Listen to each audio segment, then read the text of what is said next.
What's up, everybody? It's me, Jum Jumington, former CEO of Jumington Dynamics, broadcasting live from the Jumington Dynamics Auxiliary Hazardous Material Storage Facility somewhere in the world on this beautiful Sunday afternoon. It's roasting outside. I'm cooking out there. Thankfully, we got AC still in the building. I don't know how it's operating or who's paying the bills, but it ain't me. How's it going, everybody? What's up, Silas? What's up, Flash? I thought I saw Dumb Drum there for a second, but I think his message got bonked. Staying cool. It's not too humid here. Got an appointment on Tuesday. It's going to be near 100. Good Lord! It's pretty hot and humid out where I'm at, but thankfully I don't have to be outside that much today, so staying cool inside, which is good because most of my components do not deal well with the heat. I believe my face will start to melt like Darkman when I get out there. In the heat wave, yeah, we had like some high temps last week, but then it like rained a bunch, and as soon as it started raining, like the temperature dropped like 20 degrees. It was beautiful. Oh, won't that come back? The only problem is this time of the year, like both of my parents' places that I help out with some like yard work on, we get like a sweep of weight when rain comes in, and like the weeds just go crazy. It just increases my workload tremendously. Happens this weekend. Oh, I can't wait. I can't wait. Tired of the heat. I like a good 60 degree, like 60, 65 degree day. That's Fahrenheit. And right about there. I like fall weather. Not really winter. Yeah, I guess spring fits in there too. But I like the falling leaves too. Fall is the best time of year. Everything else is just waiting for the good times to come. Low 70s and below is great. Yeah, a nice like mid 70s day with a good breeze can be nice. Winter's better because I just put on more clothes and blankets. Yeah, I have to drive a lot. So I hate that. I hate the snow. If I didn't have to drive so much, I wouldn't mind it, but having to go out that much is a real pain. I remember the time when I acted as the DeSoto for Sam and Max.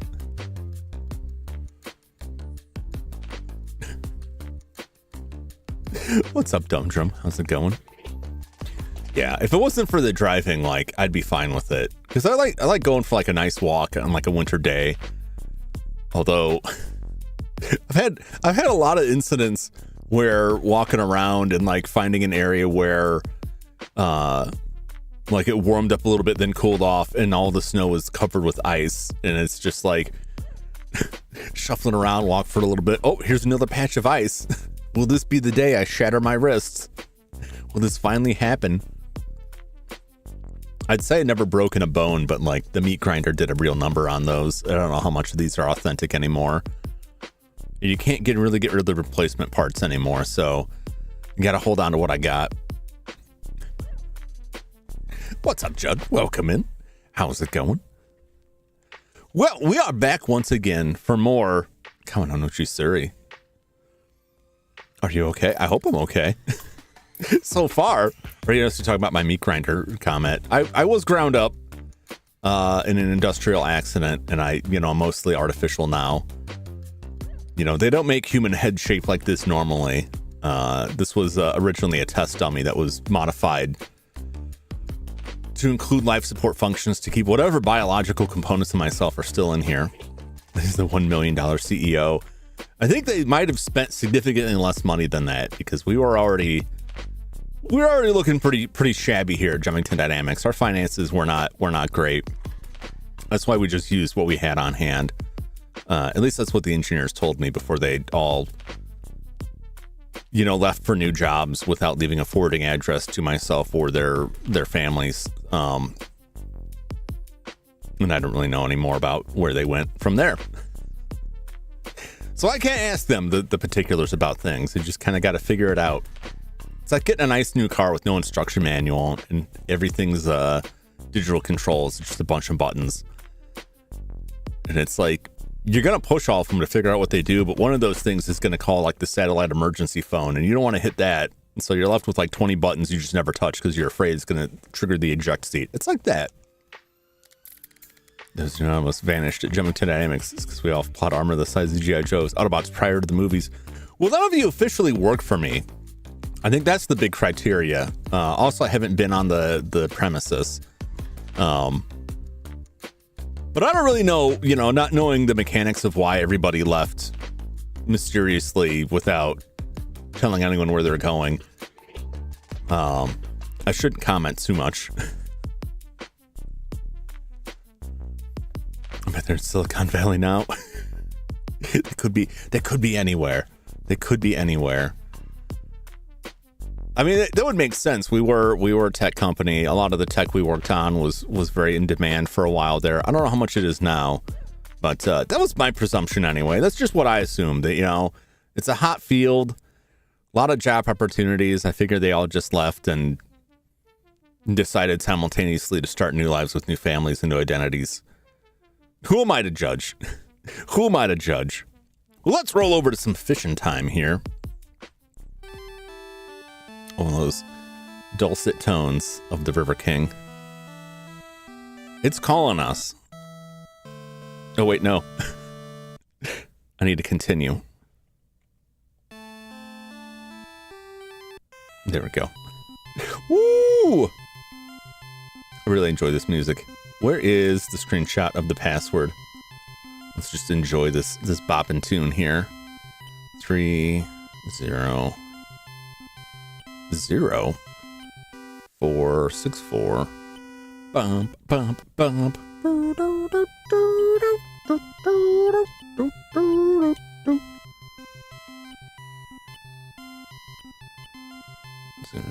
005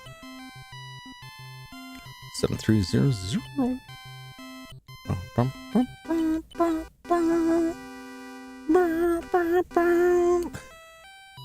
Jum. What's up, Headmo? How's it going? Popular opinion, who the hell even plays COD nowadays? A lot of people. It was never really my thing, but a lot of people still enjoy it.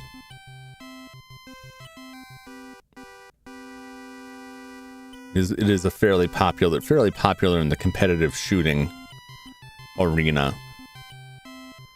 But I don't really know. I don't keep up with it a lot, so I don't even know what the current state of that is or what people's thoughts are on like newer titles. I'm not even really aware when stuff comes out. Did something come out recently? I thought something had. Modern versus game. What would you include or remove? Well, the thing is, there are relatively modern versions of this game. Well, I say relative. Relative to me is like, well, they had one on the PlayStation 2, and that's kind of modern. Let me see when the last one came out. Most of them we didn't get here in the US. I wasn't too far off. Seeing the last one here was 2008 in the US. River King Mystic Valley. That was on the DS. 2000 Game Boy Color. Okay, so that's not even that. Yes. There was one on PlayStation 2, and it did come out in the US. For the most part, I think it's pretty good. I mean, on newer systems, you could probably ramp up the fishing, have some more variety there. I like the combat okay. I just think, like, based on what I understand with the numbers, the way the numbers roll on for like your damage output, right, or your defense, seems to be a simple algorithm based solely on your current hit points, and I feel like it falls apart at the higher levels. That's my only beef, I guess. It's a whole nice franchise too. Yeah, they got several. There's some spin-off titles too. It just like it hasn't been active for a while, but that doesn't mean it's gone for good. I think Doom and Wolfenstein Quake Check Squad are cooler.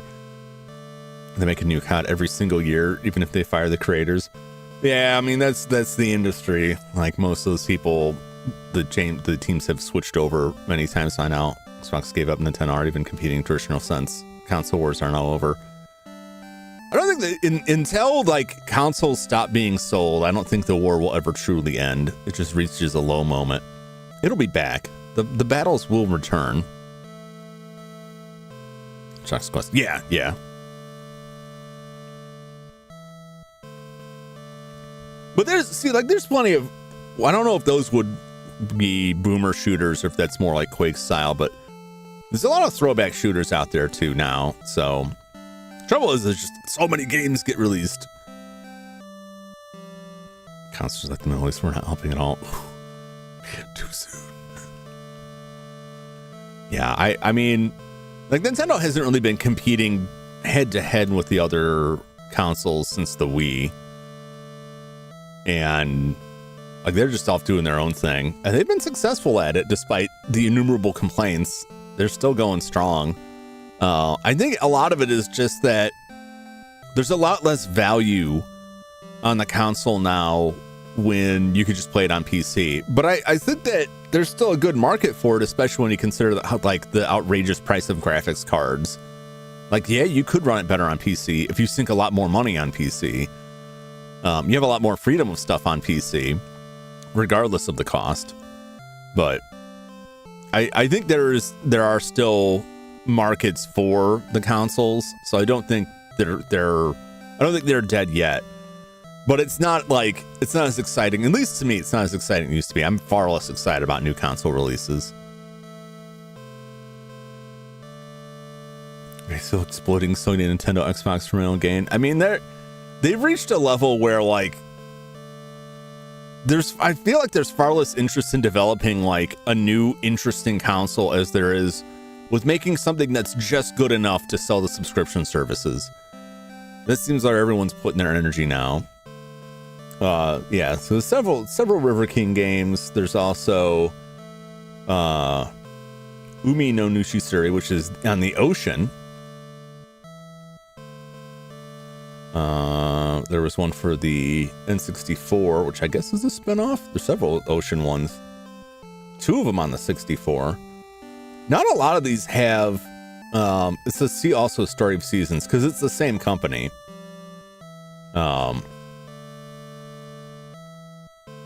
Largely. I don't know who Marvelous is dealing with now. Yeah. So their story seasons, Rune Factory series, Damon X Machina. We've still got a lot going on. Deep sea fishing, yeah. I'm really curious to check out the other ones. It's just only a few of them were officially released in the US, and a lot of the other ones that weren't released in the US don't have translations. So how much do you need? I don't know. Not a lot. I don't imagine. It's all fairly simple. We don't have a lot of money. We don't have a lot of food. We got one e-noodle. The bait's looking fine. Everything there is fine. So we're gonna fish. Just like real life. Yep. Just like my real life. I'm broke. All right. What do you guys like here? What are you eating here? Red bug? Want some red bug? Let's get some red bug out in the water there. Delicious red bug. Fresh for you, fishy face. You are not a fish. Get off my line. It's good for XP. But nothing else. The grist lizard. Delicious grist lizard. I don't know what we do with it. I'll always wonder that. How do we get the experience, and what do we do with the grist lizard once we get it off our line? Do we slay it with our bare hands?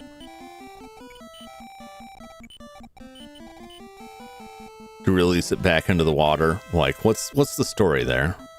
Of course, this area is all the little fish, but everything adds up. So our goal today is to rack up a good chunk of money, because the fishing is not as smooth further up the river, I have found. So I want to rack up a good amount of money down here, and also try and get a little experience to more readily survive the frequent animal attacks. So I don't know if we'll make it all the way out to the River King's little island.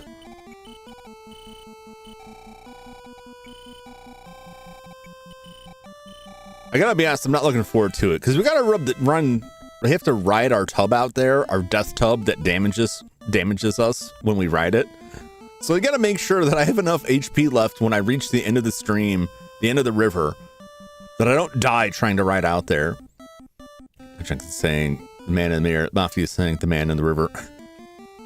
You're gonna wear a concrete overcoat. Concrete boots, concrete shoes, concrete overcoat. I combined all of that in my brain. Malfunctioning. Looks like the meme I made. Horn's face, huge body, storms flowing off of it. I have a feeling we're gonna get down there and it's gonna be just like, it's a fish.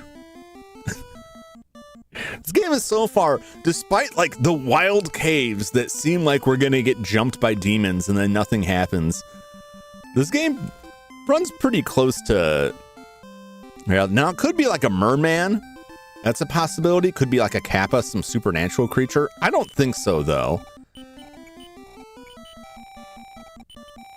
I mean, we did encounter a talking pig.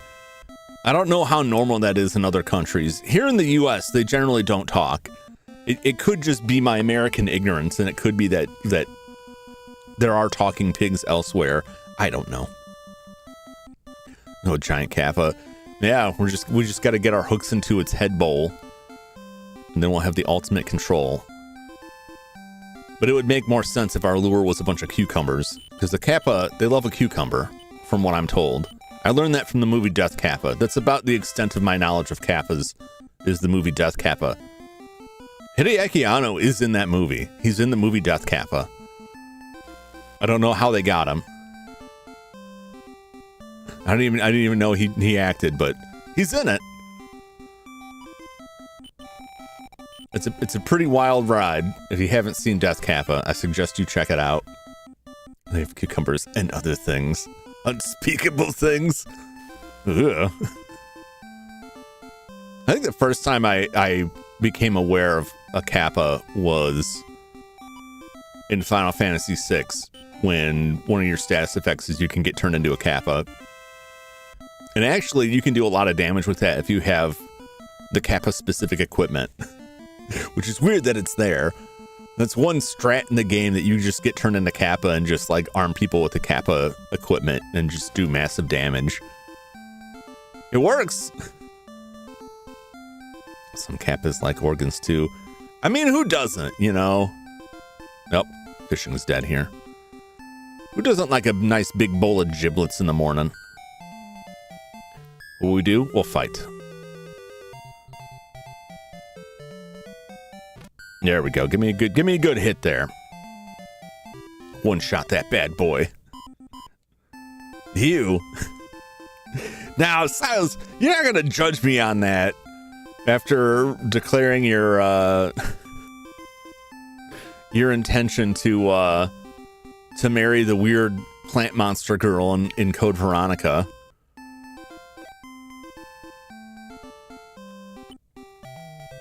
Oh, snake. In the morning. Well, I'm just saying, like, get a nice bowl of like chicken livers, boil that up, fry some hearts up. I will best these snakes. I will unmask their weakness here. I probably won't. They'll just continue to rock my world. There just doesn't seem to be like many good spots to hit them. They continue to confound me. Oh, right in the eye. That's a good hit. Oh, baby. Sugar, sweet stuff in the morning. Biscuits and gravy like a real American. Trademarked. What is this? I just fought you. Get out of here, snake. I've had it with these snakes. Wasn't gonna give me a good one. I watched this clip of an episode of Rick and Morty, and it has invaded my psyche. I've mentioned before that I don't like snakes. I'm not a fan of snakes. But I can handle snakes in media. Like, I watched snakes on a plane, and I just thought, like, that's good cinema right there. But this episode was like the space snake episode, where Morty gets bit by a space snake. Like a space snake astronaut from a snake planet. And he feels so upset about killing their snake astronaut that he buys the snake from the local pet store and puts it in the snake astronaut suit and flies it back and dumps it on the planet. And now it's just like, I close my eyes and I see those like fat wriggling snakes and it just makes my spine shudder. I'm just, ugh. But they're like cartoons, like the most ridiculous, like non-snake looking snake. But I just like, because I know there's other stuff going on in that episode. I just remember the snake bits. And it all like disturbed me so much in a way I can't quite describe or communicate. And now it's just, I'm constantly like thinking about this. This was like 5 days ago and I just can't stop thinking about those Rick and Morty snakes. It's just so weird.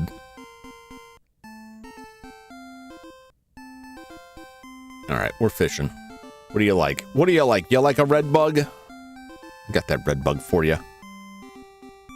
I don't remember what is in this spot here.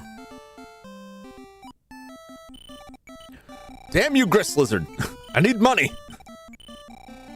I can only make so many lizard wallets before the shopkeepers refuse to buy anymore. I flooded the market with your flesh. And until I can get enough of you to make a pair of shoes, you're just not worth it. It'd probably take about 10 of those lizards to make one human-sized shoe. Not because they're not big enough, just because there's a lot of waste, right? Because you want the patterns to match.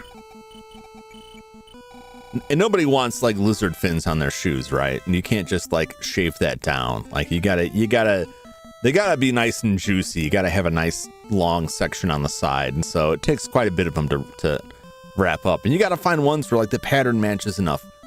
You don't want it looking all piecemeal. You don't want it to look like some jigsaw puzzle of lizard meat. No one's into that. No one's gonna buy that. Well, some people will. They're sick. You don't want to do business with those people.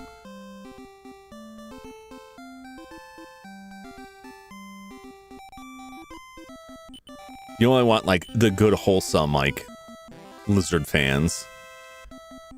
This whole planet of snakes. They have hats. They have all kinds of stuff. They go back in time to the 80s to give them. I'm gonna switch over to a bug here and see what we get. Give them snake time travel. So the time travel cops will come and beat them up.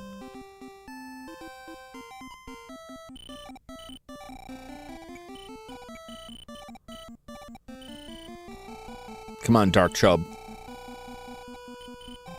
Your little heart tattoo won't save you. Need to catch a whole lot of the skyfish here.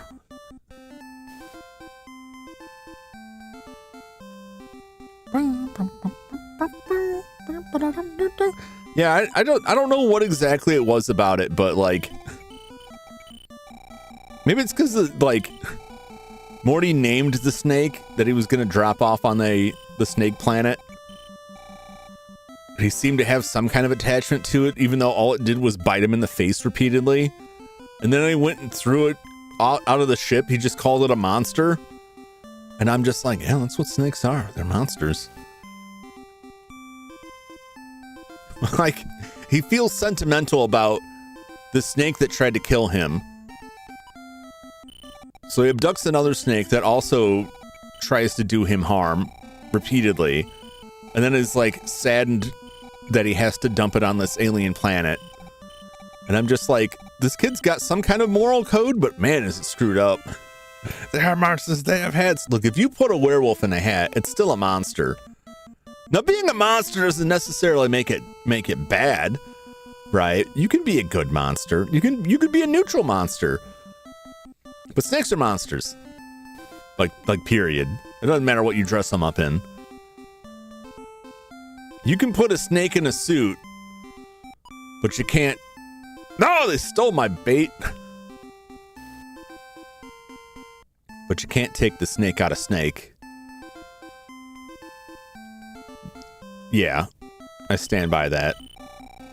Don't ask me to explain it.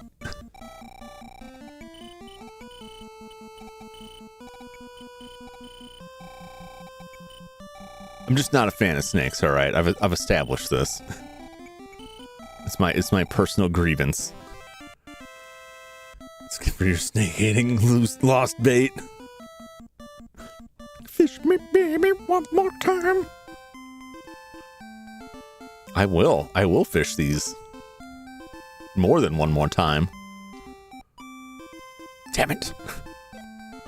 They're in cahoots with the snakes.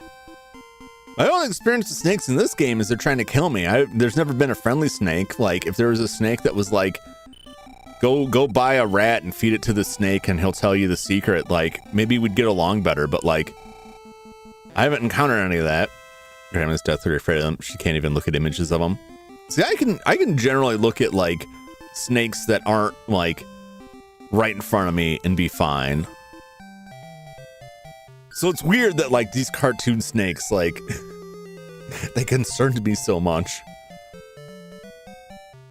Explains where I didn't sing the song. All right, now it does. Progress. I told you, I sing it. If I recognize it and think I can pull it off, I sing it. But see, nobody even noticed because my singing is that bad.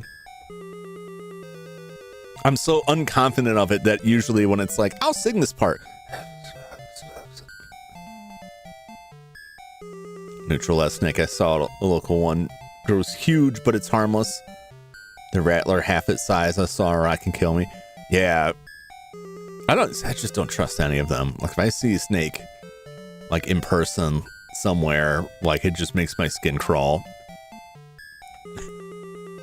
I don't want that. And here we are fighting a snake right here. I don't like these snakes either. But that's because they're trying to kill me and they won't let me run away. I would be happy to just run away and let them live. Like, look, snake, you live your life, I'll live my life. We don't have to cross paths at all. They're not satisfied with that. They want my sweet blood.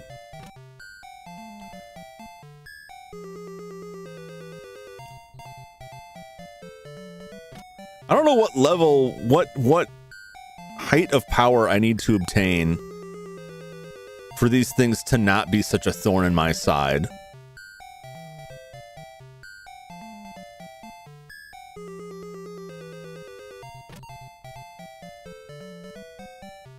I mean, the animals in the next area do not seem to be this problematic, which is... Eakins wants smoke. Eakins is smoking me alive. These snakes just rolled me up in their coils and lit it up. All right, what do you like? What do you like? You like a red bug? I got your red bug. Get on my line, golden trout. I will fill my basket with your sweet fish meat. Damn it, Gris Lizard. I think that's supposed to be grass lizard. Gris lizard is funny to me, but also they're not in the grass; they're in the water. Why are you gonna call yourself a grass lizard and then be swimming around? You lied to me, lizard. You lied to me. Nobody lies to me, aside from everyone that lies to me. I guess a lot of people probably lie to me. I wouldn't know.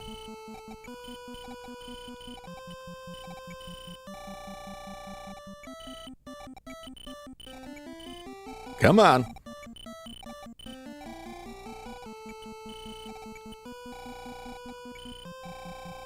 Gotcha. Gold carp.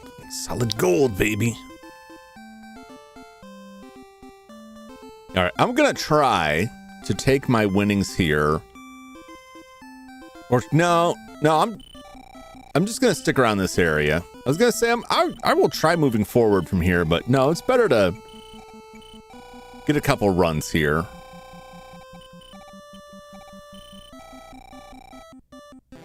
Get a couple thousand in the bank. Get a nice fat bankroll. Because I don't know how much fishing I'm gonna do upriver.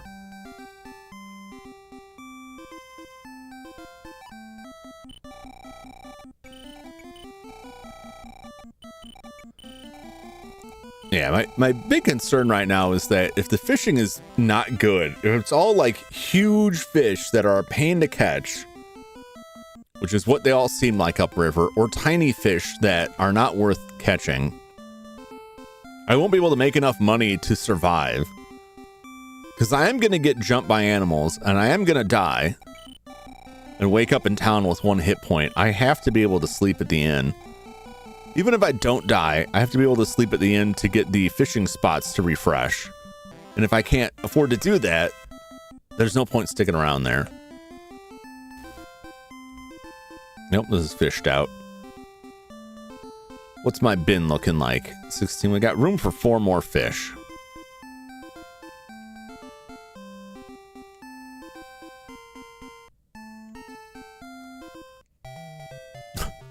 God! Run away! Uh-oh.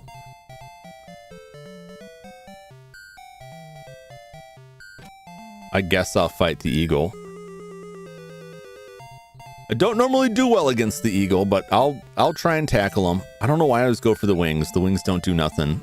The eagle, weirdly, doesn't care if you break its legs. It's only the face and neck.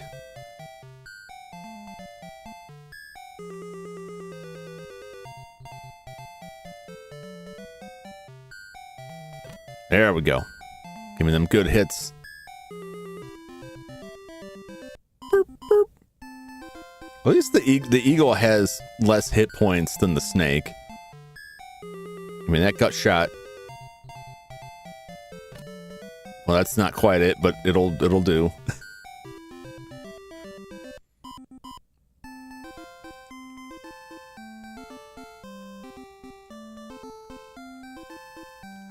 There we go. Here we go.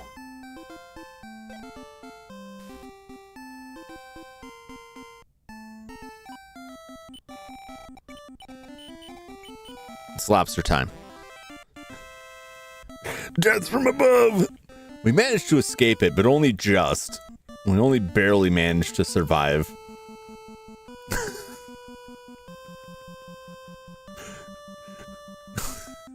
Don't smoke me, snakes. I don't want to be smoked. Filthy snakes. What does that put me at? 17.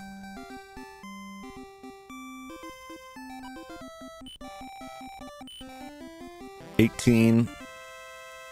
Lobsters aren't very big. We're not going to get much money out of them.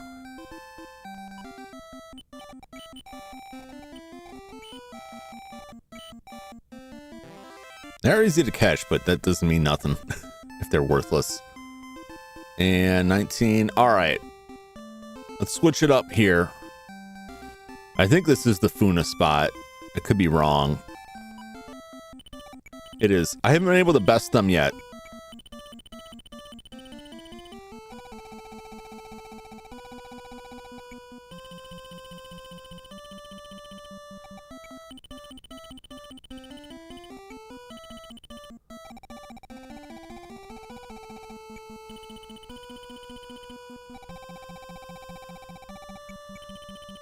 Come on.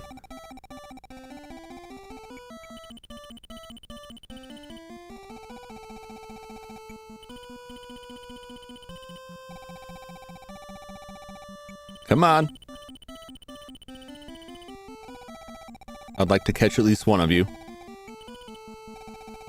Oh. Oh, we were so close.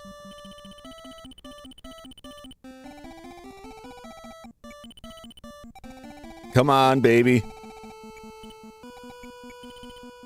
Damn it. Oh, we got him.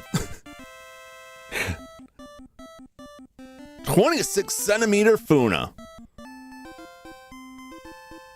Look at that. All right. That'll fetch a nice price.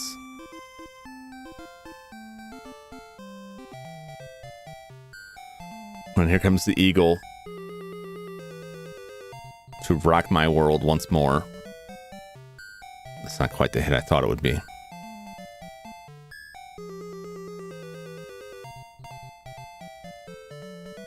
Come on.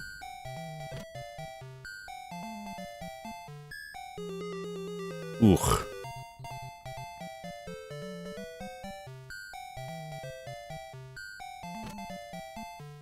Maybe? No. Surprised it even counted as a hit. This eagle's gonna kill me, but that's fine. Dying is all part of the calculation here.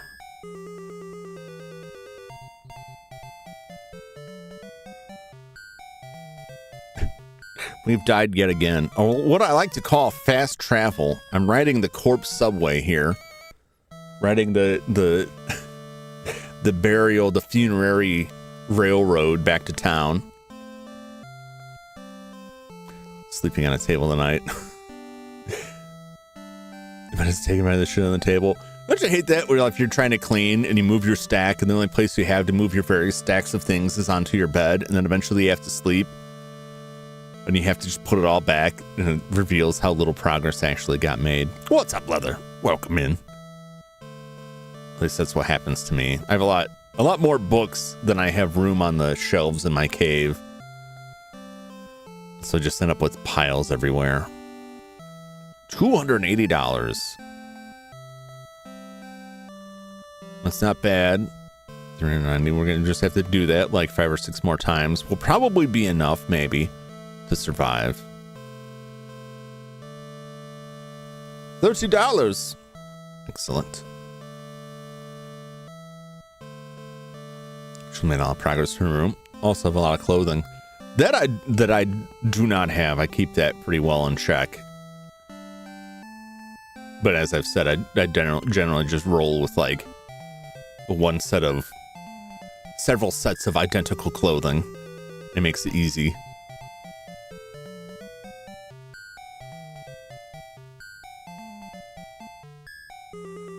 Come on, give me a good eel chop here. Oh, that was all that's needed. Too much for me to want to put away properly.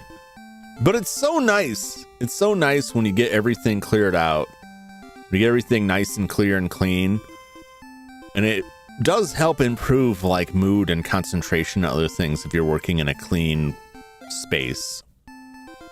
More than you might think. I'm going all the way to the end here.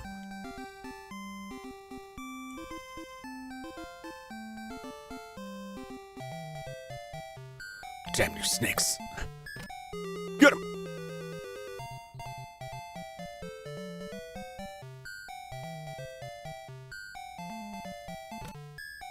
Punch him right in the mouth. Woo. A very disorganized, organized person. Do you have numerous, like, piles that are... What do we get for the E-worm in here?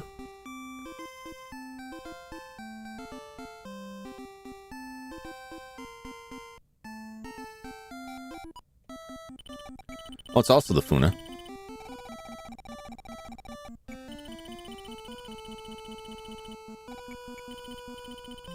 See if I can catch them more reliably. No.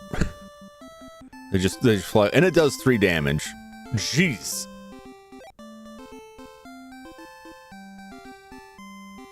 I don't really know. The fishing line, I don't think I've used once. And I really don't know what its purpose is. Because it always just says equip rod. I don't know when I need it or what it does for me.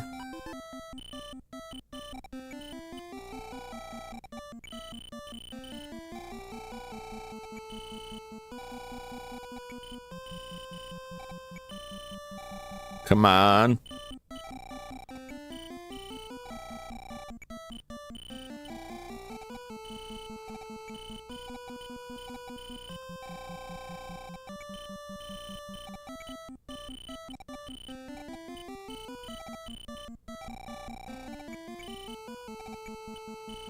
Oh, don't you start with me, golden carp. You get in my bin.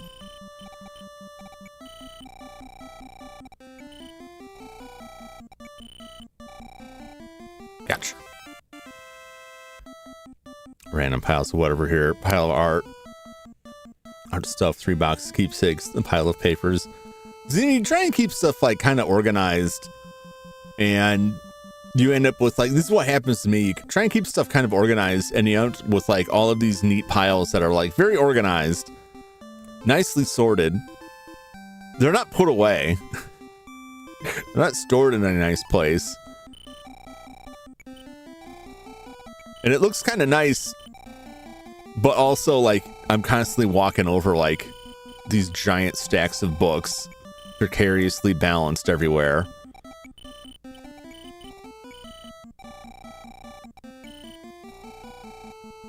Gotcha.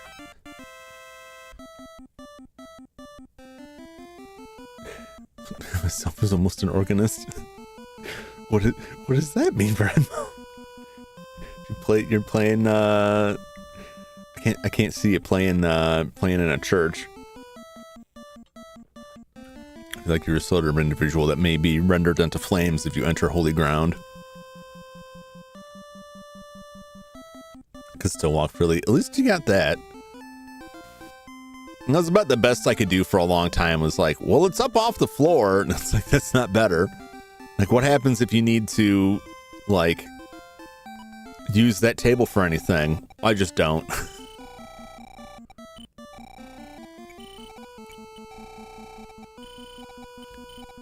It's just like, unless I invest in some like weird rolling mechanism where I have like 3 rows of shelves that I have to slide left and right to access the shelves behind it, I just don't have room for more. Which should inform me to stop bringing more things into the space, but I need more stuff. I need the stuff. All the piles are on the floor. Gotta. I'm telling you, from someone who lives that way currently, you gotta break it. You gotta like figure some way out to like get that stuff put away, or like free yourself of the things. It just becomes a prison. And you'll keep telling yourself, like, this is fine, and it won't be fine. You'll feel so much better when it's not like that. Sometimes there's just no getting around it, and it's like, if you have a fixed amount of space, and you just don't have more space.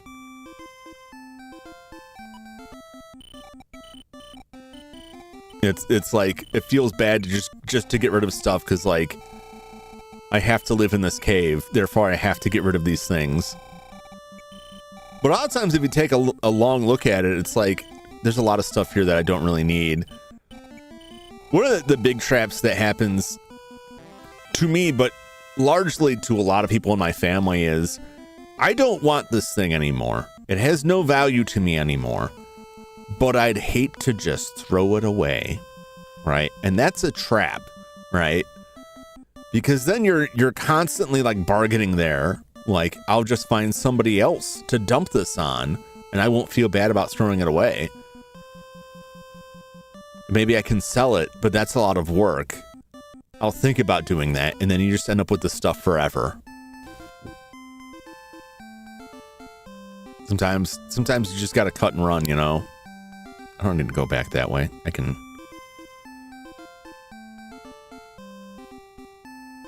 I'll try it again. I'll try it again. I'd like to catch one more Funa.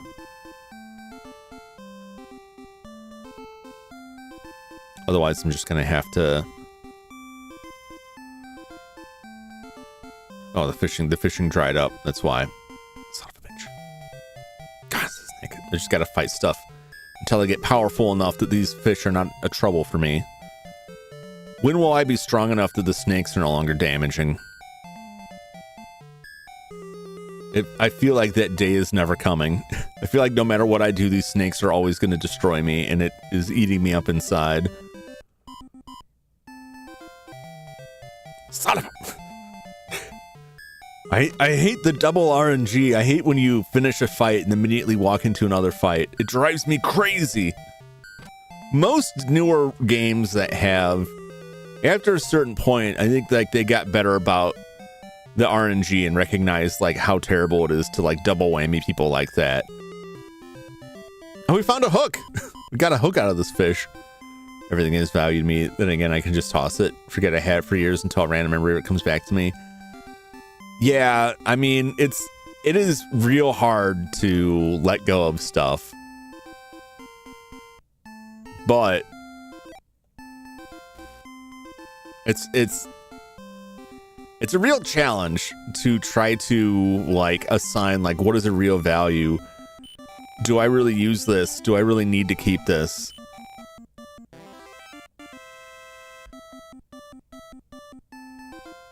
It's not easy.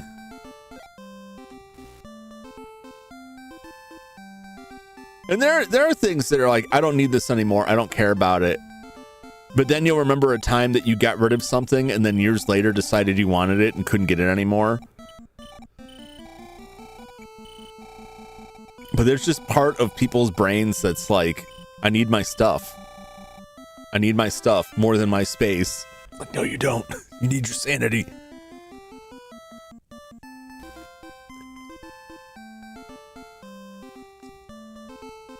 But it's difficult to accept a lot of those things.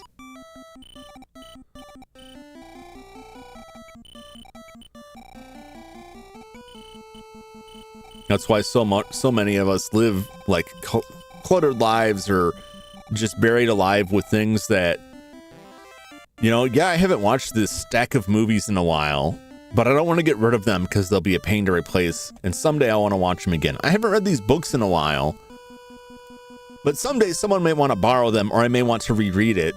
And then I don't know if I'll be able to find it again. And I don't want it. It would be a waste to buy it again if I already bought it once. No, sometimes you just gotta let that stuff go. And different stuff works for different people. Like, you can look at something and be like, when's the last time and this is the trap. Like, you can try and think about things like, when is the last time I actually needed this, wanted this? When was the last time I actually thought about this? This stuff has sat in a box in the bottom of the closet for 5 years, and I never once thought to pull any of it out, and I never missed any of it, and none of this would have helped me. You could probably let it go and get rid of it. But once you pull it out and look at it, you're going to start thinking, but no, I need it. Now that I know it's there, now I will remember it. Now I want it. And it's a trap. For me, I've lost everything all my life. Now the things I keep more one of a kind. But see, that just makes it worse. That's just a symptom of the illness. Things that keep it more one of a kind. The custom gift from Amazon or just my collection of random things that can be collected. Having lost a lot of stuff just drives people to overvalue the things they hold on to because of that, dare I say, trauma. In a similar vein to like people who grew up without a lot of money, oftentimes when they come into money, get a good job, inherit money anyway, they blow through a lot of it and buy a lot of things they don't need. They live excessively because they were used to having to not have things. Cass Cassidy. Let's see, Cass Cassidy. For a second there, am I getting raided by Mr. Cass Cassidy? Where's my Cass button? Where's my Cass button? Cass button's not working. Did I see Cass? I'm not crazy, right? I was caught up on the fishing and I only caught out of that corner of my eye. It looked like a Cass raid.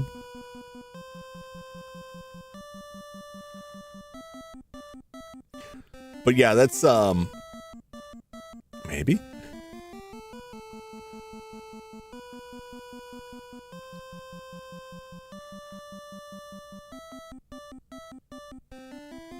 I saw he was streaming earlier. I mean, I can just go do this.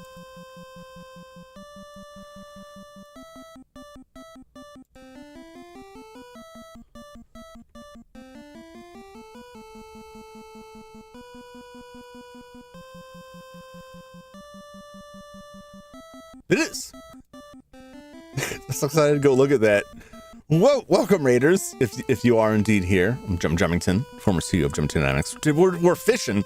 We're fishing and battling snakes. We're fighting for our lives on the river to try and find the mythical River King, or the Master as they call him in the game, in order to cure our sick sister. It's been months probably since I've been on the road catching fish and battling random animals. It's not going great. I mean, I'm living, but I'm alive, but I'm not living. We'll say that. But if you did come over, welcome in. I believe I just checked Kaz's video and saw it. Sometimes like the raid message doesn't stick around long enough for me if I'm like too focused on the game, and then I look over just as it disappears. I'm like, oh, what happened? Who was it? Where was it? At least I'll say this. I don't know if anybody else like encountered this, but like I had this problem for the longest time where YouTube's like live redirect messages, which is what they call the raid, but raid is what everybody calls it. What's up, Crooked Gamer? How's it going? Welcome in. How's the fishing? Fish is going pretty good so far. I caught a Funa and then a Funa got away from me. So we're not quite there. I'm having mild success against the snakes. It's an improvement. They're still beating me up piece by piece. Hopefully they didn't catch any crocs. I haven't seen any yet. I don't know that we'll encounter crocodiles here. I don't remember any crocodiles. Bears, yes. We do eventually encounter the bears. I don't want to see them again. I can enter the quilted blankets or family photo Crocs the family's made and gave to me. Yeah, I mean it's worth holding on to that stuff, but like you got to think of everything like the Resident Evil inventory management. Like no matter what you think, we all of us only have so much space we can keep stuff. Choices will have to be made eventually.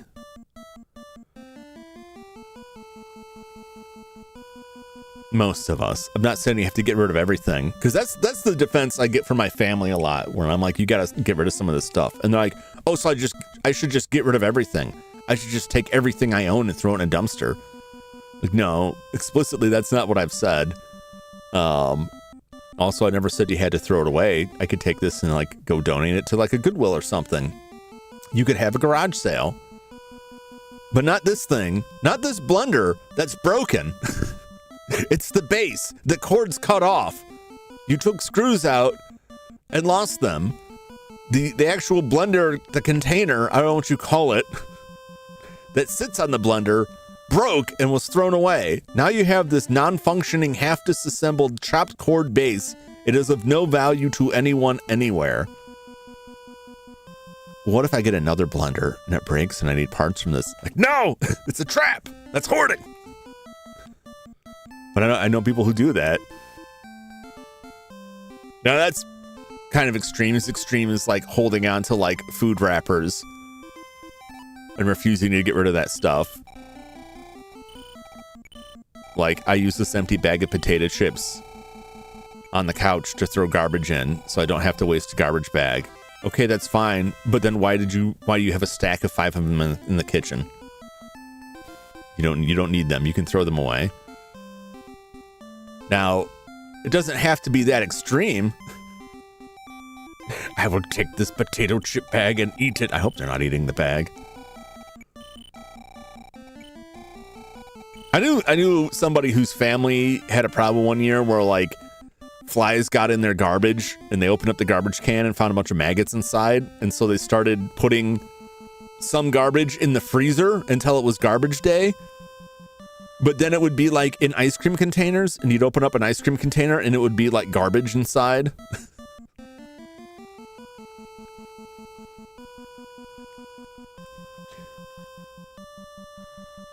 But like, yeah, there's a lot of stuff that like I have a box of photos and things like that I rarely look at, but I do look at from time to time, and they are irreplaceable. Many of them I've scanned. It's not quite the same thing, but it's a small box that sits out of the way. It has a spot.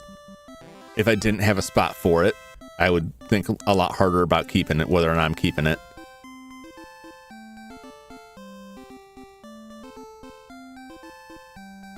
We're at 12. We got room for 8 more fish.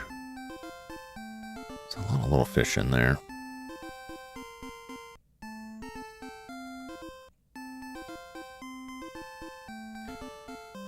Yeah, and that's only you can decide for yourself what you should keep or not. And I'm not trying to cast aspersions or cast judgments on people for holding on to stuff. But I will say, like, think about it. Think about it. What's up, Kaz? How you doing? Just ran to the bathroom real quick, but made the raid. I appreciate that. How was the persona? How was the persona today? How's Kaz doing?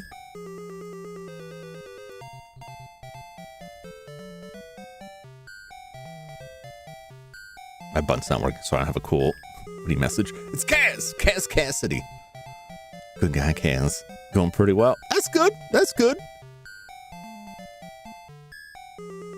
Let's keep Persona spoilers down a tad. Oh, really? We've gotten it out of that. 69 hours in the playthrough, so I think it's a good stopping point.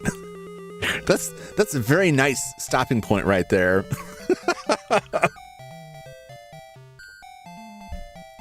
It's the kind of stopping point that you're like, I don't know if I can come back to this now and spoil the funny number. I mean, I just gotta karate chop this goat a few times. If it'll give me a good hit here. That's not it. This goat's gonna kill me before I get back to town with my fish. These damnable goats. Get him!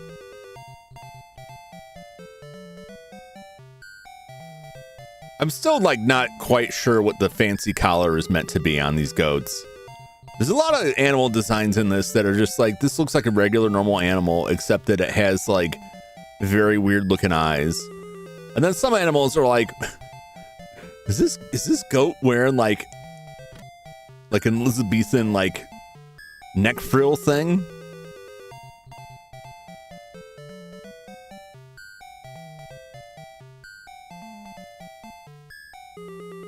Come on. There we go. I'm doing so little damage now because my health is so low that it doesn't even matter if I hit him in a good spot. Jeez, that goat tore me to pieces. It's Michael Jordan. I hope not. Mr. Jordan, I'm sorry that we had to come to blows like that.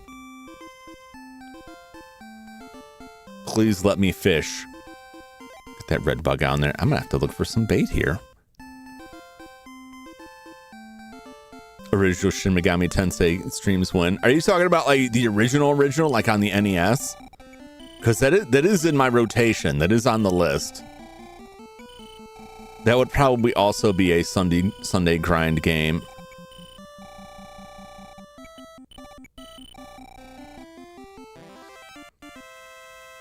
Yeah, I've got those on the list. I had some internal debate as to which versions of those I wanted to play, because there's versions on the NES, Super Nintendo, PlayStation. But I probably want to go back to the really old days, as I want to do.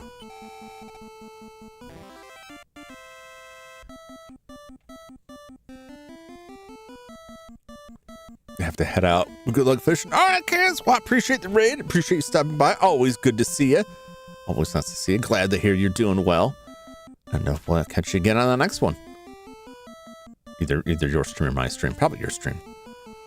Because usually stream earlier than me or later than me. We'll meet again. But thank you again for stopping by. Thanks for the raid. Found a random ass bouncy ball. That's what I'm talking about. You got stuff you don't even know you had.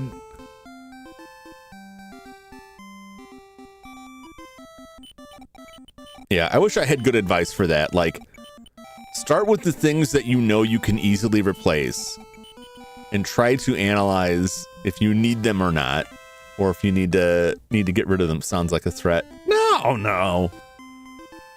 The threats involve the night cleaners or, protein slurry or something like that. Or mentions of like, the hole in their wall I hide in, things like that. I didn't even mention the attic, that's... I read a story about a man in Japan who thought someone was breaking into his house while he was at work because he kept finding like food missing, or like someone was using like his towels. And so he set up security cameras and found out that some homeless woman had found his way into his house and had been secretly living in his attic for some span of time. And I thought, man, that's the life right there. Let me live in your walls. Oh, I got away! Oh my god, I'm on the verge of death here because of that fish.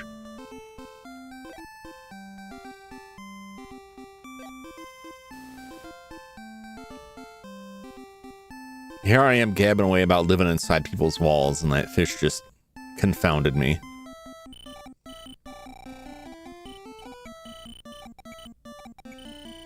Now it's Chris Lizard time.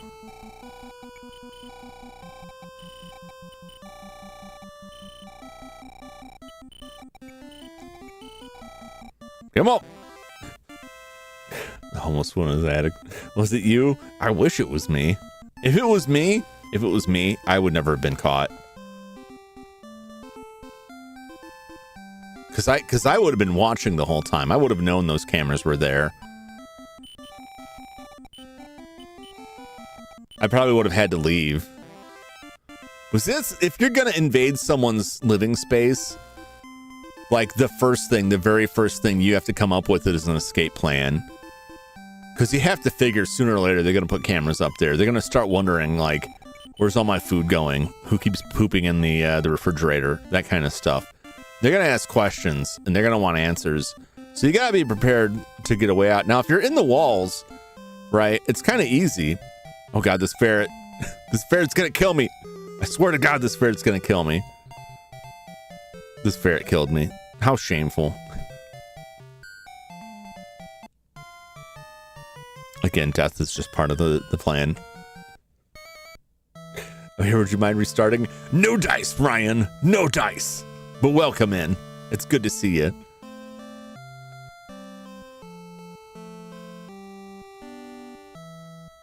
$260. Not quite as much as the last time, although I had no Funa last time. Should write horror movies. I probably have gotten most of this inadvertently from other existing movies. I'm pretty sure there's a movie where someone is living inside somebody's walls. Probably more than one. But as I was saying, like, if you're living inside someone's walls, right? You just have to, you don't have to make the hole to the outside, but you can like prep it, right?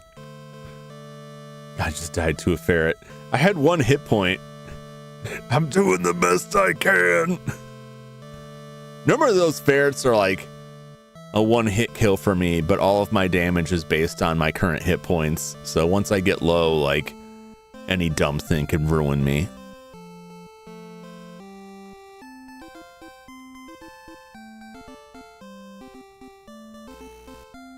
I'm just out here fishing.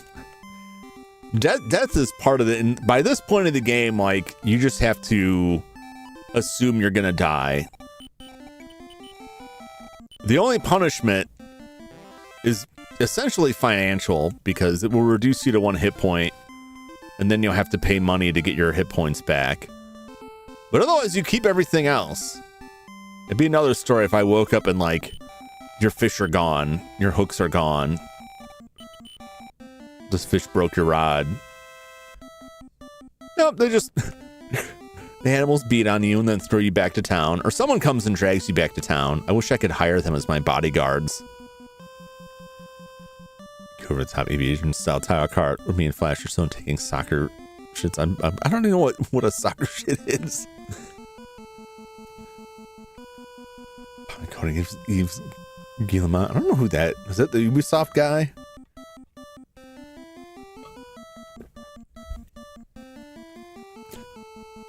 Cash and Spyro and Rayman to die.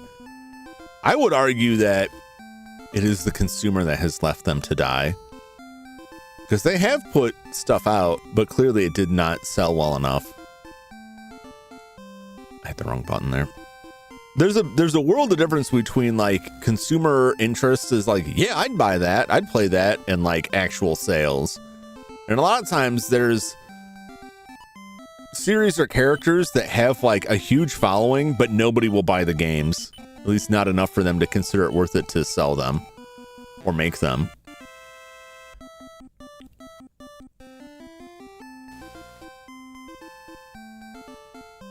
Not always the case though. Sometimes their expectations are just way too high. But like, games are expensive now. It's like anything entertainment world, like movies, games, whatever. It's so expensive to produce stuff, and the people financing it are getting real tight with their money, and they only want what they consider sure bets, which usually aren't. They usually don't have that great of their finger on the pulse of things. But it's a lot harder to get something greenlit now.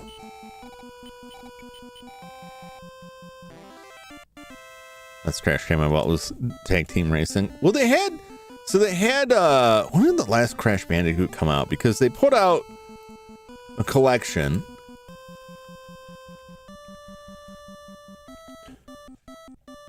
But there's another game with it. 2020, Crash Bandicoot 4. Yeah, the 2017, the Insane Trilogy.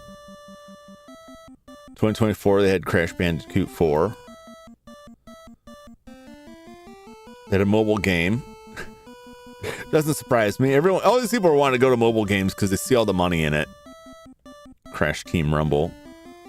Online multiplayer. Wow. There you go. I think that's not quite the market they should have been going into, but they look at, that's where it's like the live service thing. People make a game and it's like, we're making it live service. Why? Nobody wants it. Well, when we started making it 6 years ago, everyone thought it was going to be hot. Activision did a pitch for a new Crash game on mobile with AI. Oh, get ready to see AI everywhere in the AAA space. You're already going to see AI everywhere in games. And I could say a lot on that. I won't. But you're going to see it everywhere in everything. Whether they admit it or not, it's going to be everywhere. It is too irresistible. Wait, we could get all of this stuff without paying someone to do it? Of course we'll want that. But then there are situations where, because didn't this happen with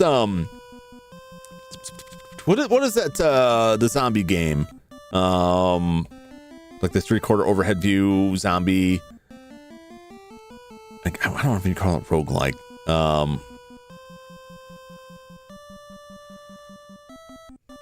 It's like a persistent world game. Well, that's not really a persistent world game. How do you describe that? You go around finding stuff.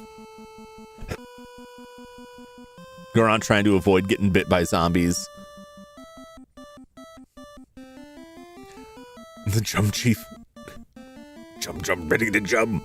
I'm hesitant to I don't even want to know what the jump means there. If AI can give me a different game every time I play, it'd be awesome, but I think we're still pretty far from it. Yeah. What? Yeah. I mean, it depends on what kind of game you want and how good do you want it to be. And this is for a lot of people who say, well, AI won't be able to do what humans can do. Maybe not, but like, can they do something good enough? Because that's all people are going to want. That's all the people spending the money are going to want. They'll pay for something that's good enough.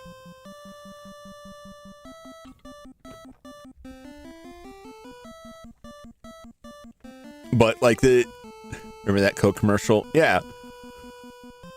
People hated it. They won't hate the next one. Because the next one will be slightly better.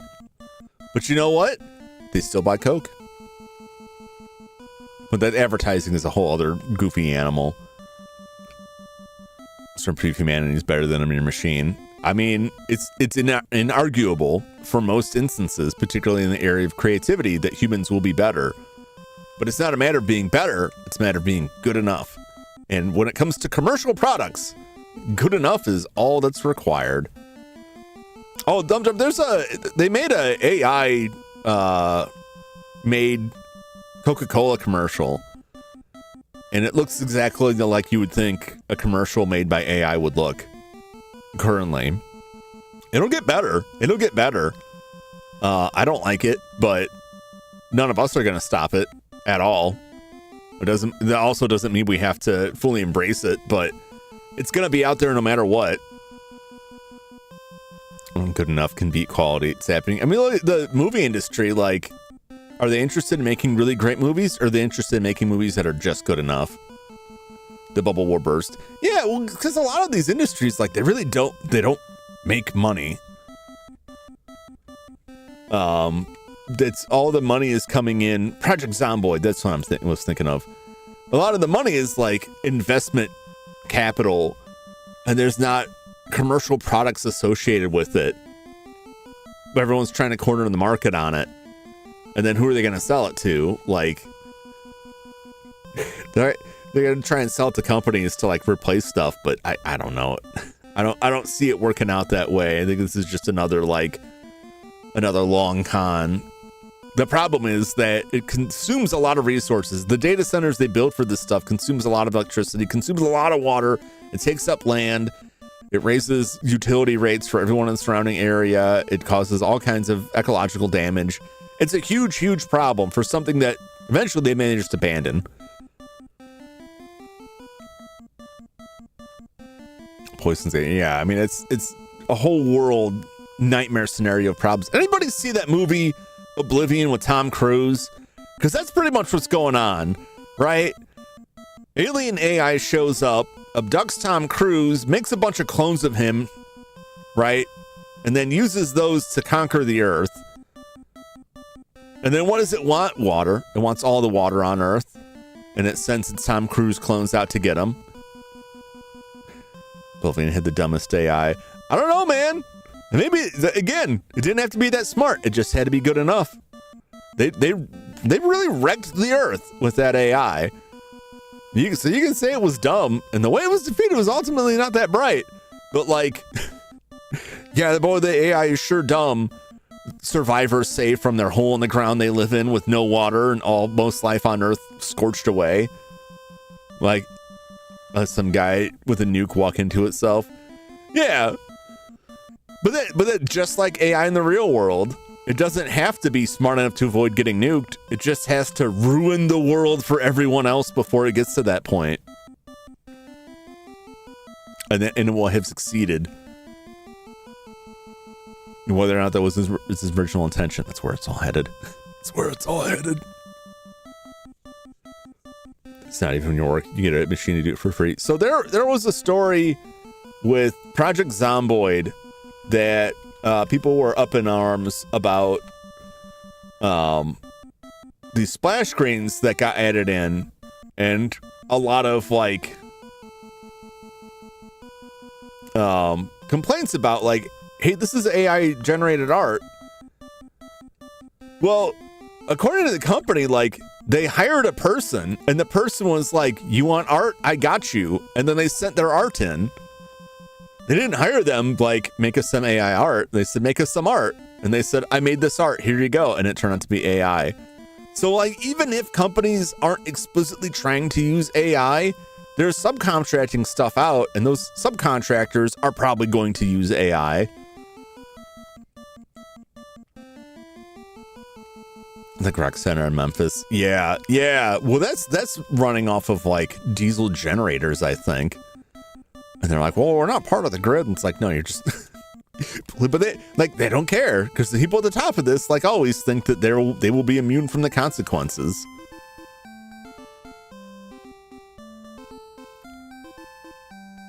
It failed its nuke strike and made giant takes and VTOLs. Kept down trucking. Yeah. Skynet. Yeah.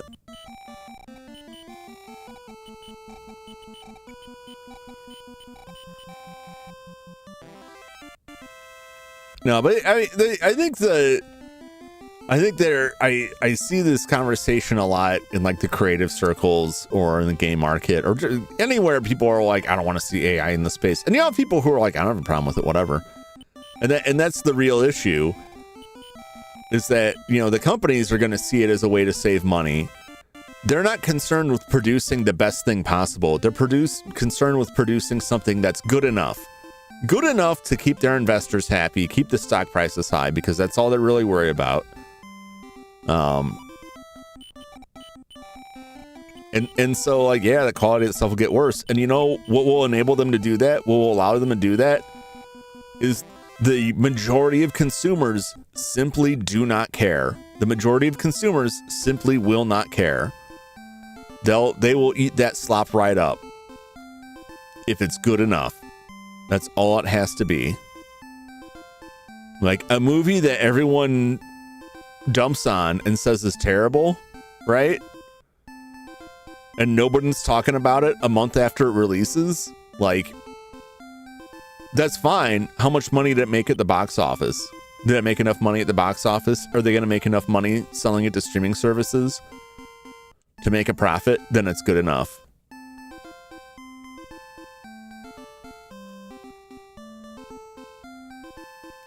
They made the first blow.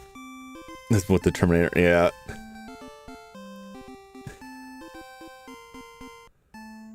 But, you know, the cat's out of the bag. Like, you're also forgetting the copyright angle. They don't care about that, because the people producing this stuff, like, don't care about whether or not it's taking copyright. The courts are generally not going to side with the copyright holders unless the copyright holders have enough money. Disney suing McJourney. See, that's a case that would be interesting. I guarantee whatever happens there, they won't stop. They won't stop. Disney will get some money, which will be a cost passed on to the investors. But it will take people all kinds of like legal wrangling to prove the stuff was used. But a lot of like the people training the AI, like they don't care. They don't care where it's coming from.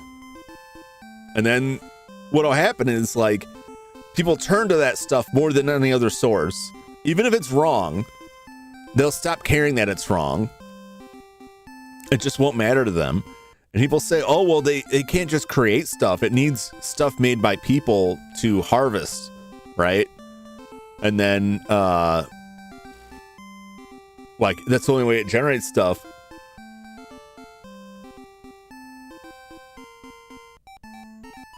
And that's true, but like it can just keep generating more junk based off of what it already got. And that just means that like better things that humans made won't be out there anymore. Consumer won't care.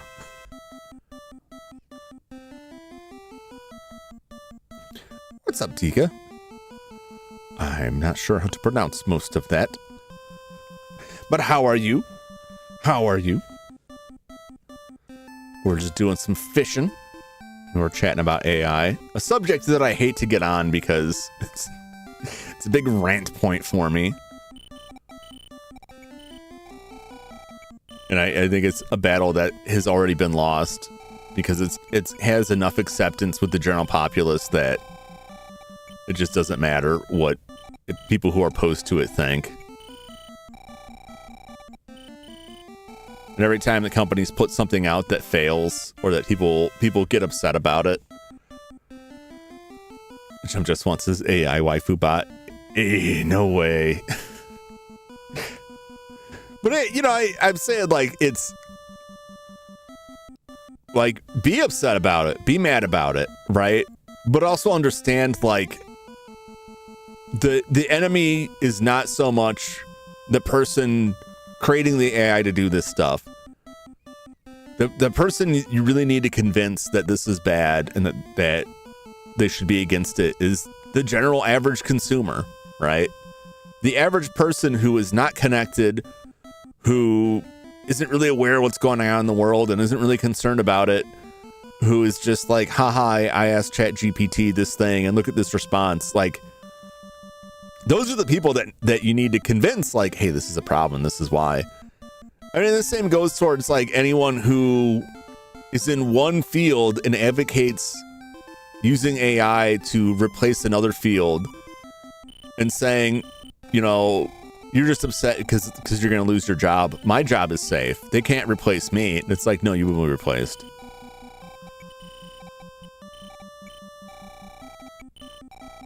And even then, I don't think that, like, a lot of people saying that are like, well, sucks to be you, but I'm better. Like, I think they just have an unrealistic view of the reality of it. Consumer pays, so it's what they will tolerate by that matters. Yep. A lot of this, like, I've been thinking about a lot of this since, what was it, yesterday? Where Anna Delna on our channel, she had an interview with Zane, world's strongest editor for the Waifu Boys. And they were talking about AI. And Zane was saying that, like, an AI could never replace his edits. And I'm like, it might not be able to do it as well as you, but it could do it, and it could do it good enough for free. So, like, be worried about that too, because people will accept it. Enough people will accept the slop that it will drown out everyone else who's mad. What's the end game? We all go jobless and hopefully get UBI, and we just live in squalor. I mean, with or without AI, that sort of thing is the end game of capitalism. No, I'm not saying we all shift to communism and then that's automatically better, but, like, that's where, look, prices go up every year. Does the pay? Nope. Rent goes up every year. Way more than your pay does for most people, unless you're jumping jobs a lot and working in a very high-end field. And guess what? They're coming for you too.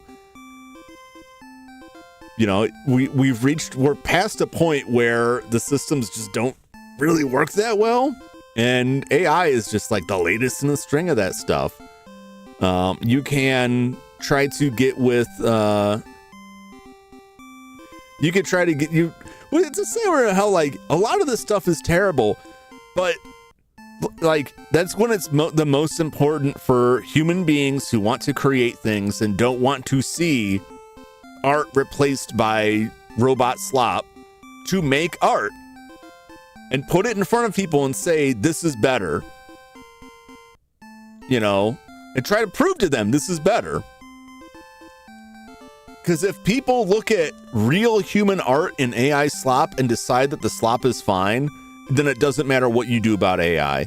Because you've already lost, Right? All the artists I know would constantly have this issue where people will want them to work for exposure, right? Like, we need this art to sell this children's book. That's what sells the children's book. But really, I wrote the children's book. That's the important part. Your art, I could just get any artist. I shouldn't have to pay for that. You'll work for free for exposure so I can sell this book and make money. I'm recognizing that your art is valuable and integral to a success, but it's not worth paying for. That's common in that industry, common in a lot of industries. Your labor is not worth it because I'd rather keep the money.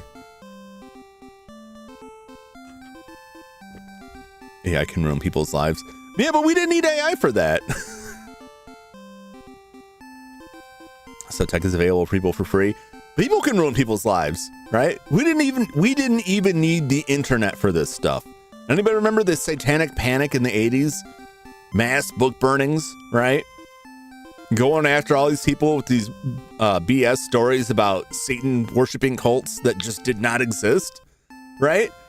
Pre-internet, no AI involved with that, right? You had people who would like plagiarize other people's work, steal their work, do all this stuff.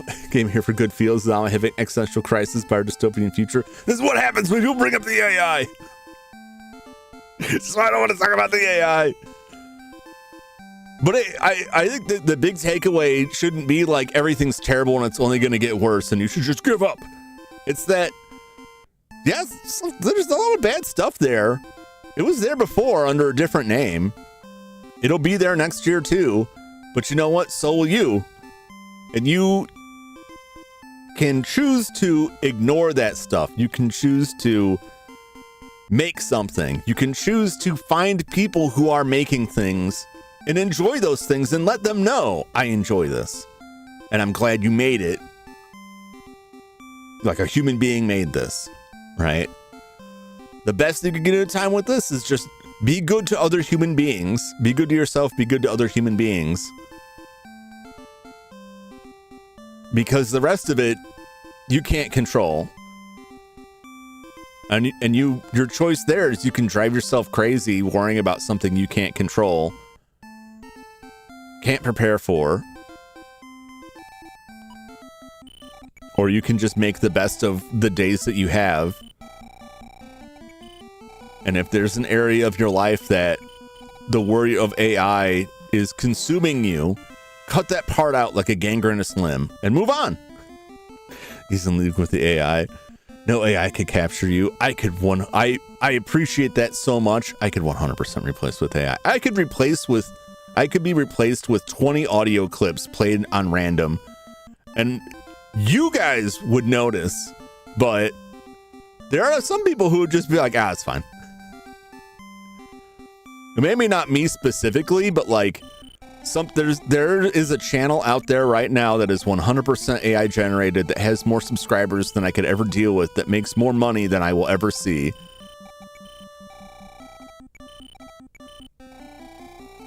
But I don't worry about it. Because I can't control that. I can't change that. I hope something couldn't come and replace. Something couldn't be Jum Jumington, but something could be Internet Funny Man that plays old games. Capcom sued Dead East over Fighter's history. Yeah. It could be AOA, you may never know. I watched this the other day when I started. There are a lot of people who would find my channels who are just searching for like Mega Man or whatever that don't know what a VTuber is. And they had just learned about AI art and they thought that this was AI generated. And like, this would be great without that AI stuff. Like, there's no AI involved here. I made this myself in Blender. I mean, that's irritating when real artists are like posting artwork and people are like, what prompts did you use to create this?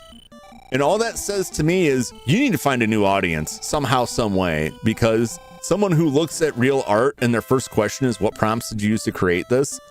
Like, market it elsewhere. Cut those people out. That's a cancer. Slice it out. Don't deal with it. You can try to convince them. Just leave them in the dark. Leave them cold. And move on, you know? How is that different from someone who just like goes through and like sees artwork and just comes in and like, I hate this artwork because this other artwork is better. This other person's art is better. You know, I don't like you because I saw a picture of you and I think you're ugly and therefore your art sucks. Like, dumb negative comments were already out there. You've just added a new word to the lexicon. My prompt was, give me the most handsome man to ever exist. That just proves that AI doesn't work.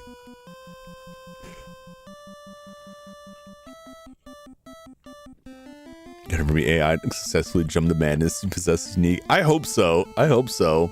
Blender stream. I've done some Blender streams before. I shied away from it because I really am a rank amateur in Blender, and a lot of my Blender workflow is me staring at something and rotating it around and then going, okay, I'm gonna close this file and start something else. I don't really know what to do with this part, so I'll come back to it later. Let's move on to some different piece here. I feel so self-conscious with it. And I feel like if anybody watches me working on Blender stuff and thinks I'm gonna learn how to do some Blender stuff, like, you're gonna learn wrong. Don't let me teach you, I'll teach you wrong. First thing I thought, Dreamcast Virtual Fighter modeling when I saw you. Oh, I appreciate that. I tried making like the low poly model, but the texturing I could not get right. I'm not good at that at all. It's been a while. Blender and game demo streams, maybe not just all Blender. Yeah, I thought about it because I got some other Blender stuff I want to work on, and it's been hard to find time off stream to work on it. But like, AI is going to replace a lot of stuff in the same way that cheaper offshore labor replaced a lot of stuff, in the same way that any kind of automation replaced a lot of stuff. In the same way that Airbnbs replace hotels, in the same way that Uber replaced taxis, like a good taxi career with like whatever the hell you'd call the Uber driving career, the gig economy, right? Gig economy is going to replace all those jobs because people chose to use it. They chose to use those services. You're a drop in the bucket. You decide not to use it. Other people will. You know, those things always go downhill. Those things always kind of get worse. But you can make life better for yourself and the people around you by just being a kind and caring person to yourself.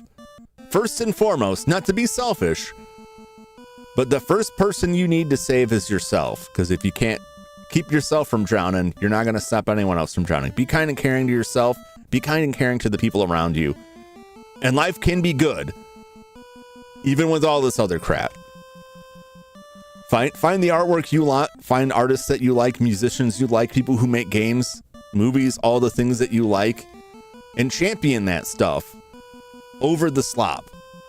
And you may convince some people, and that's good enough. But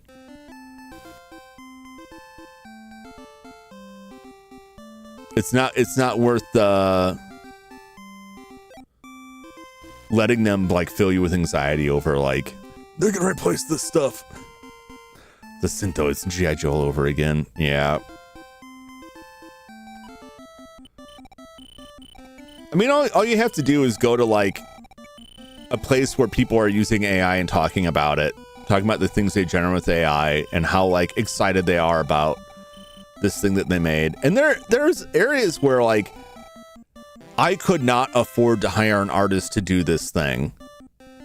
And I had this idea and I asked the AI to draw it for me. And I legitimately think that's neat until you put it in a commercial product. If you're making a commercial product and you tell me that there's parts of it that were made by AI, I'm not induced to give you any money.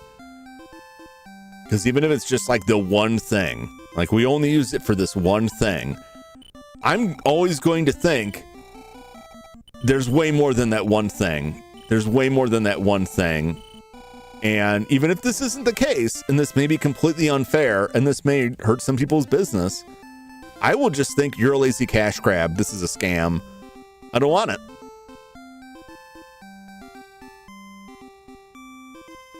And all I ever think about that stuff is, you made this commercial product and you used AI art for it. Why didn't you hire an artist? Well, I didn't have money for it. I couldn't afford an artist. Why didn't you draw it yourself? Because it wouldn't look good. And it's like, so you recognize that the quality of the art, right, was a determining factor as to whether or not it would sell. That tells me that the quality of the art was a very important part of the calculations. You know, I run a bakery, but all of my cakes are raw because I could not afford an oven to cook them. So I just sell my cakes raw. Who the hell's gonna buy that, right? Why should I have to pay for a furnace to cook it? Why should I have to pay electricity or gas to cook the cake? It's not that important. No, it is. It is important. And if you have a product that is a visually marketed product, right? Then you need to pay for that if that's what it takes to get something that looks good. And if you turn to AI to get something that looks good and then try to offset it like, oh, I only use it for this, it's not really that important. If it wasn't that important, you could have just made it yourself. That's where I will always fall on that stuff. It's running along with Playground Productions, Mega Cat Studios, Scott Cawthon Basically Games, Team Salvato, Nova Heart Superhero turn-based strategy game, dating sim, visual novel elements that just came out today. I think I heard that name. I know the Mega Cat Studios, from what I remember, they were doing a lot of like retro game productions. They had some like Genesis titles that looked very interesting. Although I think they were just the publishers on that. But I've seen a few games recently that on Steam have like an AI disclosure on it. Looking at it. And I just dismissed them immediately. Like, nah. Come back to me when you're not using that. But that's my personal like take on it. I don't know. I'm not gonna sit here and say everyone should do it that way, but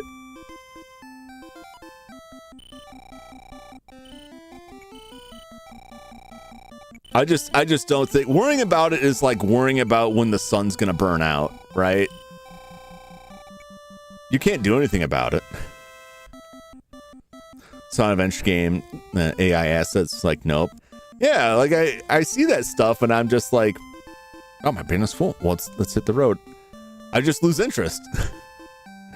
Like if you couldn't be asked to hire an actual artist or actual programmer, and again, like that's for commercial products. I'll happily check something out if like there's no money involved. If someone's like, look, I really wanted to make this thing. I didn't have the experience to do it. I just used this stuff to make something. I'm willing to give it a shot. It's when once money starts changing hands, you're back to that raw cake bakery. I really wanted to sell these cakes, but I couldn't be asked to cook them. I deserve money somehow. As though cooking it is not a part of it, you know? Well, I did the most important part.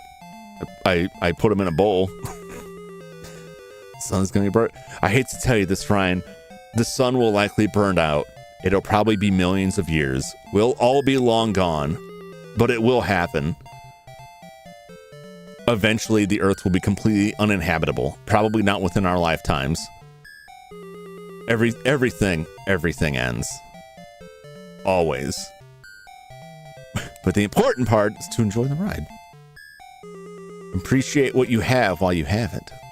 But as far as the sun goes, we're pretty good for a while. It's an extremely low likelihood that any of us will live long enough to experience that. And by then, we'll probably have spaceships we can put people on to fly into the sun with a hydrogen bomb to get it restarted. Like in the movie Sunshine, which is really good. And I just want you to go watch the movie Sunshine because I really like it, and I think you will too.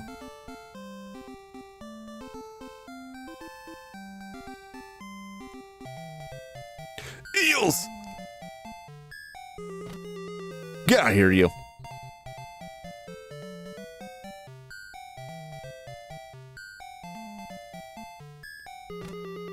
Nah, it's gonna be a terrible hit there. Good thing the eels are weak enough that we can do that. I think we're closing in on another level. How much good it will do us, I do not know. Come on. Give me the headshot. Son of a...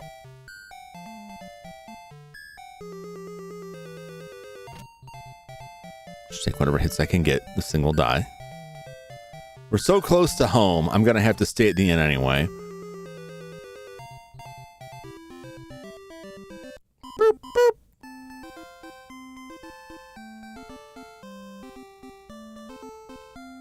We made it. We didn't die. That's what matters. That's gonna get crispy. Sometimes amazing. Hey, what's up, Dilly Tinkle? It is an amazing film. I really, really enjoy that movie. Yes. Time we all belong gone. Big clouds. The sky anime people will exist. Alien anime cat girls from Jupiter. Could be the snake in disguise. No. The eel. Yeah, I agree. The eel definitely looks more like a snake than what I would anticipate an eel to look like. All right, they charge 30, so the next town would be 40, 50. I think the last town is 50 to stay.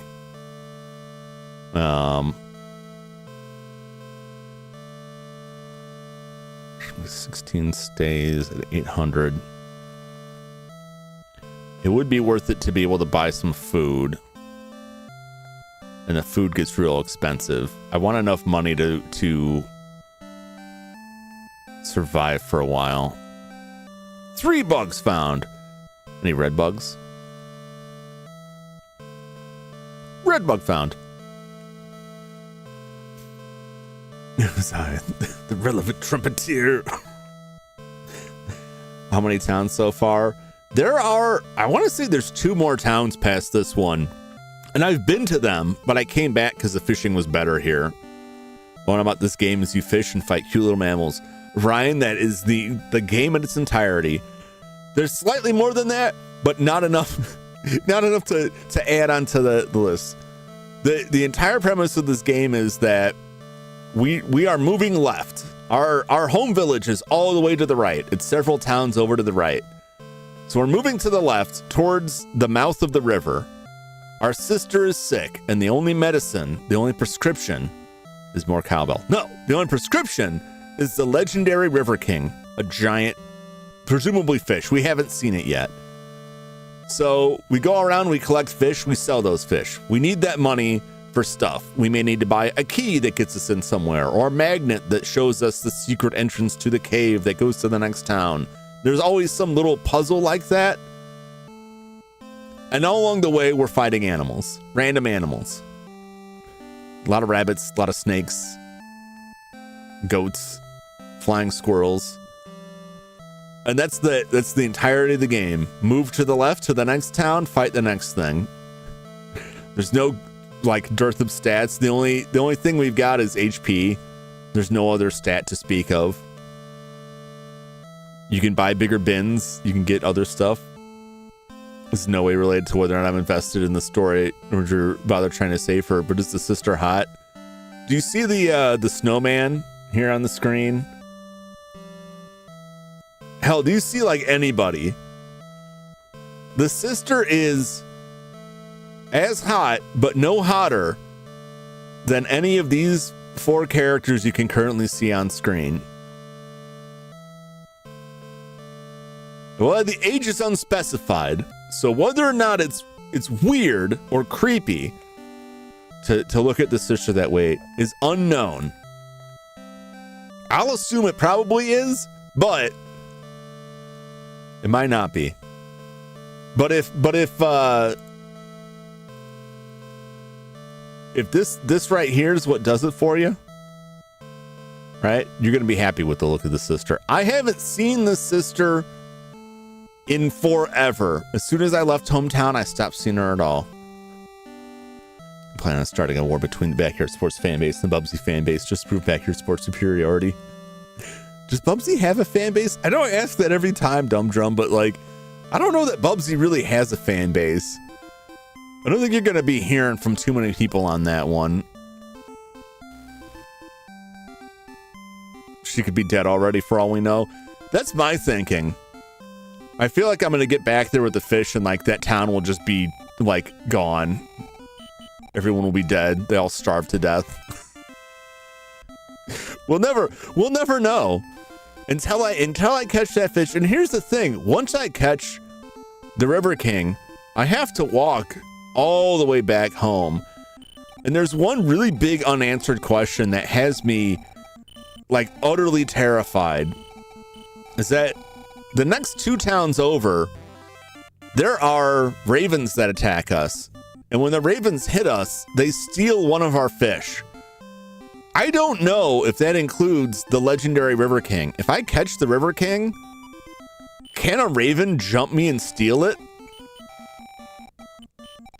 We'll find out, but I'm terrified that that's gonna be able to steal that. What is the River King exactly? It's just some, this is why you save scum. Yeah. Oh, I absolutely will. I'll stop at every town and get that password. I haven't seen the River King. I have no idea what it looks like. It's a fish. I'm only assuming that. It could be a turtle. It could be a person. It could be a drum of nuclear waste. I have no idea. I know it has its own special hook and bait that it uses. You have to have the master hooks. You have to have bait that is of the class of master. And those are actually frogs. The master class bait is frogs that you catch at one point, which I didn't know. I just happened to randomly catch a bunch of frogs, and then I found out later. Drum of nuclear waste. Here's this, drink this. You'll be feeling better in no time. And that's when the game actually starts, and we're actually playing the Toxic Avenger. And all of this was just the tutorial for the Toxic Avenger game on NES.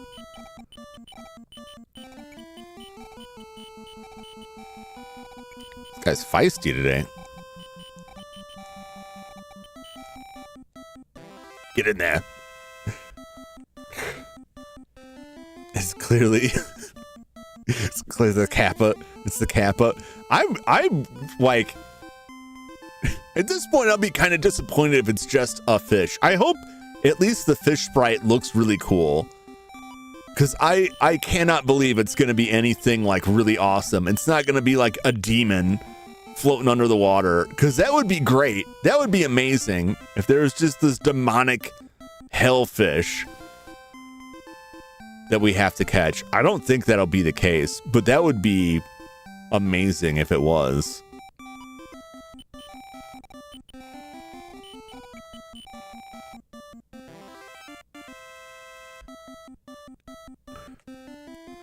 Let me type Kappa. I don't know why I wouldn't type Kappa. Kappa Joe. What's up, Undercast? How's it going? Welcome in. How you doing on this fine Sunday afternoon? You missed an AI rant, which is good, because I don't want to get into that. I will not repeat it. Alright, it's just showing off. Is it like some of the YouTube stuff is just a little bit crazy.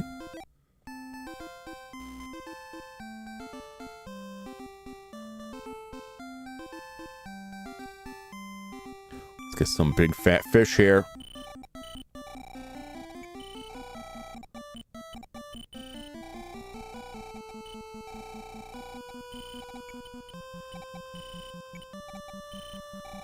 Come on. There we go. Only have to work 3 days this week. Oh, nice. That is always excellent. Getting a bunch of time off is beautiful. My life is mostly time off. I don't have a job. It's my company's belly up, and I'm essentially homeless. But, you know, your days are busier than you might think in that situation. Spend my days fighting raccoons for scraps.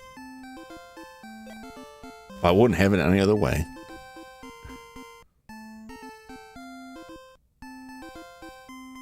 But I still remember the corpo days, waiting for those sweet holiday weekends, or the rare time when I could actually get to use my vacation time without all kinds of trouble ensuing. And even then, I'd spend the whole vacation checking my email because I was terrified of anything going wrong when I was gone. It was a bad situation. I'll put myself in it. Pepperidge Farm remembers. I was just taking time off, using vacation. Yeah, I was trying to think, like, I don't think there's a holiday, like, I mean, there's 4th of July, but I don't think that fits in there. But that's good. Gotta use that vacation. Use it or lose it, as they say. Although most places you can build up quite a bit of it. But it's important to use that. Gotta take care of yourself. It's good to take some time away. Are you gonna do anything fun on your vacation, or are you just gonna chill and take it easy?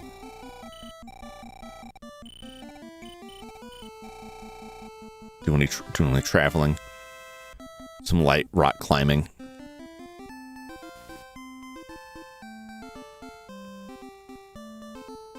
I mean, the Lose It group, they built up to the max. Yeah, I got to that point in my last gig, which was nice because I got like a huge chunk of change when I left, and they paid all that out. Which is good because I'm still living off of that money.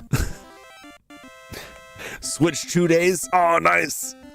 So what are you playing on your Switch 2?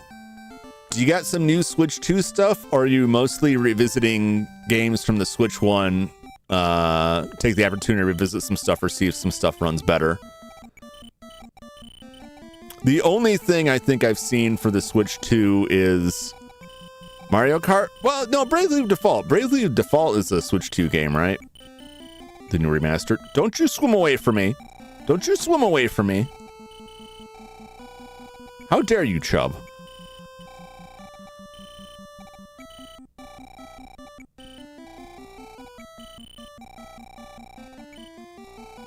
Come home, Chubb.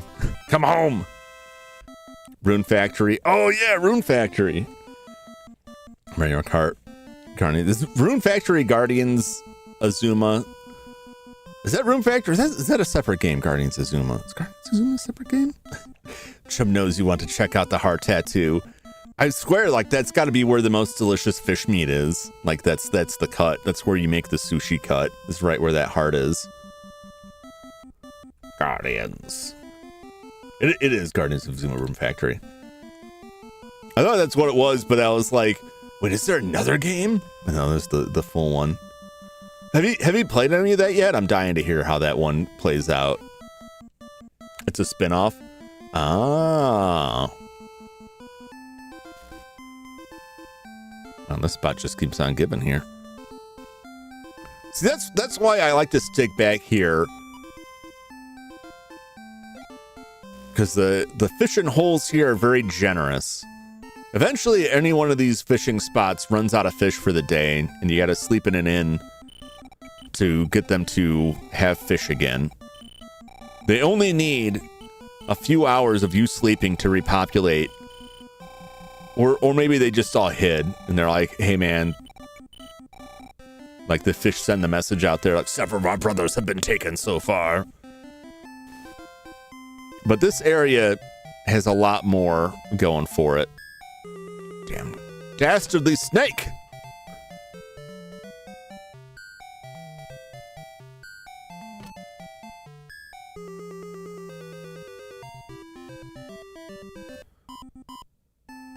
I would like to get one more level here just to see like how much improvement that will give me against those snakes.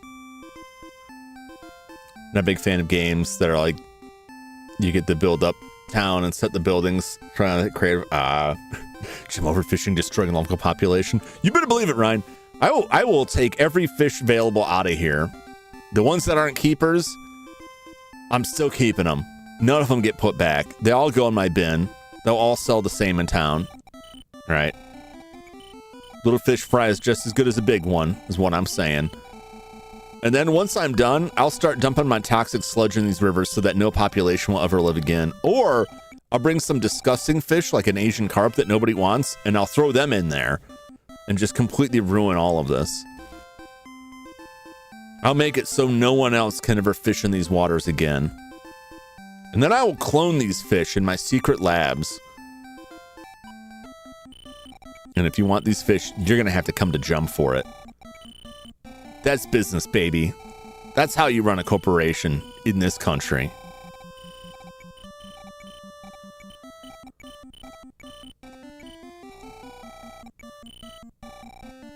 Except for these guys. I won't clone these guys.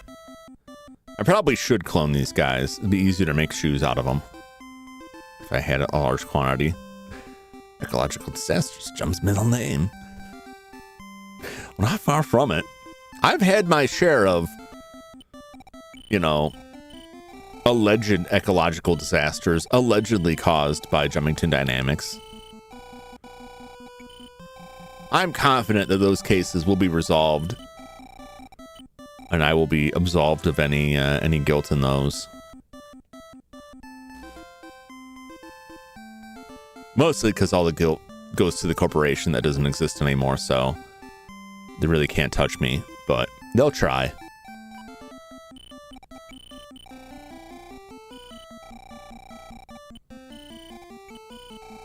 I just didn't quite get rich enough to buy my way out of legal troubles. I was on the cusp of it, but close only counts in horseshoes and hand grenades. And I needed to add another couple zeros to my bankroll if I want to pull that off. Jump for president. He knows how to business. Let me tell you how to business. I'm going to make your rivers amazing. Again. They're all going to be filled with Asian carp and poisonous algae blooms. But it's fine because you can pay to fish and swim at the Jumington resorts. We're going to have to pave over Yellowstone to build it, but nobody cares about that anyway, right? We can just get rid of that. Yogi Bear is old news, baby. How much do I have any room on my bin? 17. I got room for 3 more fish in the bin here. It's those damn grass lizards, I tell you what.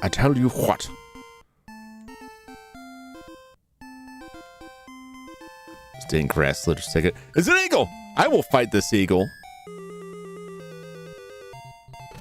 I take offense, eagle. This ain't America. You have no power here. We're somewhere in the east. Look at that. We crushed that eagle. We annihilated it. Endangered? I don't care. I'm going to go find and eat its eggs. And I'll take 2 bites and throw the rest away. Real wasteful like.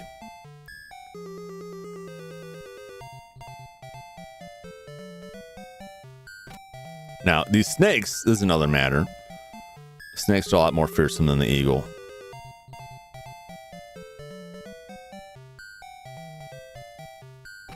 Damn it. I'm gonna die waiting for that headshot. The snake's going to tear me to shreds.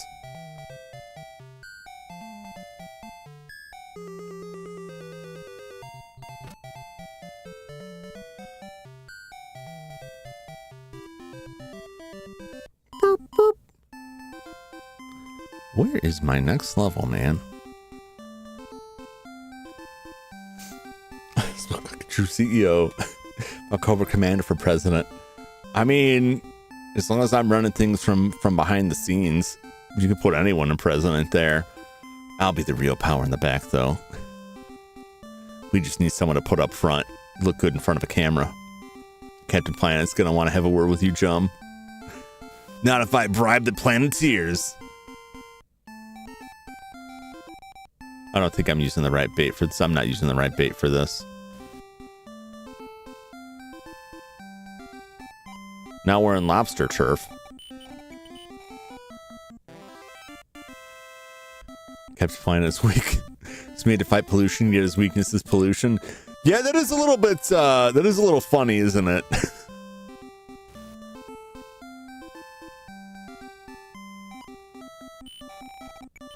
But, you know, as long as he's not covered in pollution, like, he's doing all right. I'm gonna need you two to forget your rings today. Yeah. Drummer's president, I can see him as a Teddy Roosevelt type, crushing other corporos, simulating their stuff, and then doing all the anti-corpo laws. Bully!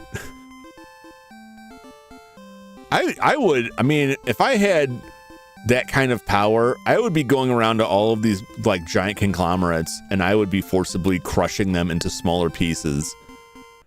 I would be taking all this stuff back.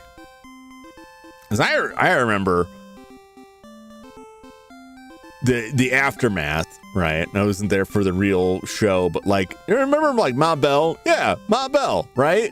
But what happened to Ma Bell, right? Ma Bell was split into all these different companies, and where are they now? Most of them have recombined. And we're basically back where we used to be.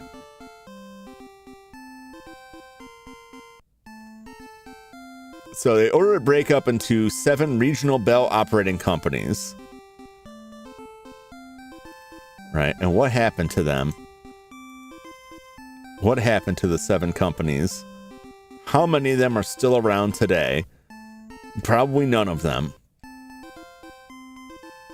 Many of these companies have since merged. By the end of 2000, there were only 3 of the original Baby Bells left in the United States.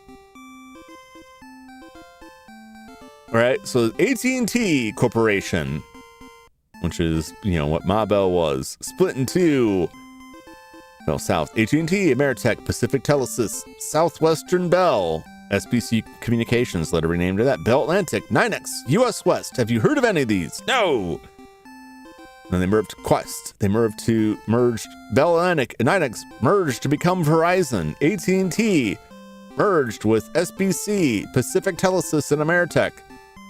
And then Bell South. And so now it's AT&T, Verizon, Lumen Technologies. That's it. It's only a matter of time before they're all recombined. Before we're back to one telecommunications company. The day will soon be at hand. And it will probably be applauded. Like, oh, this is so great for consumers. Everything will get cheaper. No, I didn't want to use a maggot. It's a waste of maggots. Now you're getting me back in the existential crises here. Gotta focus to catch this Funa. He's a tough customer. Oh! Wow, this is the easiest Funa catch yet.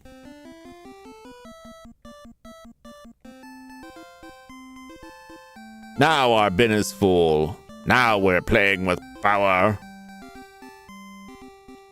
But there's a lot of companies that, like, you should break up. There should be laws dictating, like many other countries have. The person at the top should only be making, like, a proportional amount to the person at the bottom. There shouldn't be such a huge disparity over this. And Jum, the aliens will come and save us from ourselves. That's ominous, man. They may. It just might not be in a way that most of us like. Damn. This eagle's gonna mess me up. Come on, let me karate chop its neck.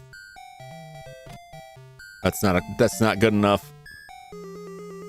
I need to get a really good hit in there and karate chop this eagle right in the face. Like that. Wha-cha!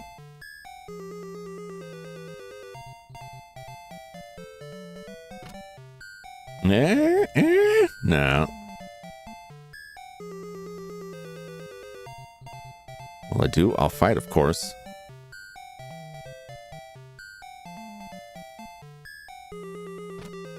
Damn it. Oh, that was enough. All right. They crush by then, let the corpos win. Yeah, that's my feel. I'd rather all just burn to the ground.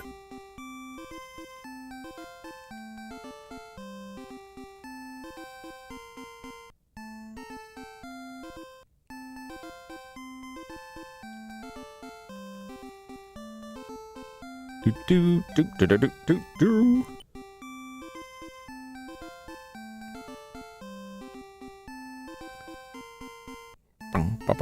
Bum. All right. We made it back alive. Well, we didn't make it back yet. All right, we made it back alive. We got fish. Don't talk. Use your glasses to find bugs, which is what that tool is. It's eyeglasses. That's how I find the bugs. Yeah, well, sell our fish. 300! That Funa really pays off, man. What's up with the fauna in this game? Without joining for a fight. Yeah, and you look at a lot of the animals that come after us, and they're absurd. Like some of them, like I could see some snakes being hostile, right? But like I feel like a goat, we could just like scare off or leave. Hell, I think a snake too. I think a lot of these animals, we could just be like, all right, I'm leaving, and they'd be fine. We're getting jumped by moles. We're getting jumped by rabbits. We're getting jumped by flying squirrels, foxes, raccoons. I don't think pigs attacked us. There were pigs there, but they were just there. We didn't fight them. Snakes and vipers. Later on, bears. There's some monkeys in the next town over. All kinds of wild animals. Most of them, like, they just look completely mundane. They look like the most mundane animals. Sometimes with like a very smug looking eyeball. Like the rabbit has a very smug look about it. Until we get to like, I think the bear, the bears have like a super anime face on them.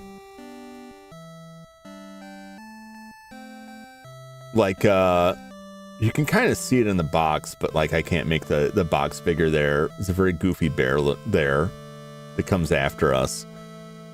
Really wild animals. There's like a stag that attacks us.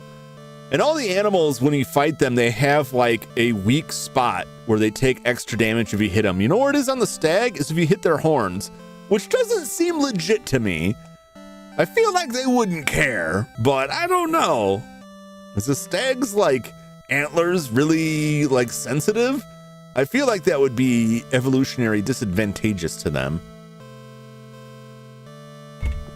Hey. I am going to grab a screenshot of this. I'm going to take a quick break to stretch my legs out. Step away from this for a sec. For my eyeball's sake, I will return momentarily and we will continue this. Let's have... This is entirely my fault. Let's not talk about the AI stuff anymore, okay? Let's not talk away.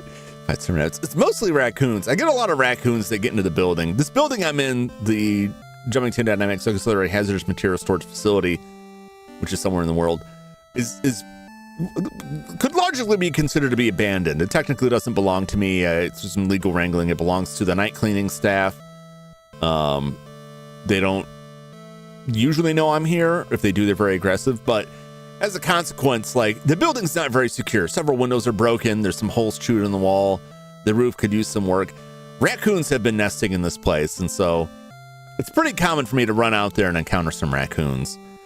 Usually I can chase them away. But any day now, they're going to get ballsy enough to just start ripping into me. And I'm going to come back here and just be like ripped up to shreds, or the stream will just never continue. I'll just never return because I will have been destroyed by wild animals. Hopefully that's not today. We'll find out in just a moment when I return. Stay tuned.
fishing. Let's get back to the fish. $1,110. I don't know how much money I really want. Because I think the... Welcome back. Thank you. I think the inn in the last town costs $100. I think the food there... I think the inn is $50, and I think it's $100 for the food.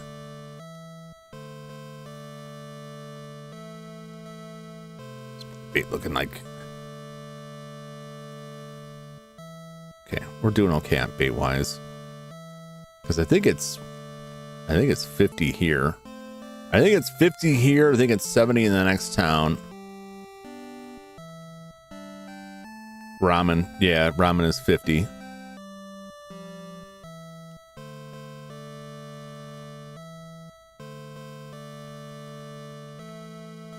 So I think it's 70 in the next town and 100 in the last town.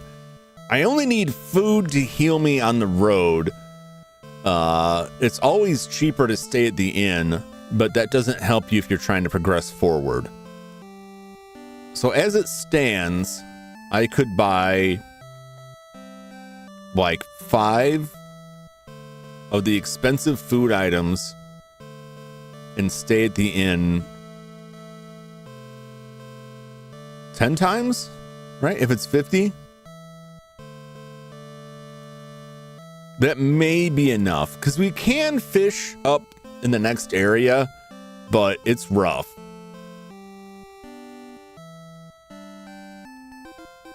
So let's see if we can make it first, because that is the big thing. Can I make it to the next town alive? But all the calculations that are going to get thrown off by the fact that I will need to probably stay at the inn by the time I get there.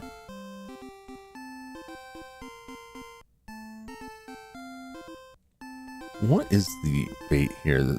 I forget what wants the E-worm here, if it's even worth fighting. We'll see. We'll see what we catch with it. Oh yeah, it's these guys that are super small.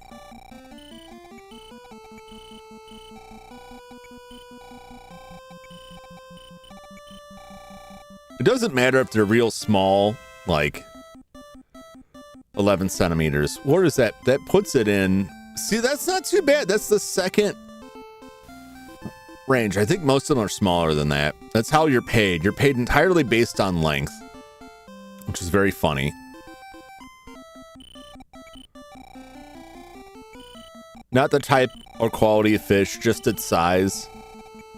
Which I argue, like, a true capitalist would just, like, put weights on these things and stretch them out while carrying them back. They would just have lead weights pinned to their tails to stretch them to increase the length, which would make them more money. It would result in an inferior quality of fish for the consumer, but I don't care about that because I can keep good fish for myself and make more money. So it really doesn't matter if I ruin it for everybody else, because I'm a capitalist. You can't worry about anyone else if you're trying to survive this way. You gotta make that money any which way you can.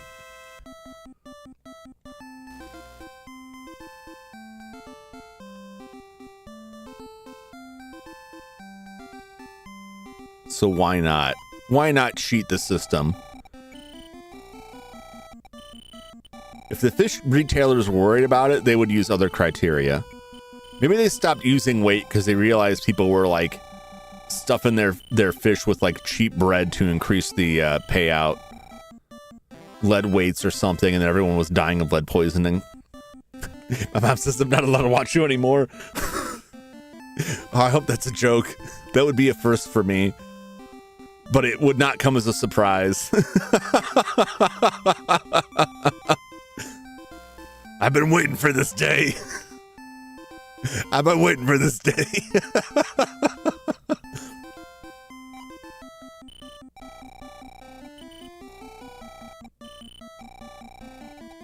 That would not be like at all the first time in my life that I had heard Like, my parents say I shouldn't talk to you anymore.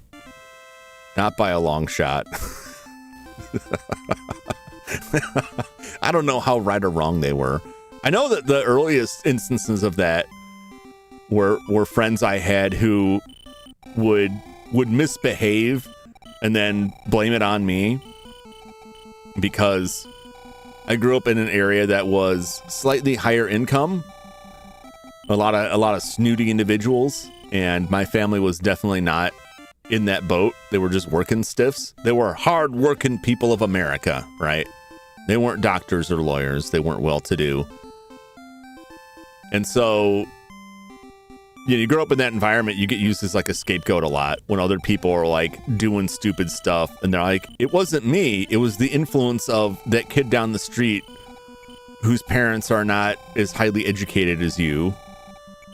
And even that wasn't true. Like, my parents all hold degrees. They're all highly educated people. They were just not like high society. No, it was, I mean, it's the stuff that like only becomes clear when you're older, that as a kid, it's just like, man, these people are kind of weird, but whatever. I still enjoyed my childhood quite a bit. I still had a fair amount of friends, but I had some friends that were like I had a friend who one day in elementary school, he showed up with a Dick Tracy action figure, and he was real excited to show us how he had figured out how to break the torso in half and then rig it back together. So essentially he had given the Dick Tracy action figure the ability to be like explode apart on command. And then like a week later, like, wow, my parents say I can't hang out with you anymore. And like, I know that's exactly what it was that his parents found his broken toys. That was entirely him. And he was like, no, Jum did it. Jum Boy did it. Just like in the Dick Tracy movie. The Big Boy did it. Only just replaced Big Boy with Jum. It's BS. Look at all the messed up rich people who did crimes over there. Yeah. We'll see the joke's on them. And this is really sad, and I hate to even like joke about this, but like this was the reality of the area. All those highfalutin fancy folk who looked down on the rest of the town, their kids became heroin addicts. Like heroin came into the area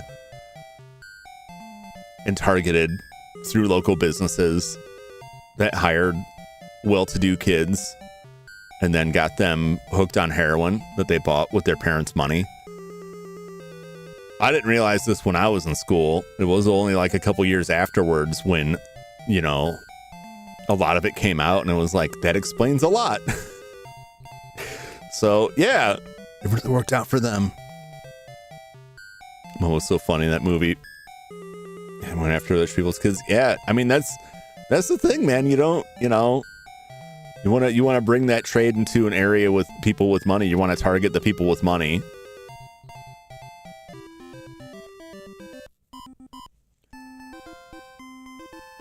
And while I don't think that having a bunch of high school kids hooked on hard drugs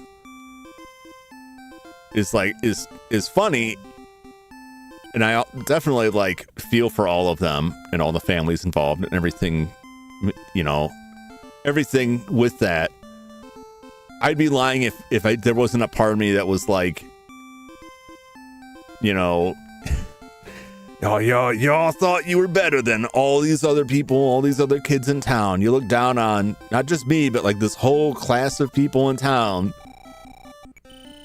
You know what? None of us got hooked on drugs. None of my friends who were what they might call from the wrong side of the tracks, none of them became drug addicts. You know, they're teachers and chemists, and they're in all walks of life. They're very kind and good people. Which isn't to say that drug addicts are not kind, cannot be kind or good people.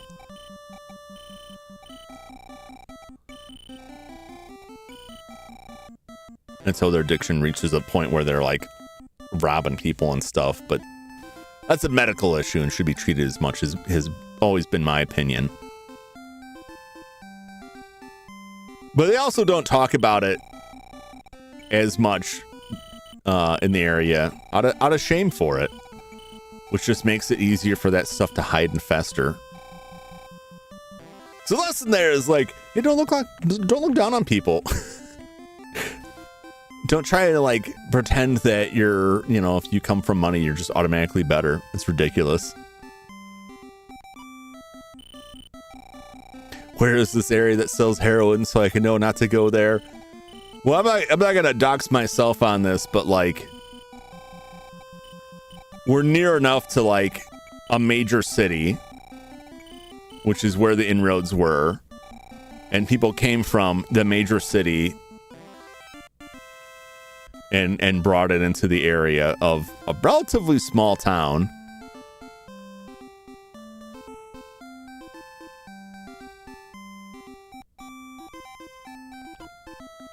So I'd say like the city, you know. I'm also not about to be like, oh, here's where you go to get this stuff. I honestly have no idea. I did get asked a lot in high school, which always confused me because I'm just a super nerd. You could tell just by looking at me, I'm a super nerd. And people would ask me if they could score drugs off of me, and I was just confused, like, what are you talking about? What do you mean? What do you mean?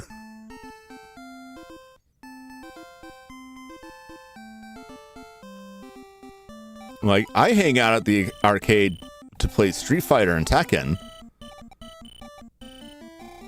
I guess you didn't come here to play video games, and that's why you're just skateboarding in the parking lot. Did you ask everyone who walks into the establishment that? Yeah, that's interesting. So you sell drugs. You know, I wonder, like, there were some people I knew in high school that we hung out a few times, and I was always like, we're from two different worlds here. Like, we have nothing in common. I really don't know why we're hanging out. And I'm pretty sure that looking back, those people were probably involved in that and were just like, would use me as a relatively, like, you know, clean looking individual to put in front of their parents to be like, I'm hanging out with this person. And then even when they weren't, they'd be like, I'm going to hang out with that person that you met that is obviously not on drugs, and then secretly go meet up with the people to get the drugs. Is my theory. There was definitely a lot of weirdness going on there with that.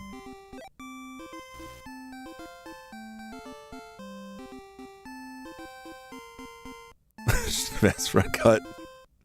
I had not the faintest idea that was going on. Like, that was the furthest thought from my mind that, like, anyone, especially people my own age, were doing that.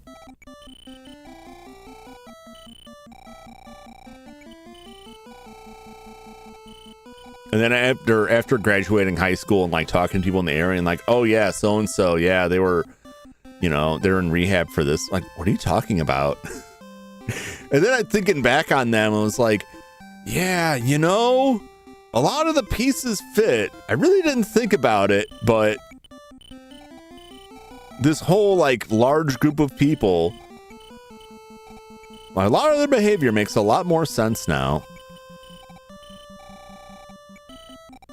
I mean, you know, 9 HP. Good God.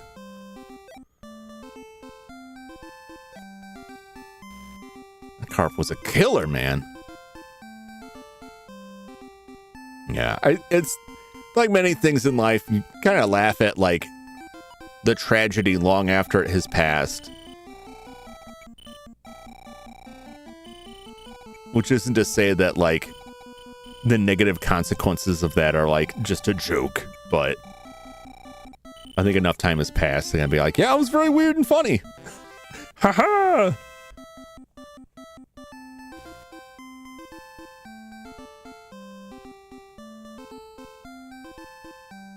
I wonder often if like that area still has issues with it, because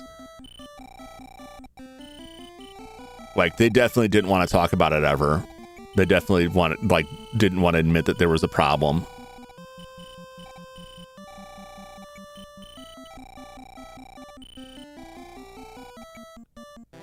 Gotcha. But, you know, that crime is everywhere, you know. Even Mayberry had crimes. Idyllic as it seemed.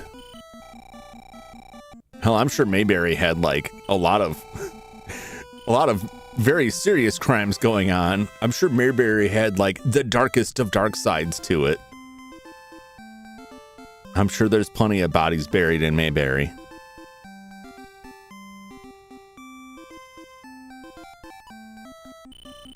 Now, was Andy Griffith complicit? I don't know.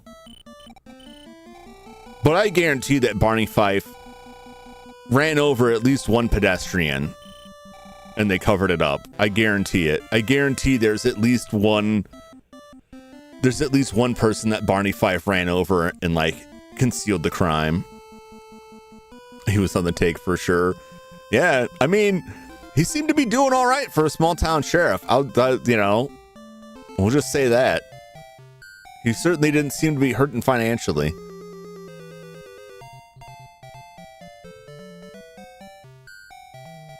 Come on, give me the gut shot. Nah, it's not the one.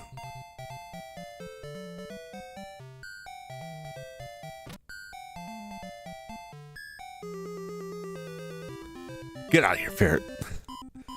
Everyone, even the crooks, loved Andy as long as they lived in town.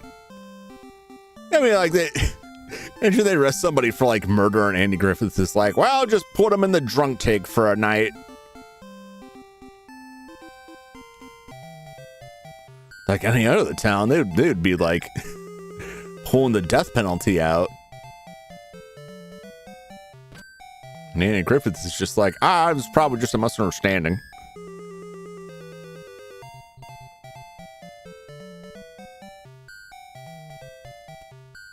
Damn it. For the headshot. I had a theory that I wanted to test, but I'm terrified to do so, that like some of these shots that are like don't look like they're hitting the face actually do hit the face, but I don't think that's true. Die, serpent!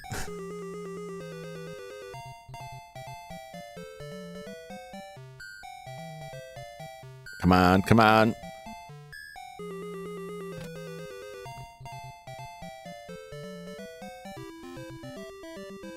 Burp, burp. I wish I knew what the XP scale was on this. What's my bin looking like? 19. We got room for one more, baby. It's like, you like the bugs here? I'm not gonna risk a Funa. We'll just walk off with our very weird looking, certainly not American lobster.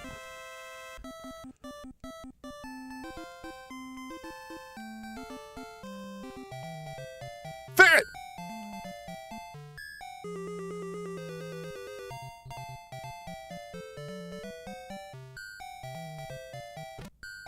Gotcha. Ferrets go down with just like one smack to the belly. These snakes, though, not so easily destroyed. And they always come back.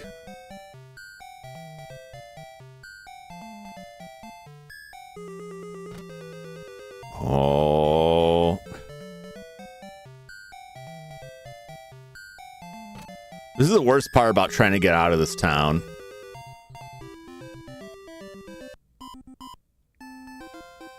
Like, even if you're doing well against the snake, you're taking a bunch of snake damage.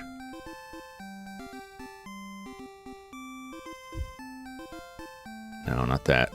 Tool. We need the tub.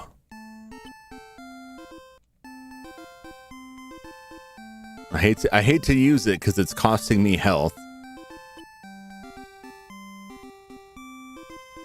This is probably like the suboptimal way to get through this area, but slowly. And this is what the end is going to look like too.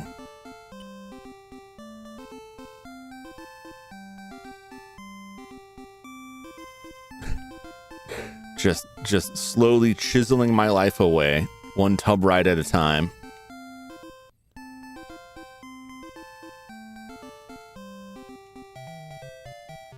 Oh, the snake is gonna kill me. I can practically guarantee it. Sounds to have roads between them. No, they just have these pathways that you kind of follow through. And this one, like, you kind of have to alternate up and down. Yeah, there's no escaping this. And this is like, I've griped about this a lot at this point. And the snakes are like the worst example of this. That all of your damage output, how well you do in a fight, depends on how much current hit points you have. So that even when you're high enough level that you could potentially do good damage, one or two fights will like take you out of the running. But it's so irritating to like spend so much money buying food.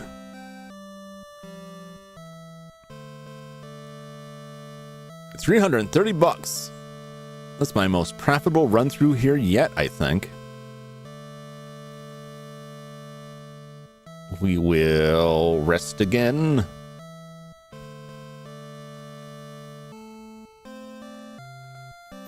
I wonder if it would be worth it to me to buy some $50 ramen. I've got... So I could buy... like 8 ramen with that.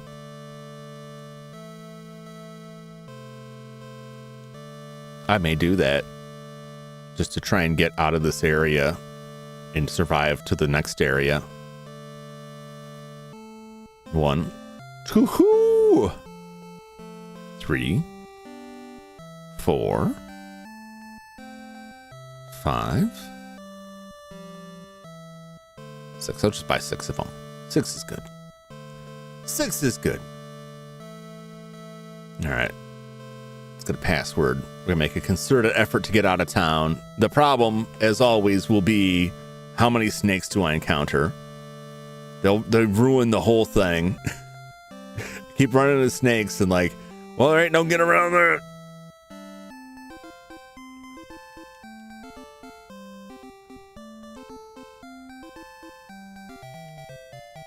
Eels are okay. They'll still do some damage to me, but I can 1 or 2 shot them usually.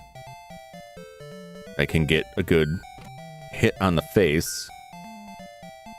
There it does. There it goes.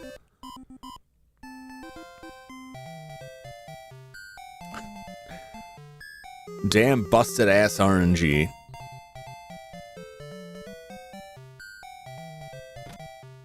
Oh. Missed its face.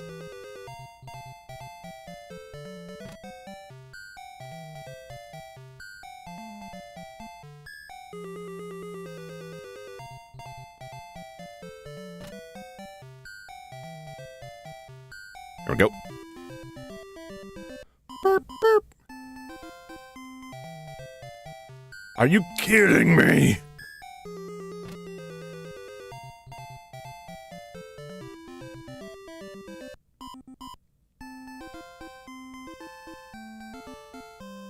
Just wait for a second here.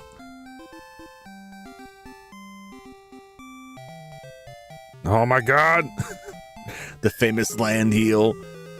We are in like swampland. It's like marshland. It still doesn't make sense. It makes as much sense as the grass lizard being something we can catch in the water.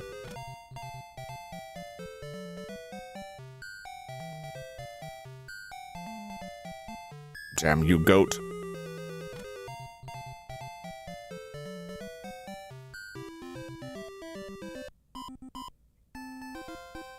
When will I achieve my next level? Nah, I can't go very far that way.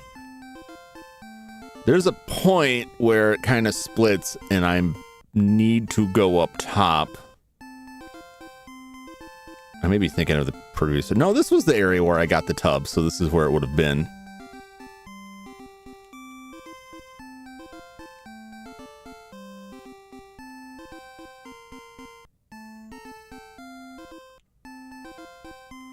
Things being nice and peaceful so far.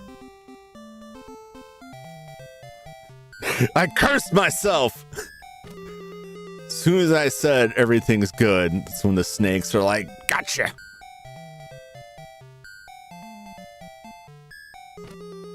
Punch him right in the mouth! Oh! We found a hook. How delightful. It's always funny to me finding a hook after you beat some wildlife to death. It's like, this thing had a fishing hook in its belly. The snake came for another jum pack to smoke. They just can't get enough. Surgeon General's warning. Smoking jum is bad for your health and is highly habit-forming. Oh, it's tub time.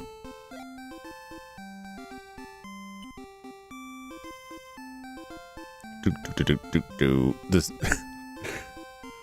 no real explanation still, like, why is the tub so bad for me? It's just so funny to me that it's like, using the tub hurts you. But why? Oh. Oh. That's two either way. Alright, I should go back down. This is bad.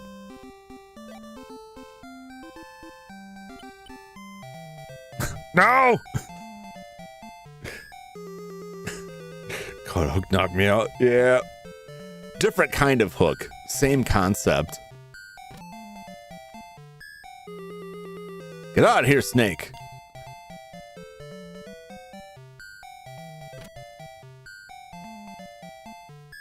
Alright, it's defeated.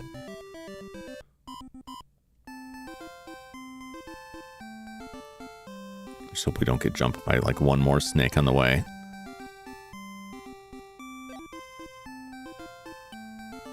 Release the tub.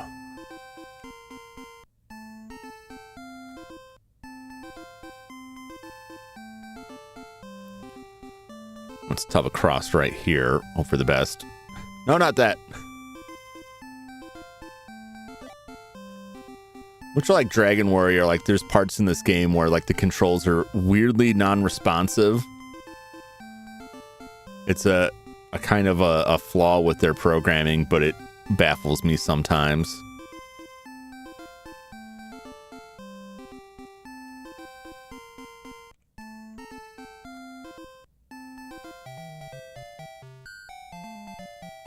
Fight the goat!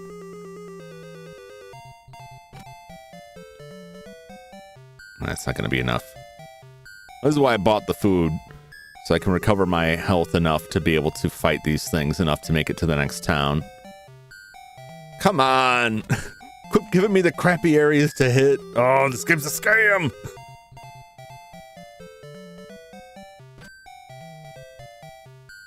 Slap that goat. Slap that goat right in its smug eyeball. For the old chop. Whatever that frilly thing around its collar is, it doesn't like you touching it, which is where I want to punch it all the time.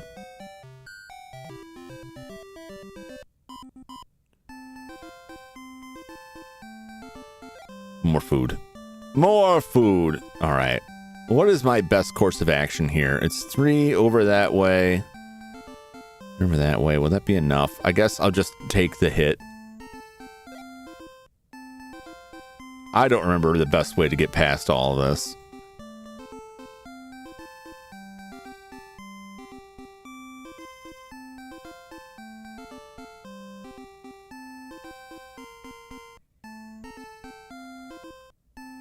One, two, three, 1, 2. Okay.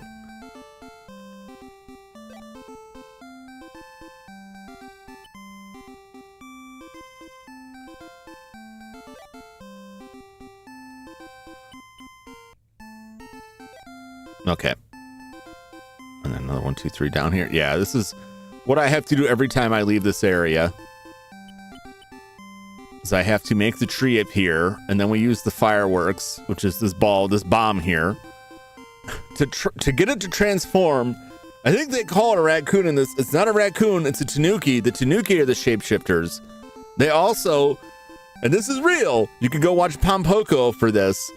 They also stretch out their nutsack and transform it into things. So if you ever see a statue of a tanuki sitting on a stone, that's not a stone. This caves!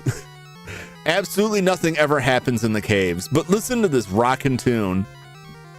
It's so intense. It's so bright in here. This is like a uranium deposit. Watch out for Zubat. I always expect to, like, something to attack me, something to happen in here. Absolutely nothing. Only Jum informs us of the Juking transformations. Most gloss over it. I think a lot of people would just rather not know. Like, people would rather, are better off not knowing this. And I'm like, nah, you need to know. Everyone needs to know. Okay, I'm at 48. Let's see, what is the food here? I'm pretty sure it's gonna be 70. 70 for a potato. Potatoes are 70. I will stick with what I got, thank you. I think this is 40? Yeah. So the inns go up 10 at a time. The food is going up 20 at a time here. Potato, potato. Boil them, mash them, stick them in a stew. Now this area, it's all kinds of like tub wrangling.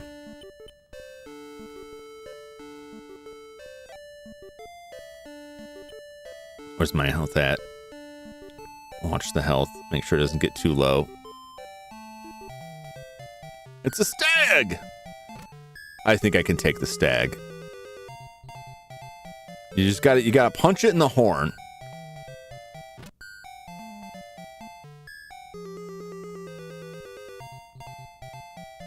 It's got like a solid amount of hit points. It does not doing a lot of damage.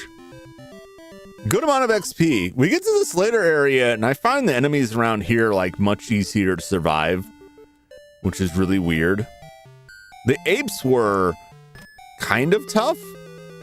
They can do some serious damage. I may have to eat during this fight.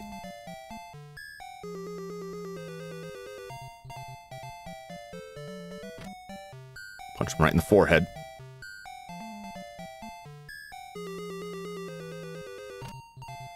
I will probably have to eat during this fight. I don't think I'm going to defeat him otherwise. Just because my damage output is getting too low.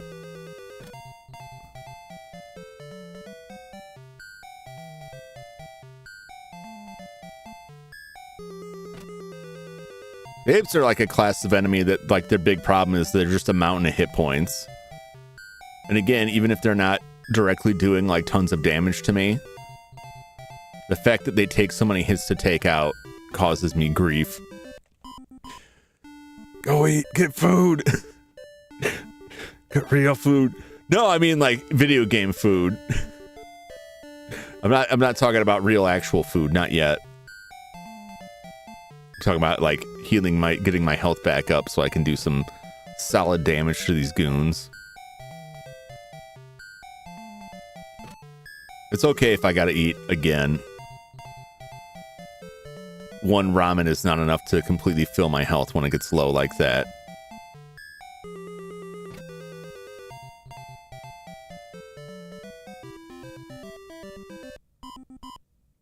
Man, the scale of our, now we're full up. The scale of our leveling has certainly slowed down here versus previous levels. Oh, I just go through this area. Oh, I gotta get up there, don't I? One way or the other. Just shave off. I don't know, is this river made out of acid and this tub has holes in it? I don't know what the story is with that. I'll never be satisfied until I get a proper explanation of why using the tub to float across the river harms us physically. I know we've talked about it just being with like filled with spikes and stuff. I just wonder like why would they build it that way? They had a choice. Why would they choose to make it so damaging?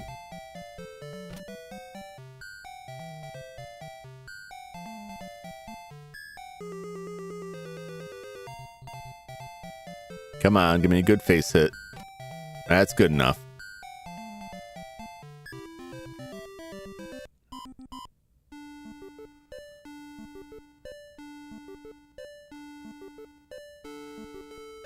Yeah, maybe coming up here was a mistake.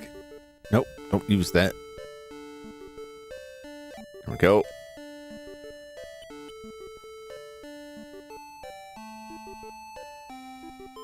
Damnation.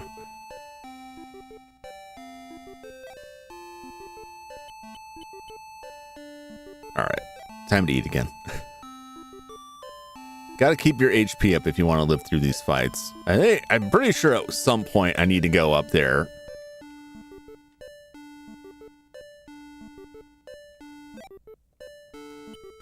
You gotta use the tub to cross somewhere, some way. Oh, maybe I didn't use the tub there. It's a tiger! Look at this tiger! Look at this tiger! That ain't no tiger. That's an adorable orange tabby cat.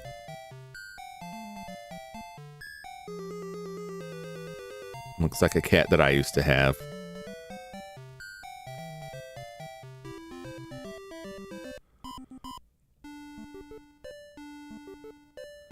But now he is defeated. And I must once again break into the lair of the hogs by hammering on this fence. Broke it! Fare thee well, pigs. Fare thee well.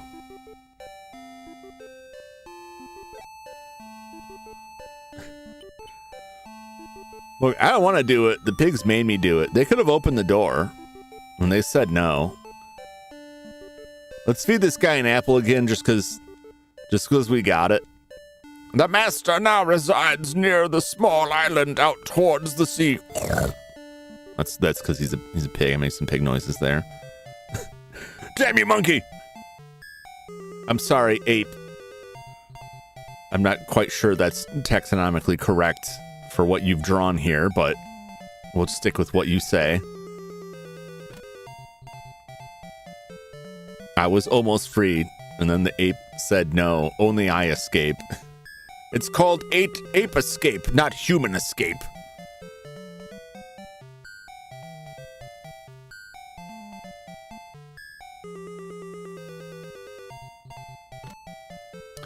I lost my nerve. Gotta wait for it to roll into his face.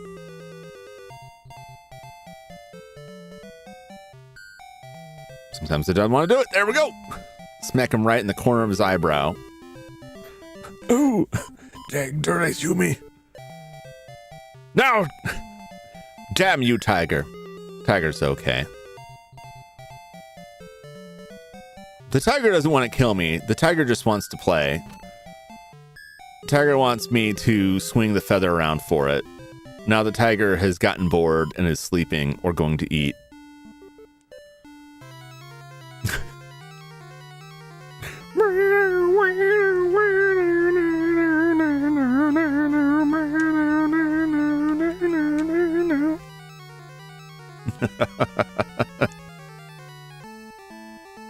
They're so intense.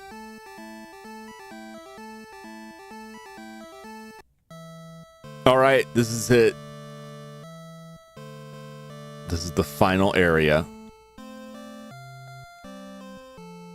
Well, the final town. $50 to stay the night. Including French. Where is... There's the shoppy. Was there anything... Oh, there was a box in here that had some stuff in it. Okay. We need to find a key for that. Let's buy some stuff. Yeah, rice. 100.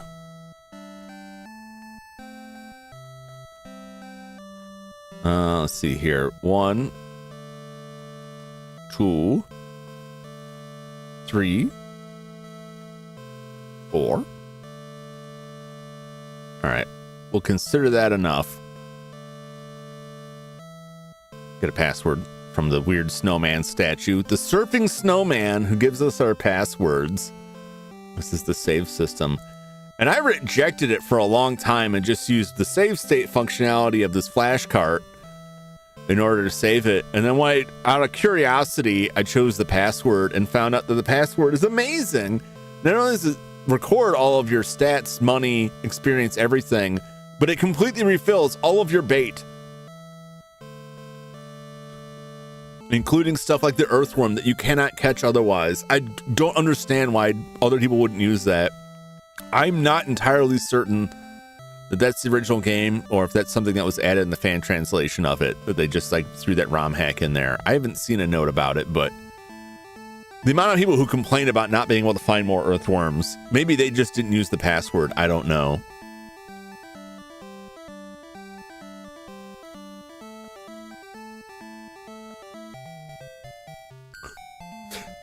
Can I escape the bear?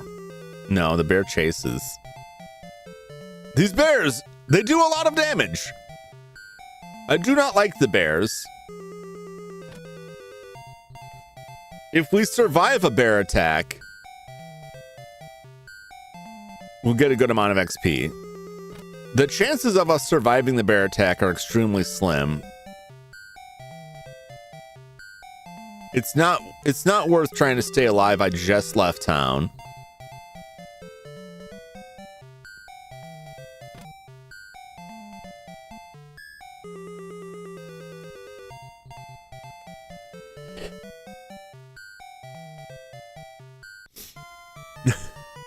I just walk out of town and get jumped by a bear.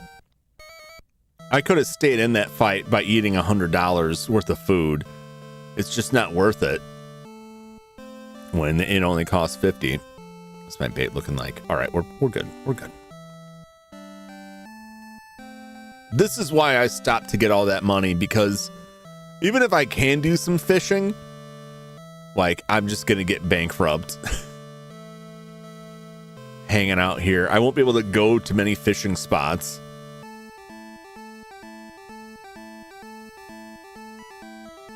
Can I fish from here? I think I can. And these things only want the E-worm. I'll give it a shot. I don't think it's going to go very well. My recollection is that this didn't go very well before. The music is like really intense here.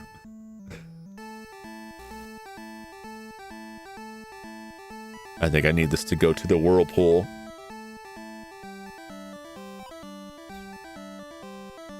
Jesus. That was quick. You know what?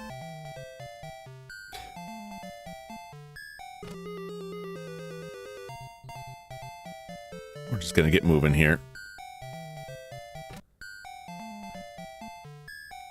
I thought that would have hurt it more.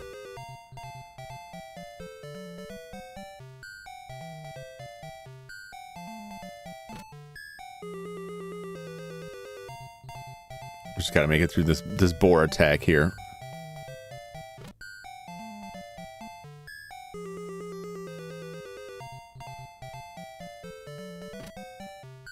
Come on. Hey, 50 XP. We still haven't leveled. It's crazy. I will eat my ramen just because I got it. I have to make it to the end of this. And I have to have enough health to take my tub out to an island. All of these fishing spots are like really brutal from what I remember. They're all like tough fish, quick biters. None of them seem particularly big either. So it just seemed kind of pointless.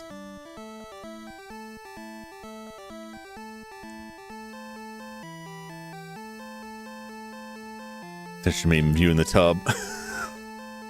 My death tub. Let's see this death tub meme.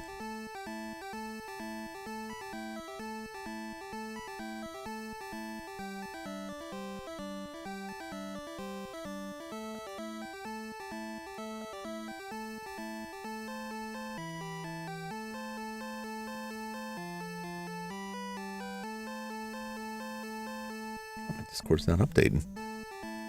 Update Discord. I didn't see it. Well, see if it pops up in a sec.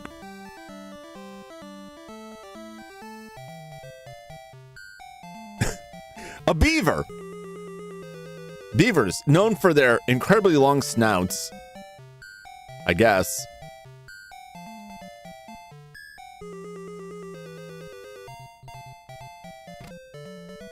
We gotta hit it somewhere.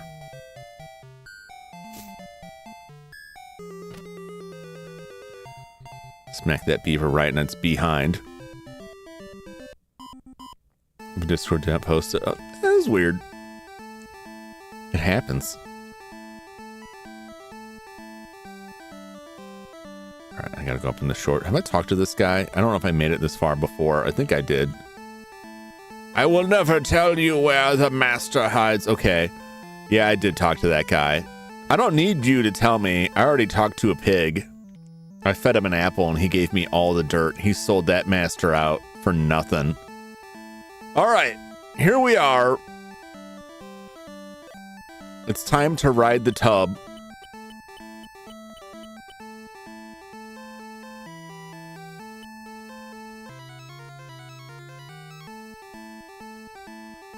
Okay. I think he's in that whirlpool. So we'll find out if he's in this whirlpool. I took quite a bit of damage, but I can make it back out of here.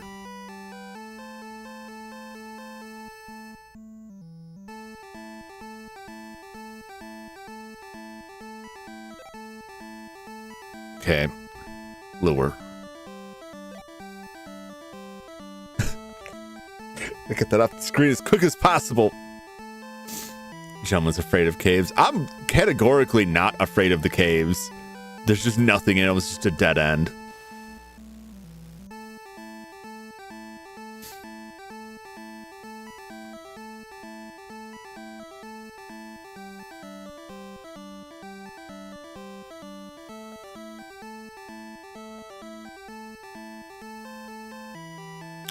Is he not here?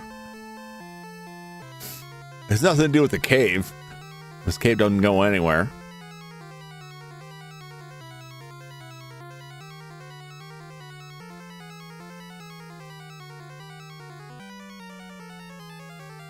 There's nothing here. That's all. No, Silas, no. I'm just putting a frog on the line. Nothing weird. Is there something past this?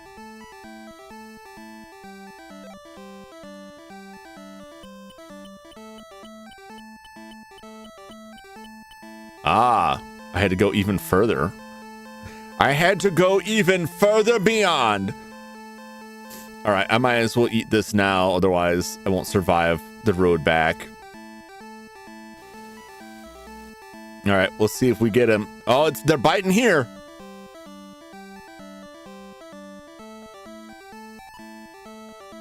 Oh my God, this guy's gonna...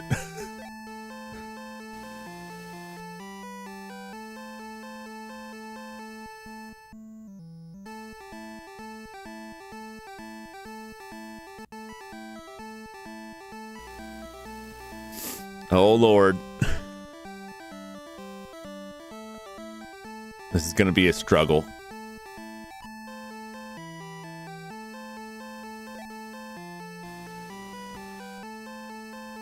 He's so quick. He's so quick to take the bait.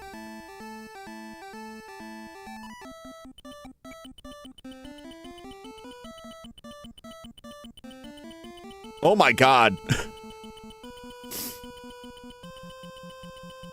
Please stop. Please stop so I can reel.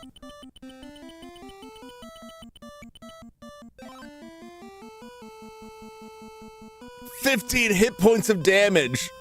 Well, we know what the river master is. The master is.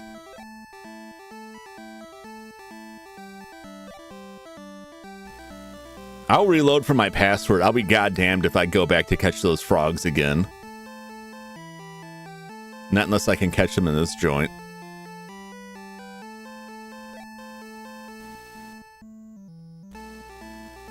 Holy hell. He was just pulling on the line the whole time.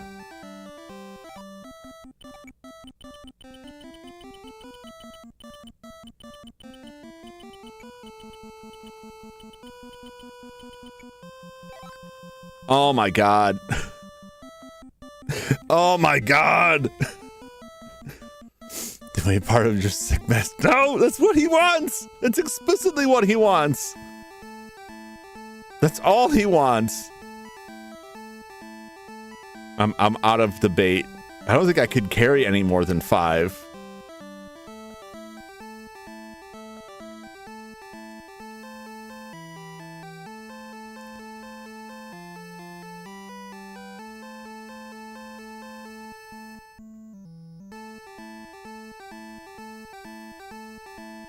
I can't beat him.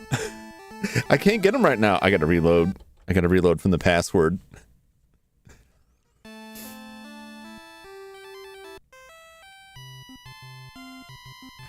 Sorry, did this poor frogs to bite up. No, silence, no. What? You know what? I'll say this. We have met the enemy there, right? And I'm shocked. I'm quite shocked what it was. It's a big crazy eel.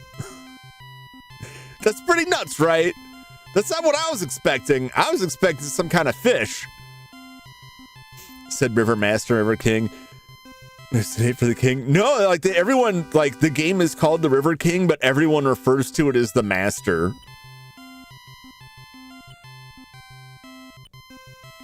So it's a giant like river eel. It's like an oarfish. I don't. It looks kind of, you know, but also could be an oarfish.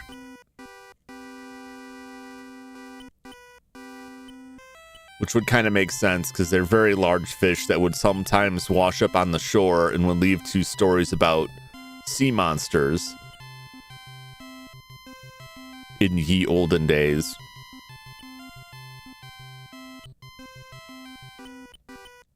One, 2, 3. Nope. 1, 0, 4, 1, 7. 1, 1, 1, 1, 1, 1, 1, 1.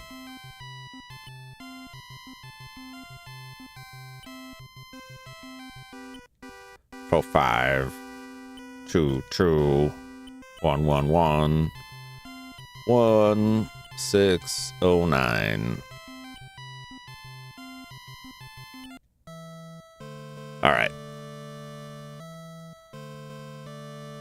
Still got all our stuff. Cool. All right, well.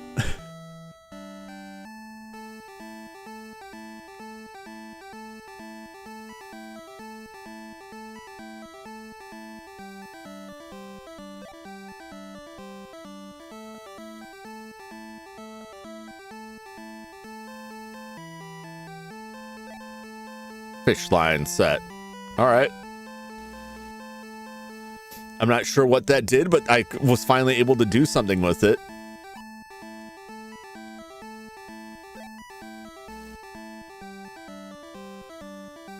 It's good practice here.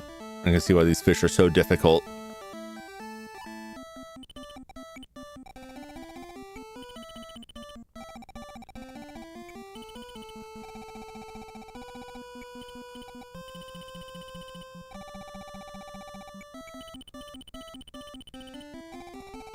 Come on, fish.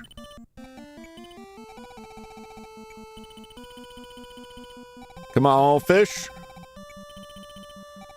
Come on.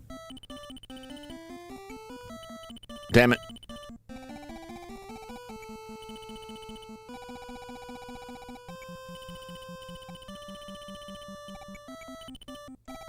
Come on.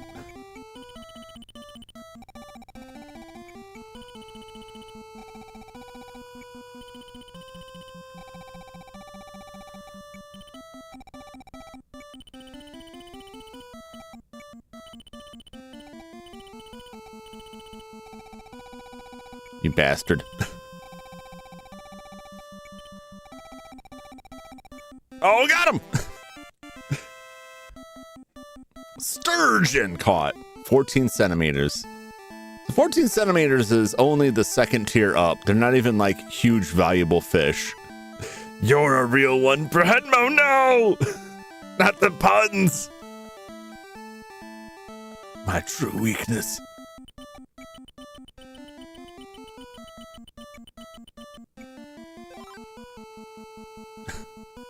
Grass carp. Oh, okay.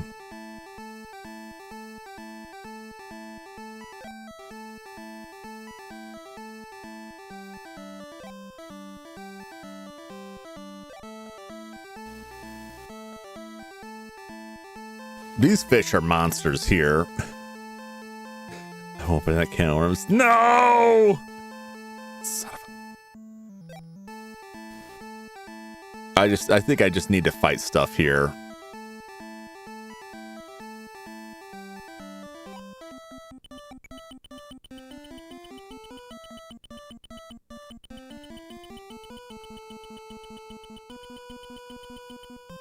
He never stops.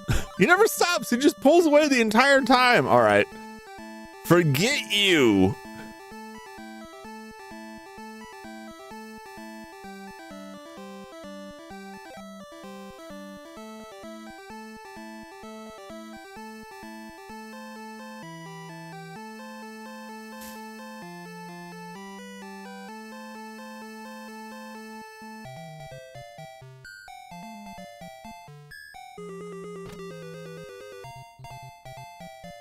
We'll just try and get some levels up here. Try and survive this bear attack.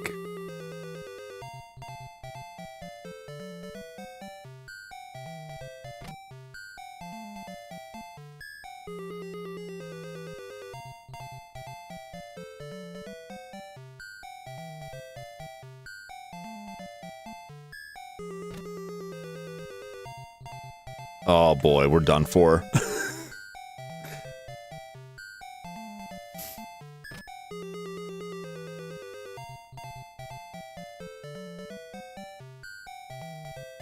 I think I beat a bear once.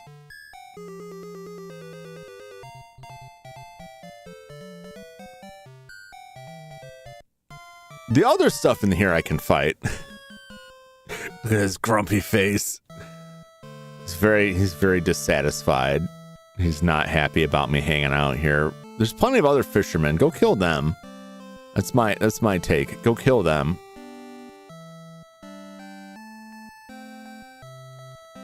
All right, our max is 57.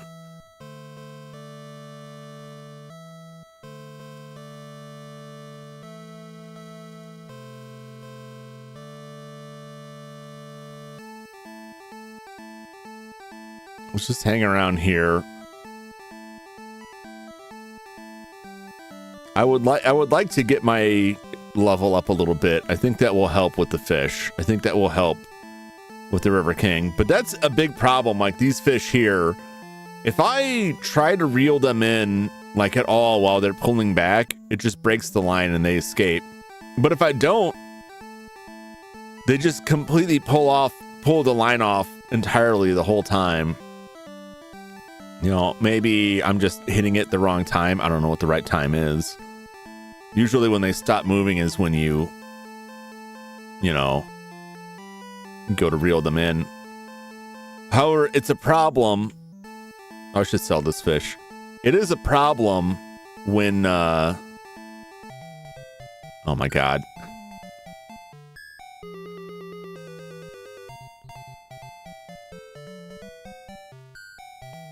Kill this bear or die trying. Of course, none of the targets are good. Pet the bear? I'd love to pet the bear. The bear just wants me dead.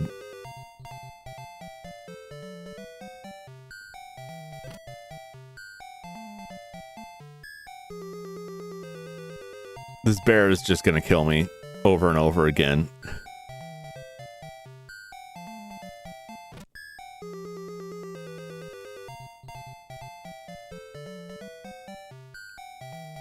what a swing on the bear. Like this bear does like 3 points. And then it's like 19. Stop overfishing, won't eat you. I haven't even touched the fish out here. He can have all the fish out here. $20 is all I could make out here. That's not enough for anything. That's why I did all that fishing outside of town. But if I die without getting any experience, it's nothing but a waste.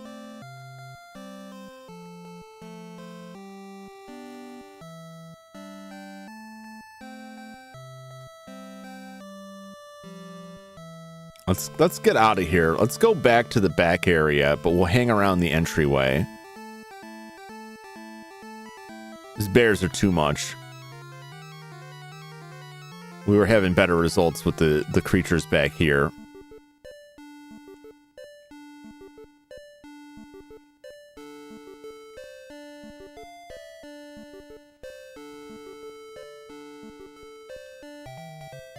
It's a stag.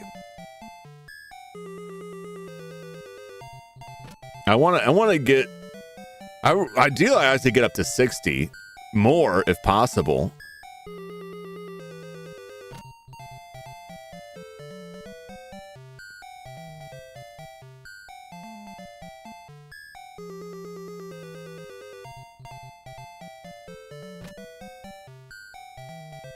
Because as far as I know, it does help with like reeling some of the fish in.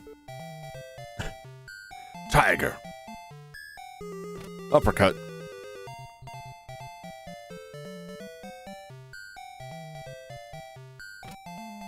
Right between the eyes.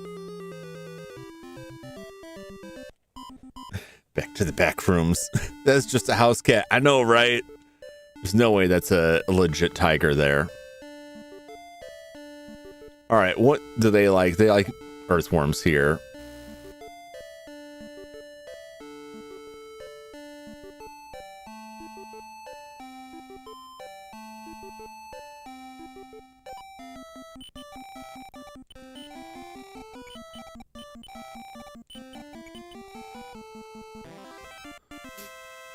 Keep thinking E-worm means electronic worm. I think so. The 9-centimeter fish. We'll see how long this stays active. In order for this to work out, I'd have to make like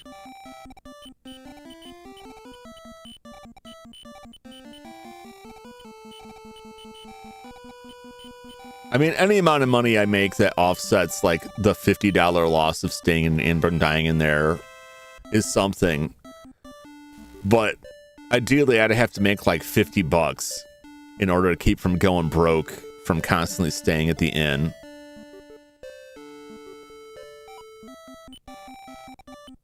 And something tells me like this spot right here, I'm not going to make $50 on.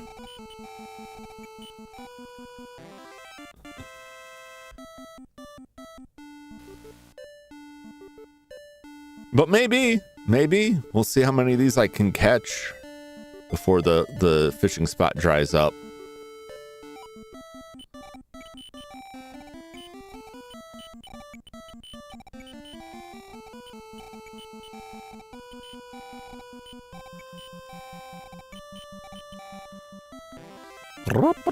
I mean, they're so tiny, but like it doesn't really matter for.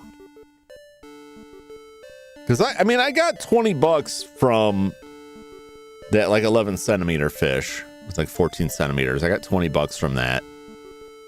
I don't know if these pay. I don't think these pay $10 a piece, but I would need to get like 5 of them.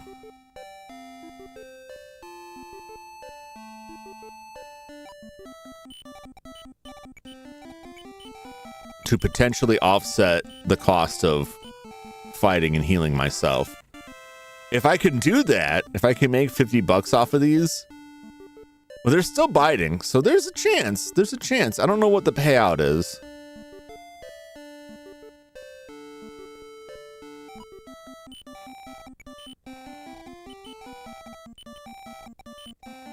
Look at this guy.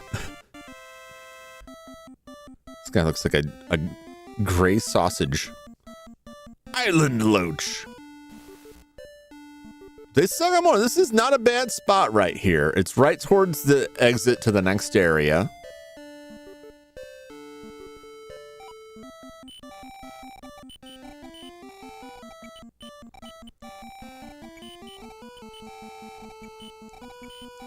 This is not a bad spot. If I can battle the stuff here that is fairly easy to fight and survivable, and make enough money fishing in this spot to pay to stay at the inn,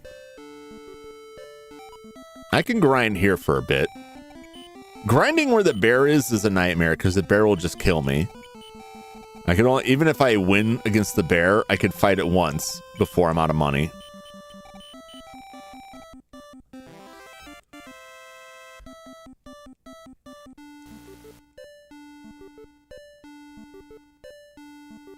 Wow, can I get like the bin filled up off of this? I doubt it'll go that far. But maybe. See, the earlier spots in this section that I went and fished on around these poles, they gave me like 2 or 3 fish and then that was it. They're like, nah, no more. So I just didn't even bother in most of this area.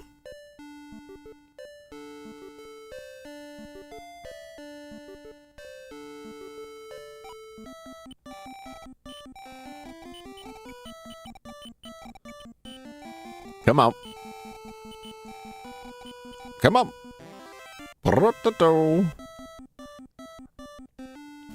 Just filling up on all these tiny fish. Wow, the fish are still biting. That's crazy.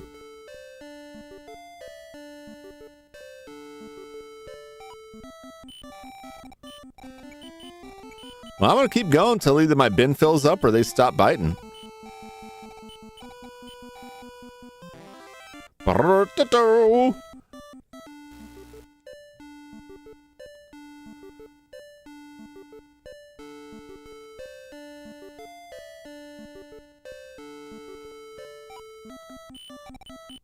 And then I'll go fight some animals here, and then when my health starts getting low, provided I don't die in a fight, I'll escape to the next town and stay at the more expensive inn, so at least I don't have to walk this whole area again. It may or may not work out. It may or may not be wise.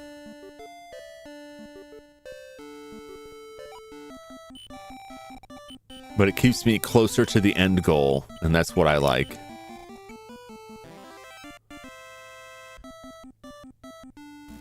But man, those fish on the other side of that, ooh, they suck.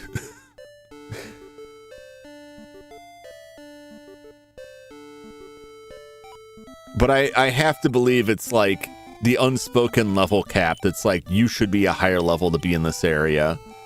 That's usually if like you go through an area and everything kills you outright and you can't catch any of the fish, it means you need to be a higher level than what you currently are. The only exception to that is the town with the snakes, where the fishing is pretty good, but you got those snakes that have a really hard to hit spot that does decent damage. Like only hitting him in the head does a good amount of damage, and it doesn't come up that often. And they always do a fair amount of damage, and they have a lot of hit points. We got 15 fish out of there. If that 15 fish isn't enough for 15 bucks, then there's problems here. We're at 48 hit points. I don't know when we go back. Maybe like 30 or so.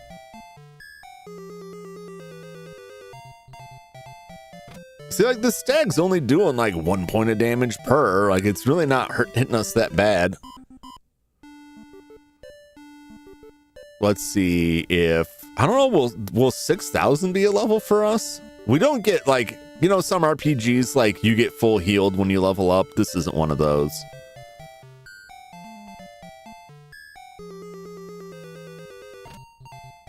Pet the kitty. Pet the kitty. Give the sweet kitty some tuna fish. No, okay. Well, I prefer to think the cat just got bored and left. And he's back.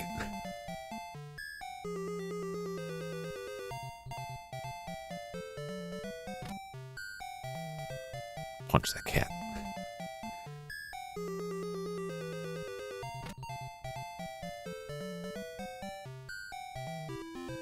I mean, I hope I'd be able to defeat a house cat.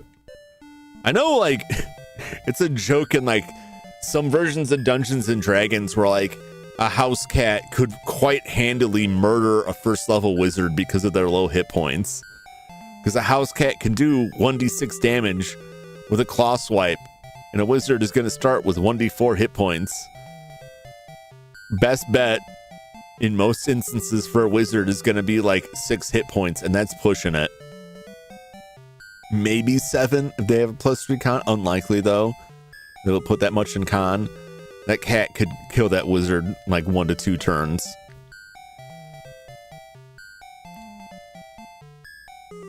This cat, however, just seems like, you know, hey, this cat's angry. It might scratch me a bit. I'll probably get infected if I let it go.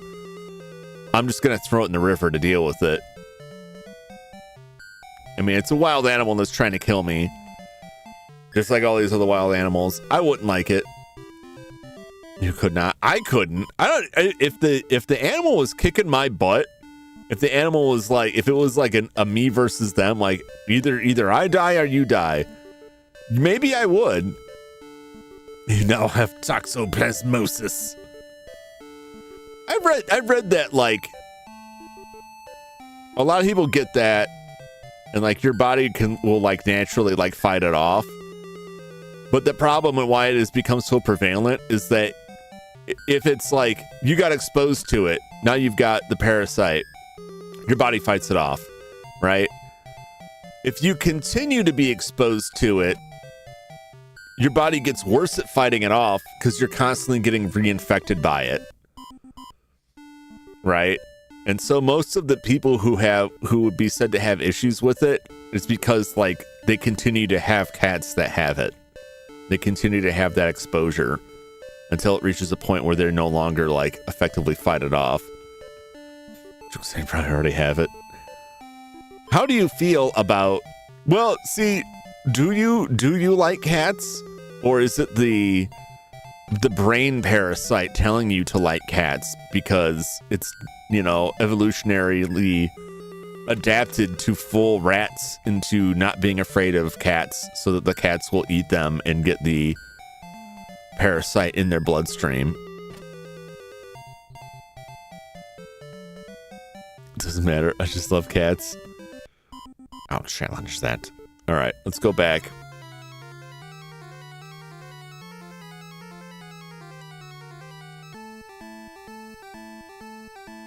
No whammy, no whammy, no whammy. All right.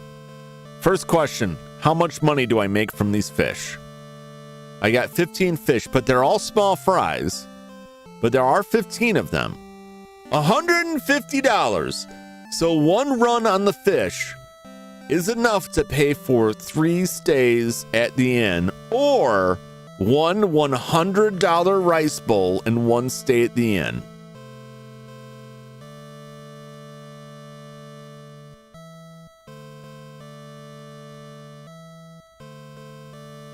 Even if I play it conservatively and like I'll keep this $150, I've got 2 more free nights at the inn with that, just in case a bear attacks me right now and I die and have to go back and sleep in the inn again.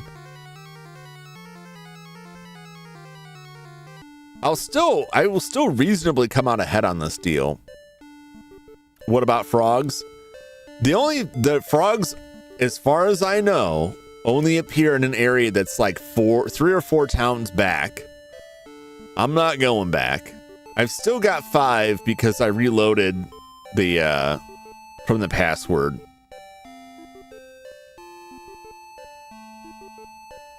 Yeah, so if I so that's like three nights at the inn. So assume I made it back. So I've made it back. So I have a surplus of $100 now. If I can catch 15 fish again, get another $150 out of it when I go back, I'll have to stay at the inn. So that's another $100, assuming I make it back out. Like I'll still have another surplus of $100. Then I can buy rice.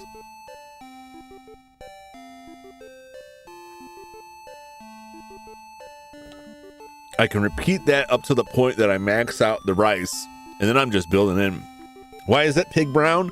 The pig is brown specifically because when you're trying to find where the master is, which is what they call the River King, the fish that you're trying to catch, a clue to get it is someone tells you that if you feed the brown pig an apple, he'll tell you where the fish is. So that pig is brown to differentiate it from the other pink pigs elsewhere.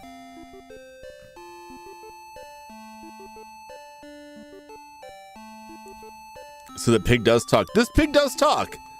If we feed this pig an apple, he will talk to us. It's the only pig you can talk to. He squeals. But if we feed it this delicious apple, I don't know why it's got a Y there. Was it a yapple? He talks. The master now resides near the small island out towards the sea.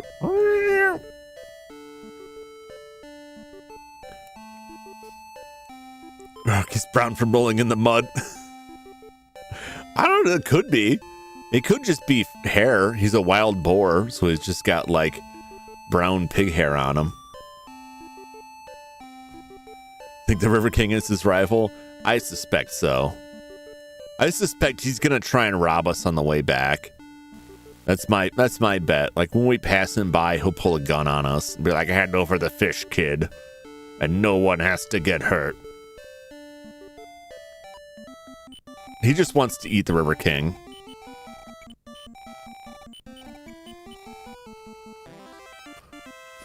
He's probably not even a pig. He's probably a tanuki. He's probably just like that tanuki that we blew up with fireworks to get through the cave.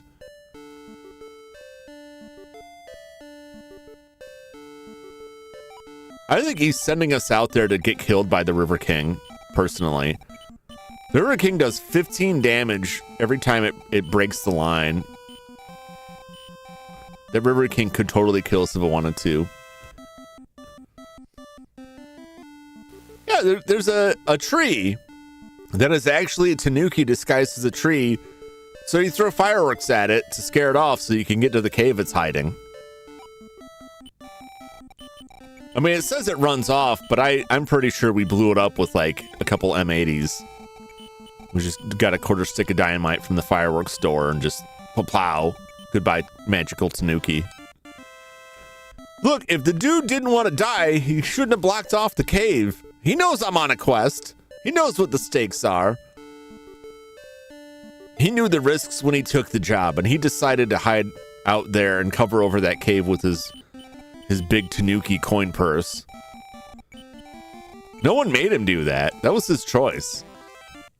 And if I have to throw fireworks at his tanuki coin purse to get the job done, then that's what I'm going to do. If I got to go at that tanuki punching bag and just start wailing on it, that's what I'm going to do.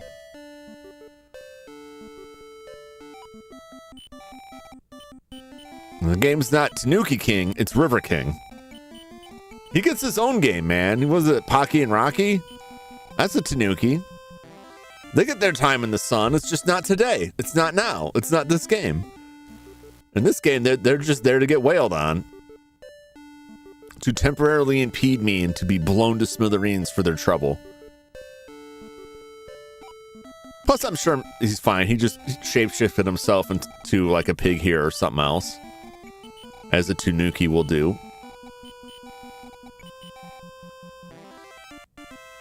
Tanuki in your walls, Jum. I'm pretty sure I could tell the difference in real life between a tanuki and a raccoon. But I could be completely wrong. It is awful dark when they show up.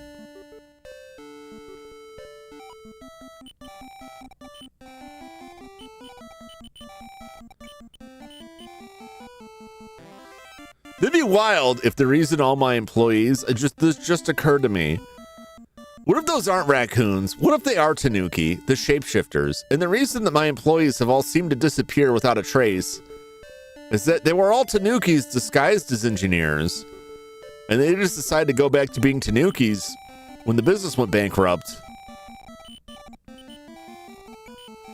Maybe I should throw that out the next court case I have.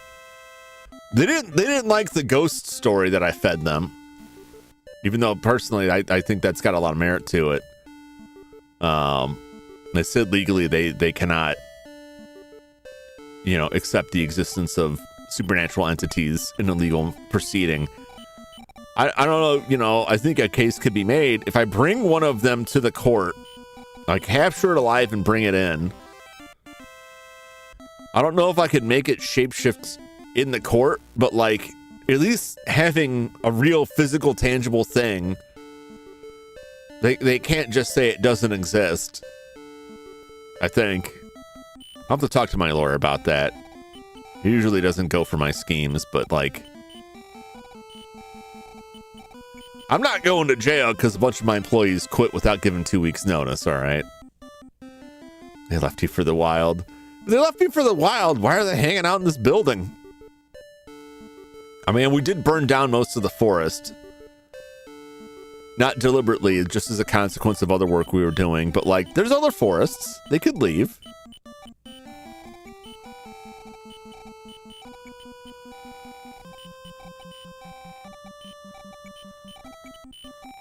I don't know what they're doing here. There's no food here, aside from what I hide in the walls, and they haven't found that yet, surprisingly.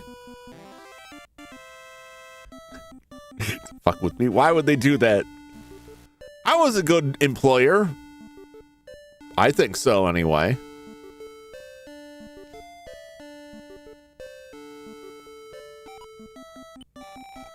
If there were any complaints, I never heard about it. I mean, that would have gone to HR and it probably wouldn't have reached my level, but like, I didn't ever heard about it.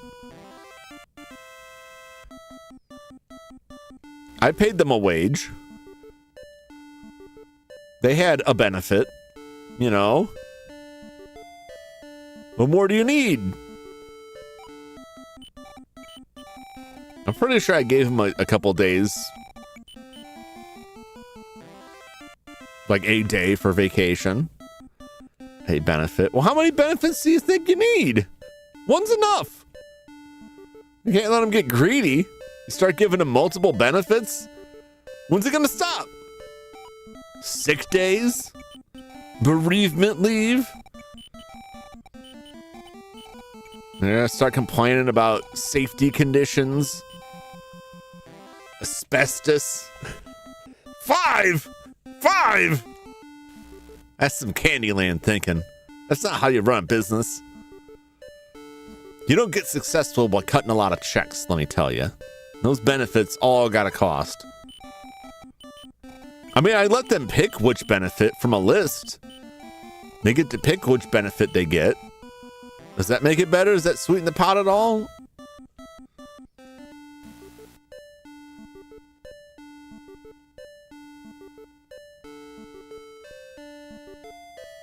No? Well.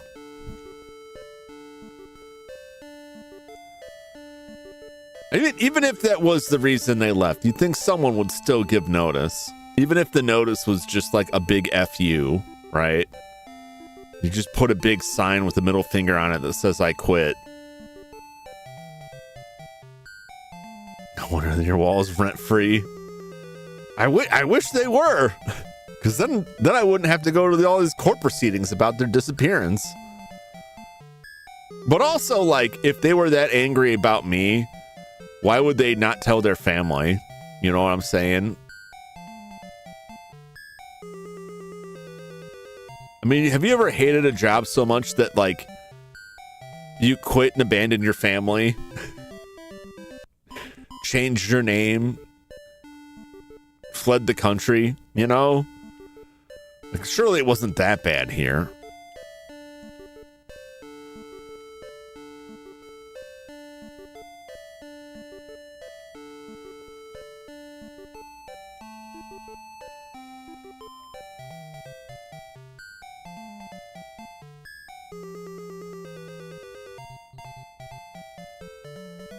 I mean, my theory for a long time was that a ghost killed them, right? Like, we got a ghost problem in the building and the ghost got him. And ghosts are very good at making people disappear, right? They can make it happen without any evidence. Why they targeted my building, I don't know. I don't think we built it on anyone's graves. But I mean, when we think about it, like, somebody's died everywhere you'd build a house. So, like, There's no getting around that.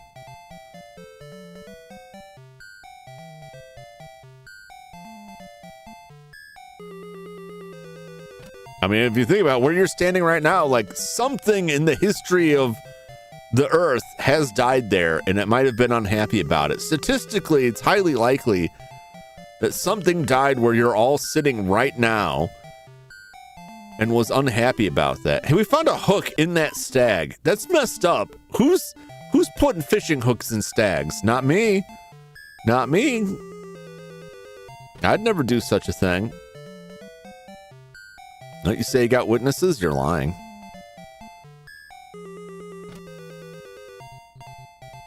Are there 37 floors up? Unless they flew, then I doubt it. You ever heard of birds, Silas? They've been around for a long time. Imagine you're a pterodactyl, and another pterodactyl comes and wails on you and rips your head off at 7 stories in the air. 37 stories, all right? 7,000 feet. This building... You know what I'm saying? Like, the building may not be, but like, something died in that spot, and then they built the building there, and it occupies the space in the air where the thing died. Right? And also, like, it doesn't have to be in the air. Like, if someone gets murdered on the ground and then they come in later and build a 10-story building on it, and that ghost haunts that building, it's gonna haunt all of those floors.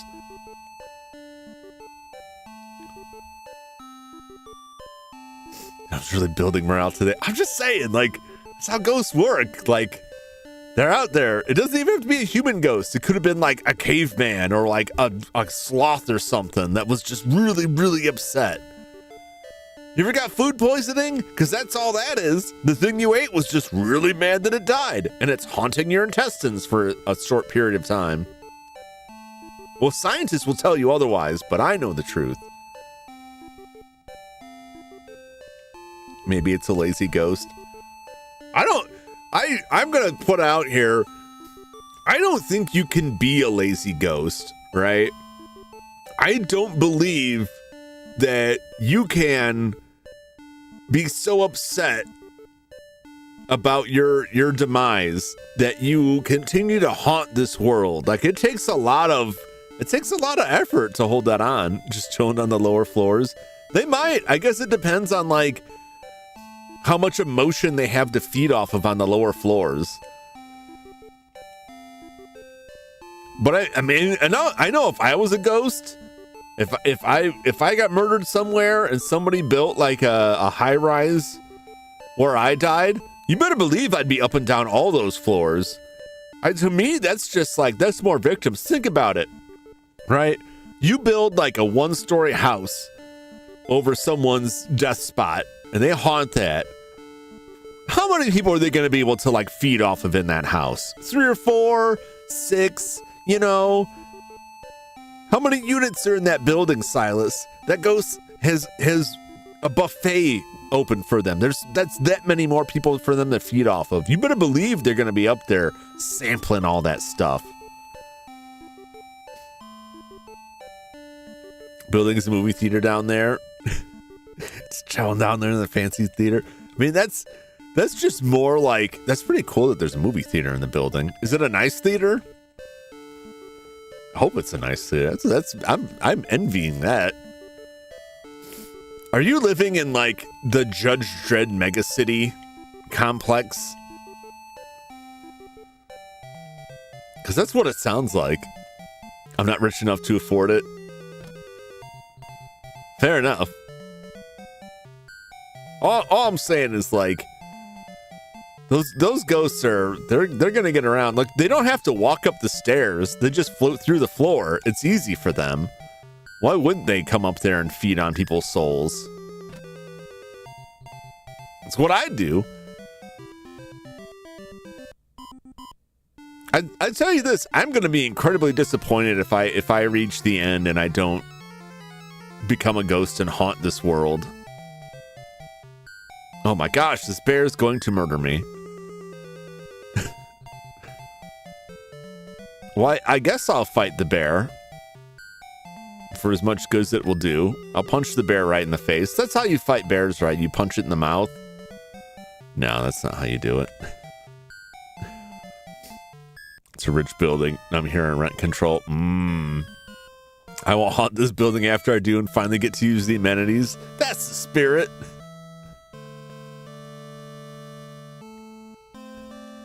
See, the nice thing about dying from a bear right when walking in the door is it just saves me some time because staying at the inn, once I make it to town, is baked into the cost assessment of all of this. So, like, it really works out. If something just kills me when I walk in, they're just saving me steps. Let's buy a single rice. You know, we will slowly build up our rice portion this way. This area here is like working out like way better than I thought.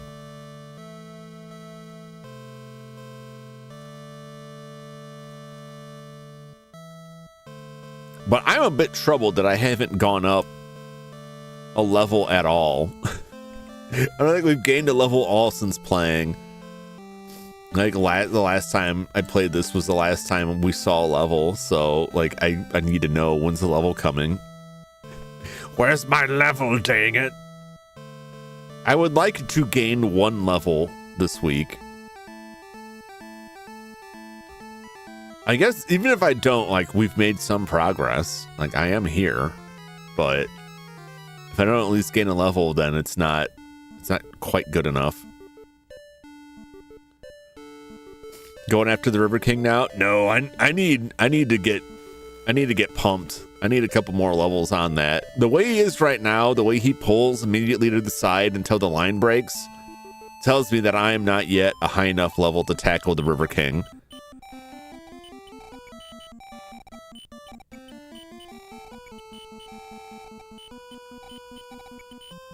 So we're just gonna be grinding here until we gain some levels. Building up money.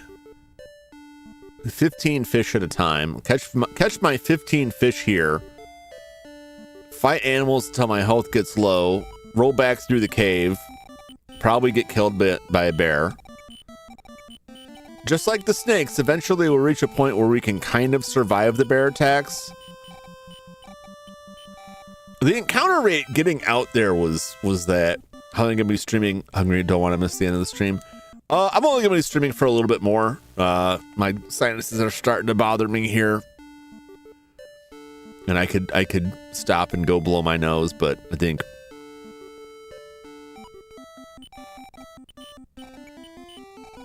I'll go this route of the grind here, and then I'll probably switch off to the Bomberman stage and we'll roll it out there.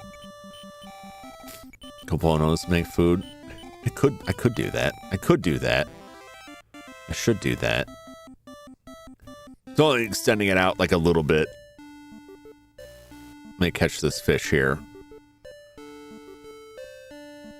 Let me catch this fish, and then I'll go blow my nose.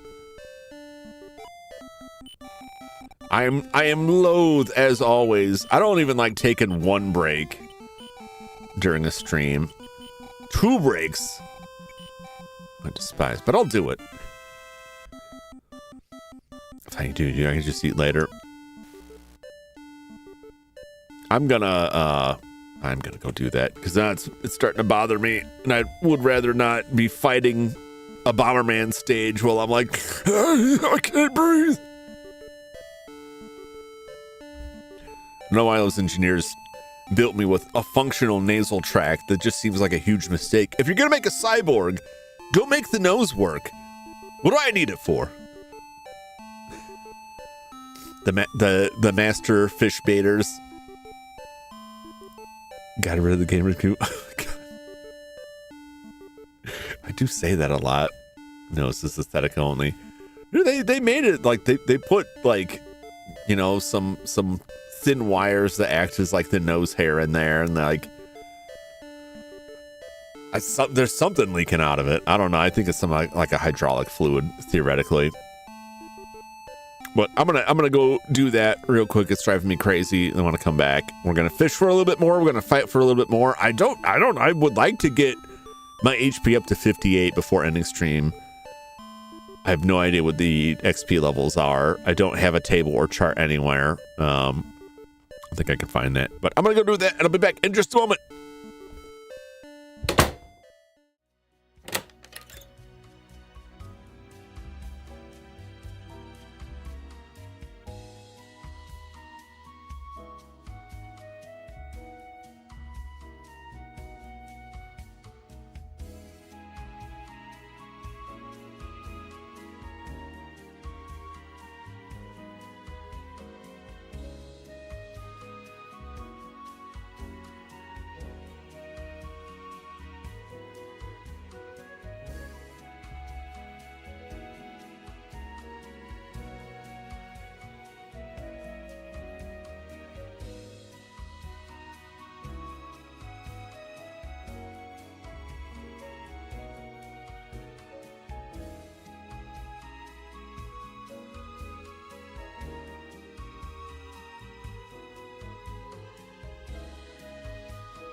Okay.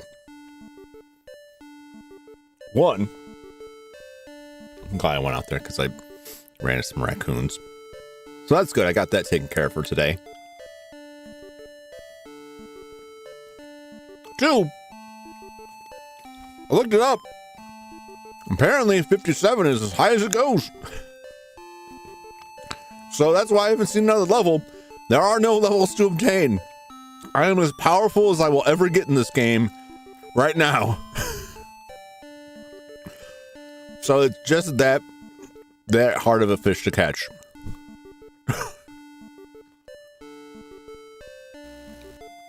So that's where we're at. I'm gonna catch the rest of the fish here because I'm already here. So our grinding is done. Essentially, we are at the max level. We can get no stronger. At least not as it displays. Well, no, I don't think we get any stronger. I was gonna say, I don't know if there's like a hidden level. It just doesn't count anymore. That's just wishful thinking, I think.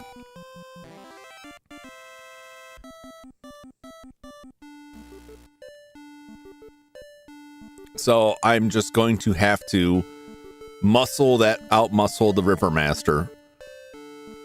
We may have to employ save states.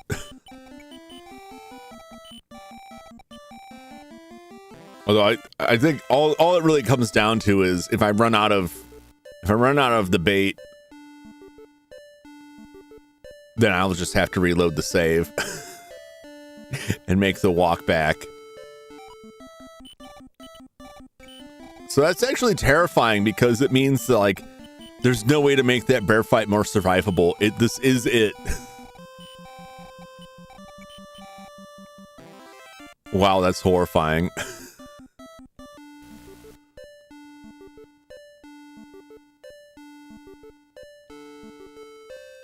At least we won't have to go all the way back to Snaketown to make money to pay if I go completely broke in this enterprise here.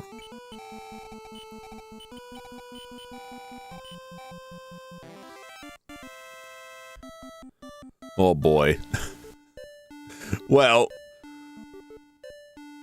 yeah, I guess we'll go back. I'm willing to put the time in. We're here. We'll see if I can't catch this guy. I'm a little bit lost because it feels like if I push back on that fish at all, it just breaks the line. But I can't just let it like keep pulling all the way out without hitting anything, because then it just escapes. So I'm not really sure how to deal with him.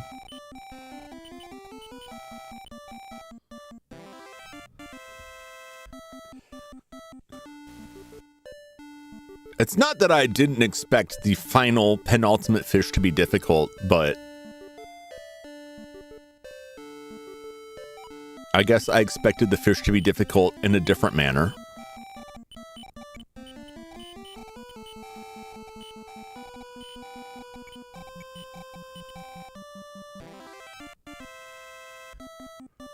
All right.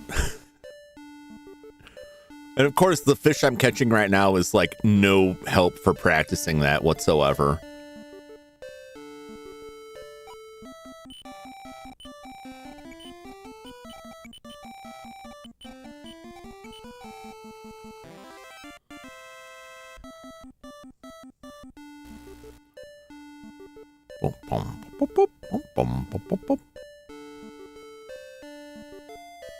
Just a few more of these tiny little fish, just to seed my coffers, just to fund the final leg of my expedition here. I have money. I'm not going broke yet, but it'd be nice to not go completely broke and desperately battle my way back on 1 hit point.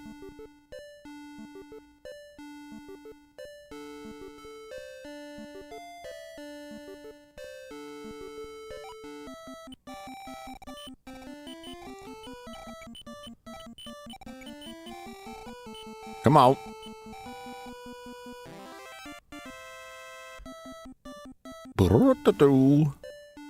Okay.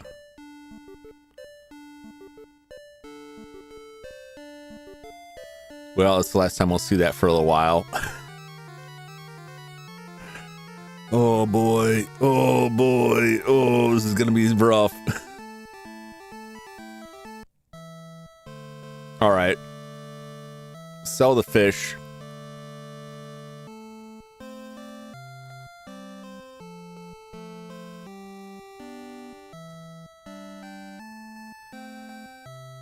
We've got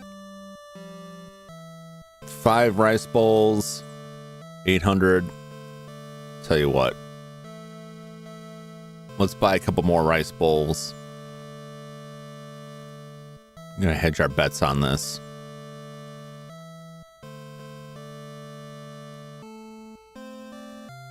One, 2, 3. Okay. We're still good for 10 in visits.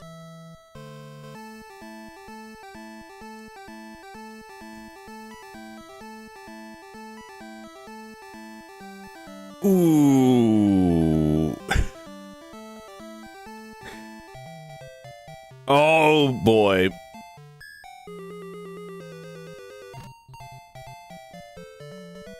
Of course, straight out the gate. That's why I bought all this food, just so I can try to survive any which way I can this bear battle.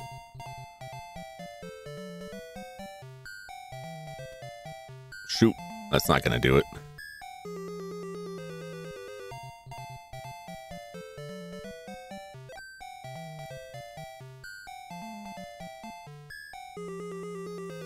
Just does so much damage.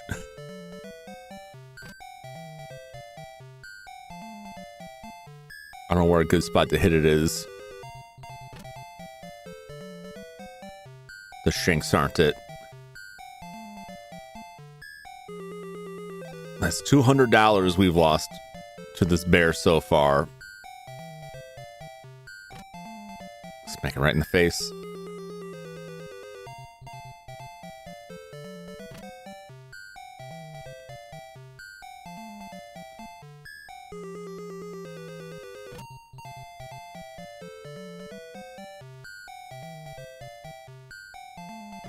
At this point, I think if a bear attacks me, I'm just better off dying.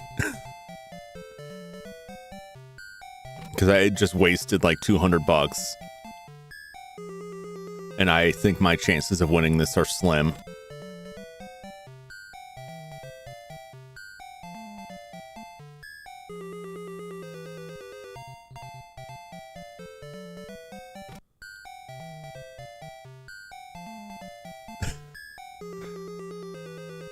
It's toying with me now with that, like, oh my gosh.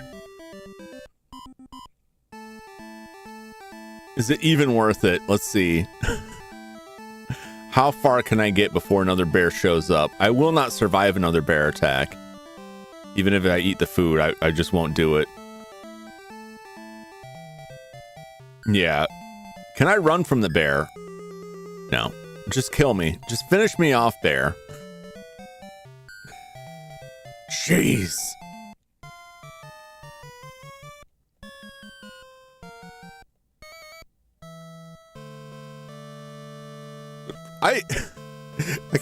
I'm glad I would figure out eventually, just by the fact that I never gained any more levels, that 57 was the max.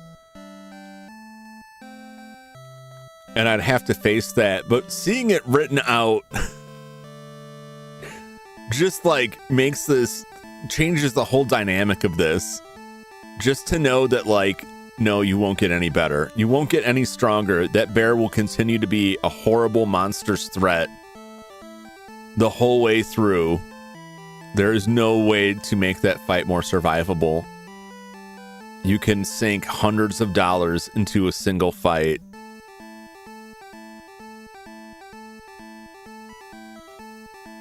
Woof.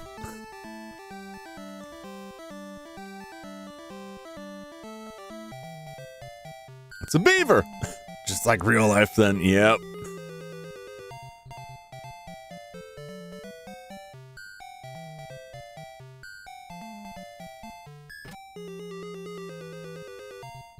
God, I hate Beaver. I mean, don't. No gun, you screwed. Yeah. Yeah, I found out, Silas, that there are no more levels. 57 is the limit. This is as far as it goes. We go no further. There's no higher level to reach here.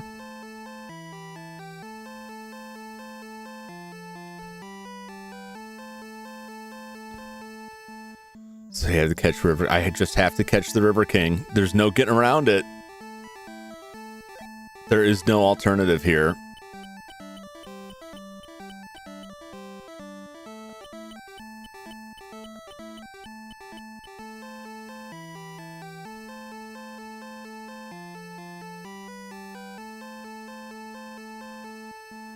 Oh boy. Fish line set. Master hook. The bait.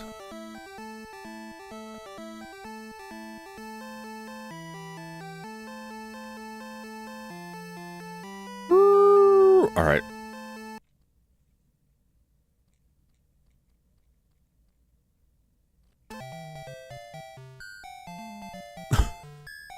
Why did I get jumped right here? Right here, even on this island, I could get killed by a bear right now. This is hilarious and terrifying.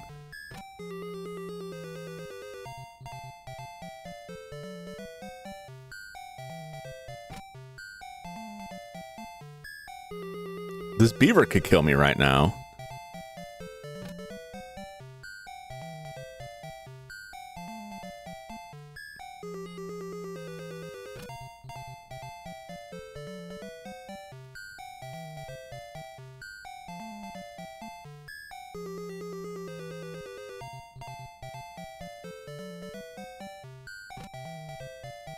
Come on.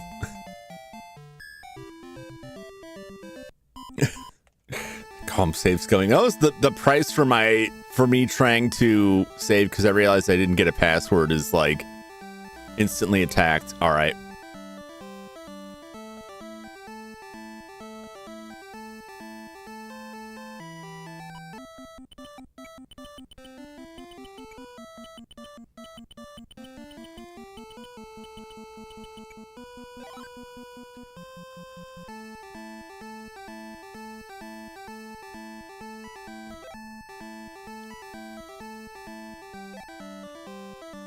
That's one.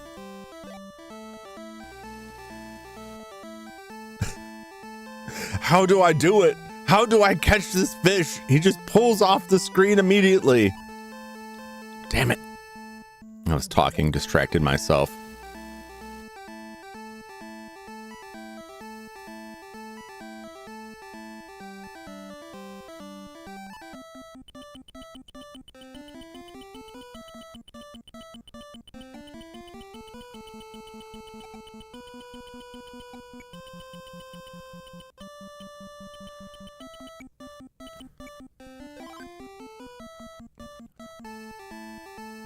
I don't know what to do.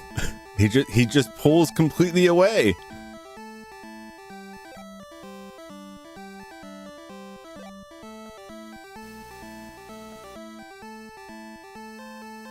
Well, you can't really reel while he's running. It just snaps the line.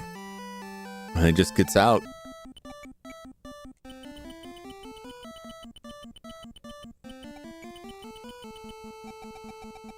Oh.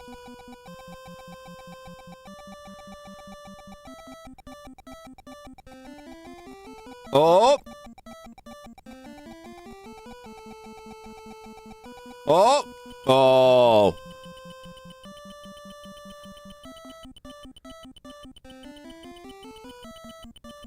Come on. Come on. Oh. Come on. All the way. Come on. Come on. Oh, we're so close. Oh, please. Oh! We got him. Look at this. Look at this freak show. We got him. At last, you got the River Master. We got him. You've succeeded at where others failed. At where others failed? Oh, come on now. You couldn't even get this right. They may regret not doing so, but they aspire your deed. Heading back to Keryu, a village greets you with smiles. Congratulations! Return to your sister's room. Fast, so she may eat the River King! This is so crazy. Woo, look at that guy. Oh, you didn't have to dodge the crows. Oh, I don't know about that. But we'll see. We'll see who he occupies. If this has a slot in the fish bin, we're in there. I hope it's worth it for this giant freak show fish. Let me look up an oarfish, because I'm pretty sure that's what this thing is.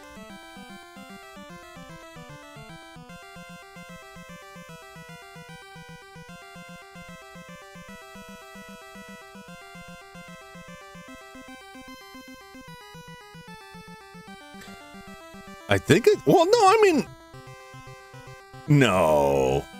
Oarfish goes all the way around. This does look more like a moray eel. Well, no, because they don't have little fins. Well, that oarfish really doesn't either. I don't know what the hell this thing is.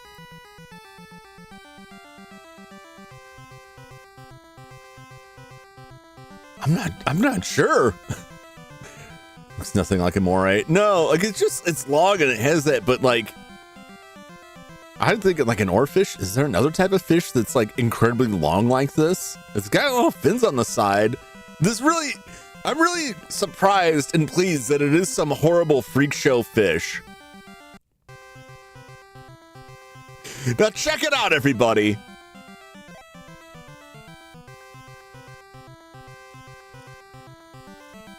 No, we got different music. I have to walk. No, let's look at the bin. All right. All right. So I don't have any fish in the bin. So it's not listed anywhere in here. So the crows shouldn't be able to steal it. I think it is an eel. I don't know. I don't think it's an eel because I don't think eels got little like side fins.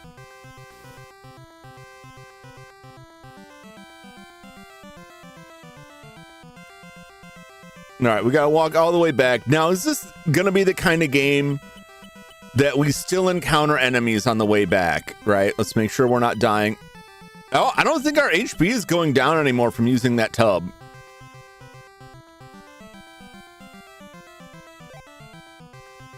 We're at 52. Let's see if we still encounter any animals on the way, because this may be one of those games where we just don't fight anything anymore. Using that tub did not lower my HP at all. If that's the case,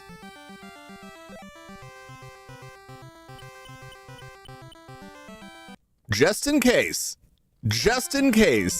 But look at this, our HP's not going down. I asked my cousin when he ever picks up his phone. It's a fisherman. Of course, he doesn't fish for eels. Yeah, I don't think it's an eel.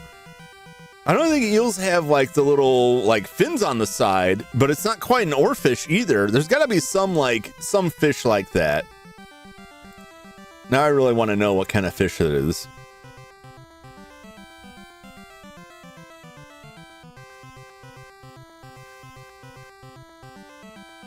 List of longest fish.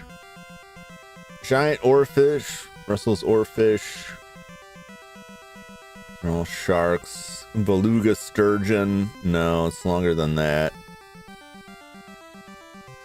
A white sturgeon? European sea sturgeon? I don't know, like I think the sturgeon's like, the only reason I think it's an oarfish is because like the way its body is like curled around like a sea serpent. Gotta specify Japan. Well, this is like worldwide here. Includes extant fish for maximum length more than 6 meters. It didn't give us a length.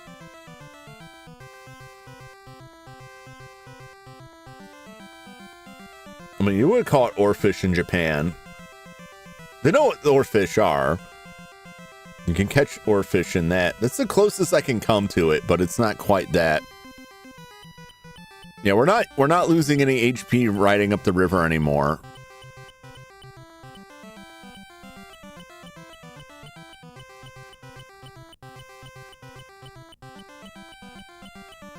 How far can I go on the river? What happens if I go in a whirlpool? Oh, nothing. We're fine. The tub no longer wounds us. Oh, I wanted to look at the meme. Jump in the tub, River King style. Is that like a monkey in the tub who is beating me to death? Is that where my damage is? Time to die. I love the cocaine bear meme. Deep sea oarfish that comes up to 36 feet. That's what I'm thinking. Did any of you guys see Cocaine Bear? The movie was amazing. If you haven't seen it, I highly recommend viewing it at your earliest convenience. The monkey's playing for directions, okay? I just thought, because we were talking about, like, why does this hurt me to ride in it? And I just figured, like, some animal got in there and is killing me is a pretty reasonable explanation.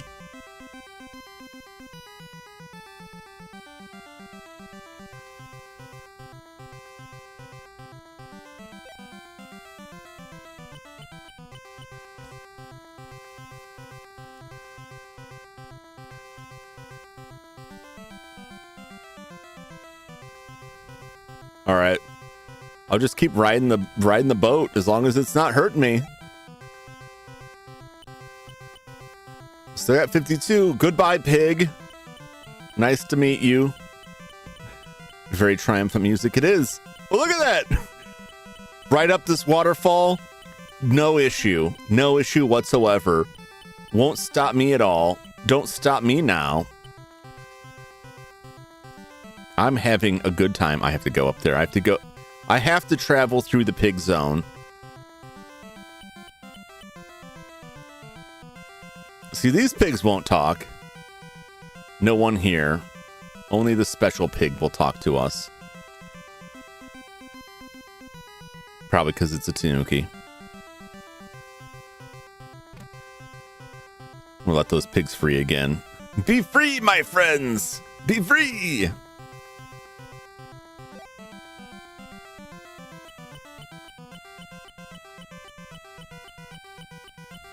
Bow, bow, bow, bow, bow. Man, catching that River King, like, I don't know how apparent it is just watching. That was a real battle. That was a real struggle to catch that River King. I feel accomplished having caught that River King. More so than any of the other fish or enemies I've survived in this. What's up, Kubi? Oh, you missed it, Kubi. I caught the River King. I caught the River Master. It was quite a battle. It was quite a struggle. I also found out, I thought I had to level up more, and I found out that 57 is the max. So we maxed out last time. I didn't even know it. So now we've got the Triumph music. We can ride the tub that used to murder me riding in and no longer damages me. I don't think we'll encounter any animals on the way, but I'm just taking the tub to be safe. Now I just need to go back home. I have to walk all the way back home. I was watching another stream. Oh, no worries. No worries. You can, if you care to see, you can scroll back on the VOD. It was only a few minutes ago.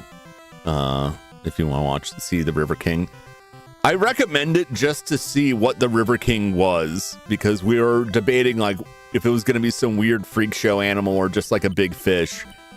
And as near as we can figure, it looked like it was an oarfish, but it's just a big fish. A big weird looking fish.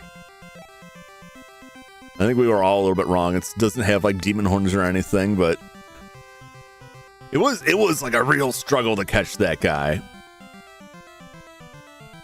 No more snakes. No more snakes. Oh my God, it's amazing. I'll never have to see another one of those snakes again. Until I play one of the sequels, well, I'll probably have to fight snakes again, but that's gonna be a while.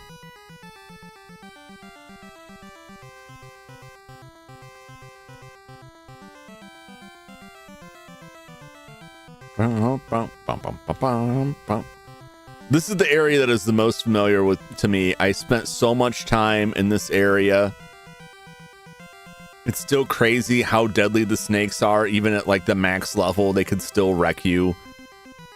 We spent so much time just trying to get powerful enough to get out of this place without dying.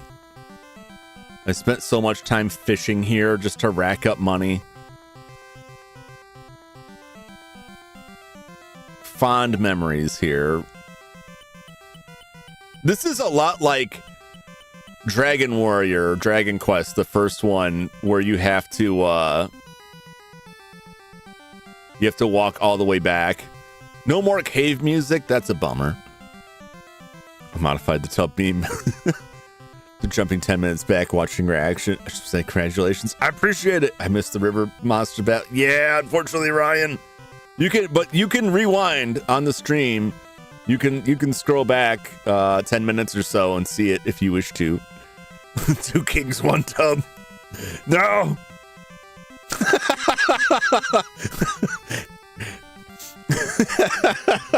I like that you included the club there. That makes it very clear what's going on. I appreciate that, Flash.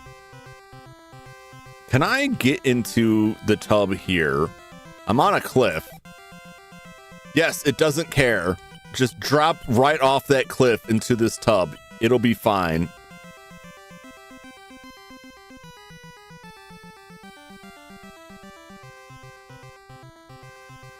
Oh, I remember this area. This is where we had to use the magnet to make the go up in the area to make the cave open.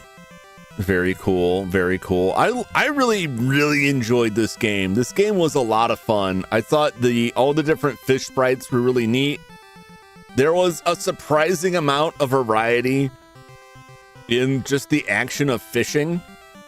The animals all looked pretty crazy. Some of them I looked at and was like, that's not a ferret. What are you talking about? But like, I thought they all had a lot of character to them, especially towards the end. The animals just have a lot of like really cool character. I do think numbers wise, the stuff kind of falls apart at the end, but I still think it was a lot of fun. No story, no real big story, but it really didn't need it. It doesn't need it at all. I had so much fun with this one. This one that I picked up on a lark when I saw the fan translation, and it was like, yeah, maybe this will be fun. And I tried it out during the while doing some like just sampling a bunch of games way back when. And I was like, yeah, maybe I'll come back to it. I don't know. I'm so glad I came back to it. It was so good. I'm dying to see the other games now. The old jump sampler. I gotta do another one. I gotta pile more games now that I've gone through at least 2 of the games, because I went back and did Chex Quest. I haven't gone back and done the dungeon crawler. But that's not like a prerequisite.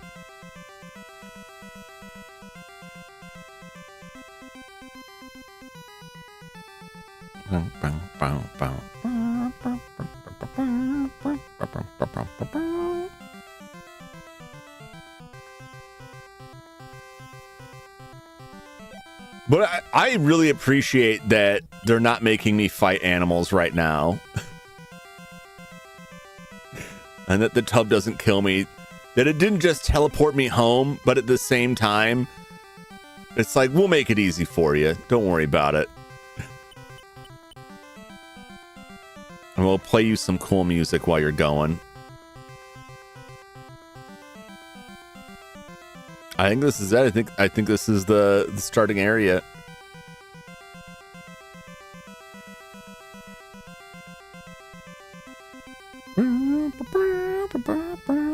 I'm completely my bad for the later games. Oh. Oh, the samplers. This is it, right? This is our hometown. All right, let's go. Everybody's gone. that concerns me. They're all here.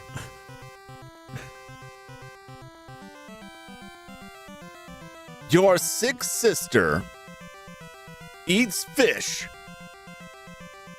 and recovers. Yay! Hooray! That's so crazy.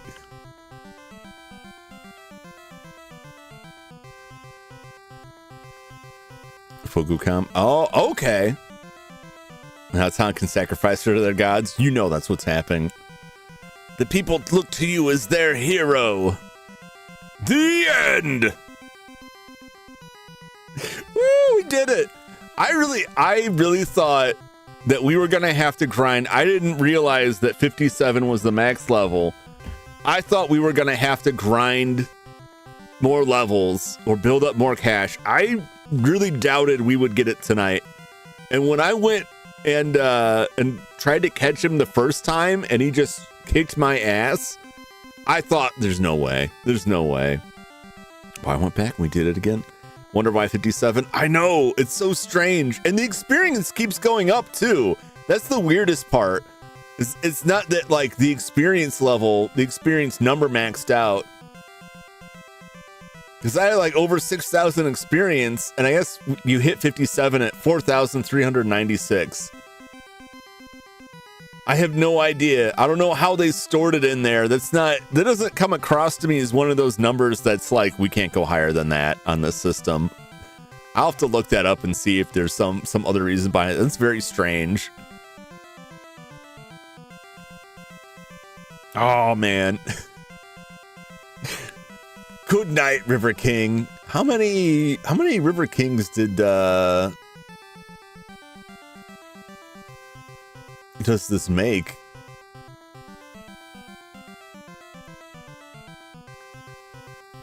Let's see here.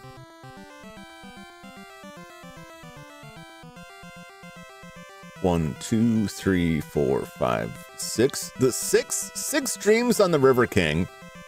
It took 9 streams to finish Dragon Warrior. It was 3 streams for Highlight, although one of those was like real short because 7 issues. Actually, 2 of those was because I finished it. Not bad. Not bad. So maybe it was a pun or some other significance. I don't know. It's a very like primitive early game, so maybe there's just the other possibility is that there's some other math that operates off of that number, like it's multiplied by something, and then if it went higher than 57, the resulting like combo of numbers would push it off the charts. Oh, that's so weird. But man, this was so much fun. It was so much fun just fishing, fighting wild animals. Like at first it was just kind of funny, but like I had legit fear of a lot of these animals running across them. I felt bad about fighting other animals. Like some of them are just like brutal. Those bears, I have defeated the bear at least once. But those bears were absolutely murderous. The snakes, the vipers that we fought later, which were strangely less than the snakes. The monkeys, those apes. Oh, I hated those apes. They just had so many hit points. The snakes are, even with the bear, as tough as the bear was, I have to put like the snake is like the most feared enemy I have in this game, because the snakes have very few weak points, a lot of hit points, and can do, even at higher levels, enough damage to whittle you down that you're not likely to fight 2 or 3. And then you go to the next area and all the animals there are like way more manageable. It's a really unbalanced, weird combo there. But oh, what a fun game. What a fun game. What time is it? Oh, we ran a little bit late. Well, no, I'll save it for another time. I don't normally do those. I was gonna do another Bomberman, but it's getting a little later for me. I gotta go get somebody to eat. So we'll do Bomberman on the next one. I don't normally try to do the Bomberman or the when we did Bubble Bobble on the Sunday grind. I don't know why. I don't really have much reason. I know the reason here is because it's also on the NES, and I would have to reset stuff to bring it up. Now I'm just being lazy. But also I'm hungry. So that'll do it for the Sunday grind. We'll be back next week for I think we're gonna do the first East game next week. I think we're gonna start East. We may do East 1 and 2. I haven't completely decided, but right now, as much as I just wanted to find like a different version of it, I don't think I can argue with the utility of playing it for the PC Engine TurboGrafx CD-ROM, which combines 1 and 2. It's a little bit different than some of the other releases, but the music for it is like, oh, it's really good. It's a really, for the most part, really faithful translation. And it's not like the newest version, which in itself is like almost 20 years old. It's a nice retro version. One of the reasons I kind of avoid it is like I've seen a lot of other people playing it and I don't want to step on other people's toes, but like there's absolutely no crossover with our watch base, so I just don't want to seem like I'm ripping other people off. But I've been wanting to play East for a while, so we'll jump in and take care of those. They're not super duper long, they're pretty grindy. And I got some ideas for what comes next after that. But thank you so much, as always, for watching. Thanks for hanging out with me, sharing the triumph of catching the River King. It was very exciting. You only get so many of those, I guess. Like that triumphant like final battle, like is always like, oh, what a rush, what a rush! It's so good.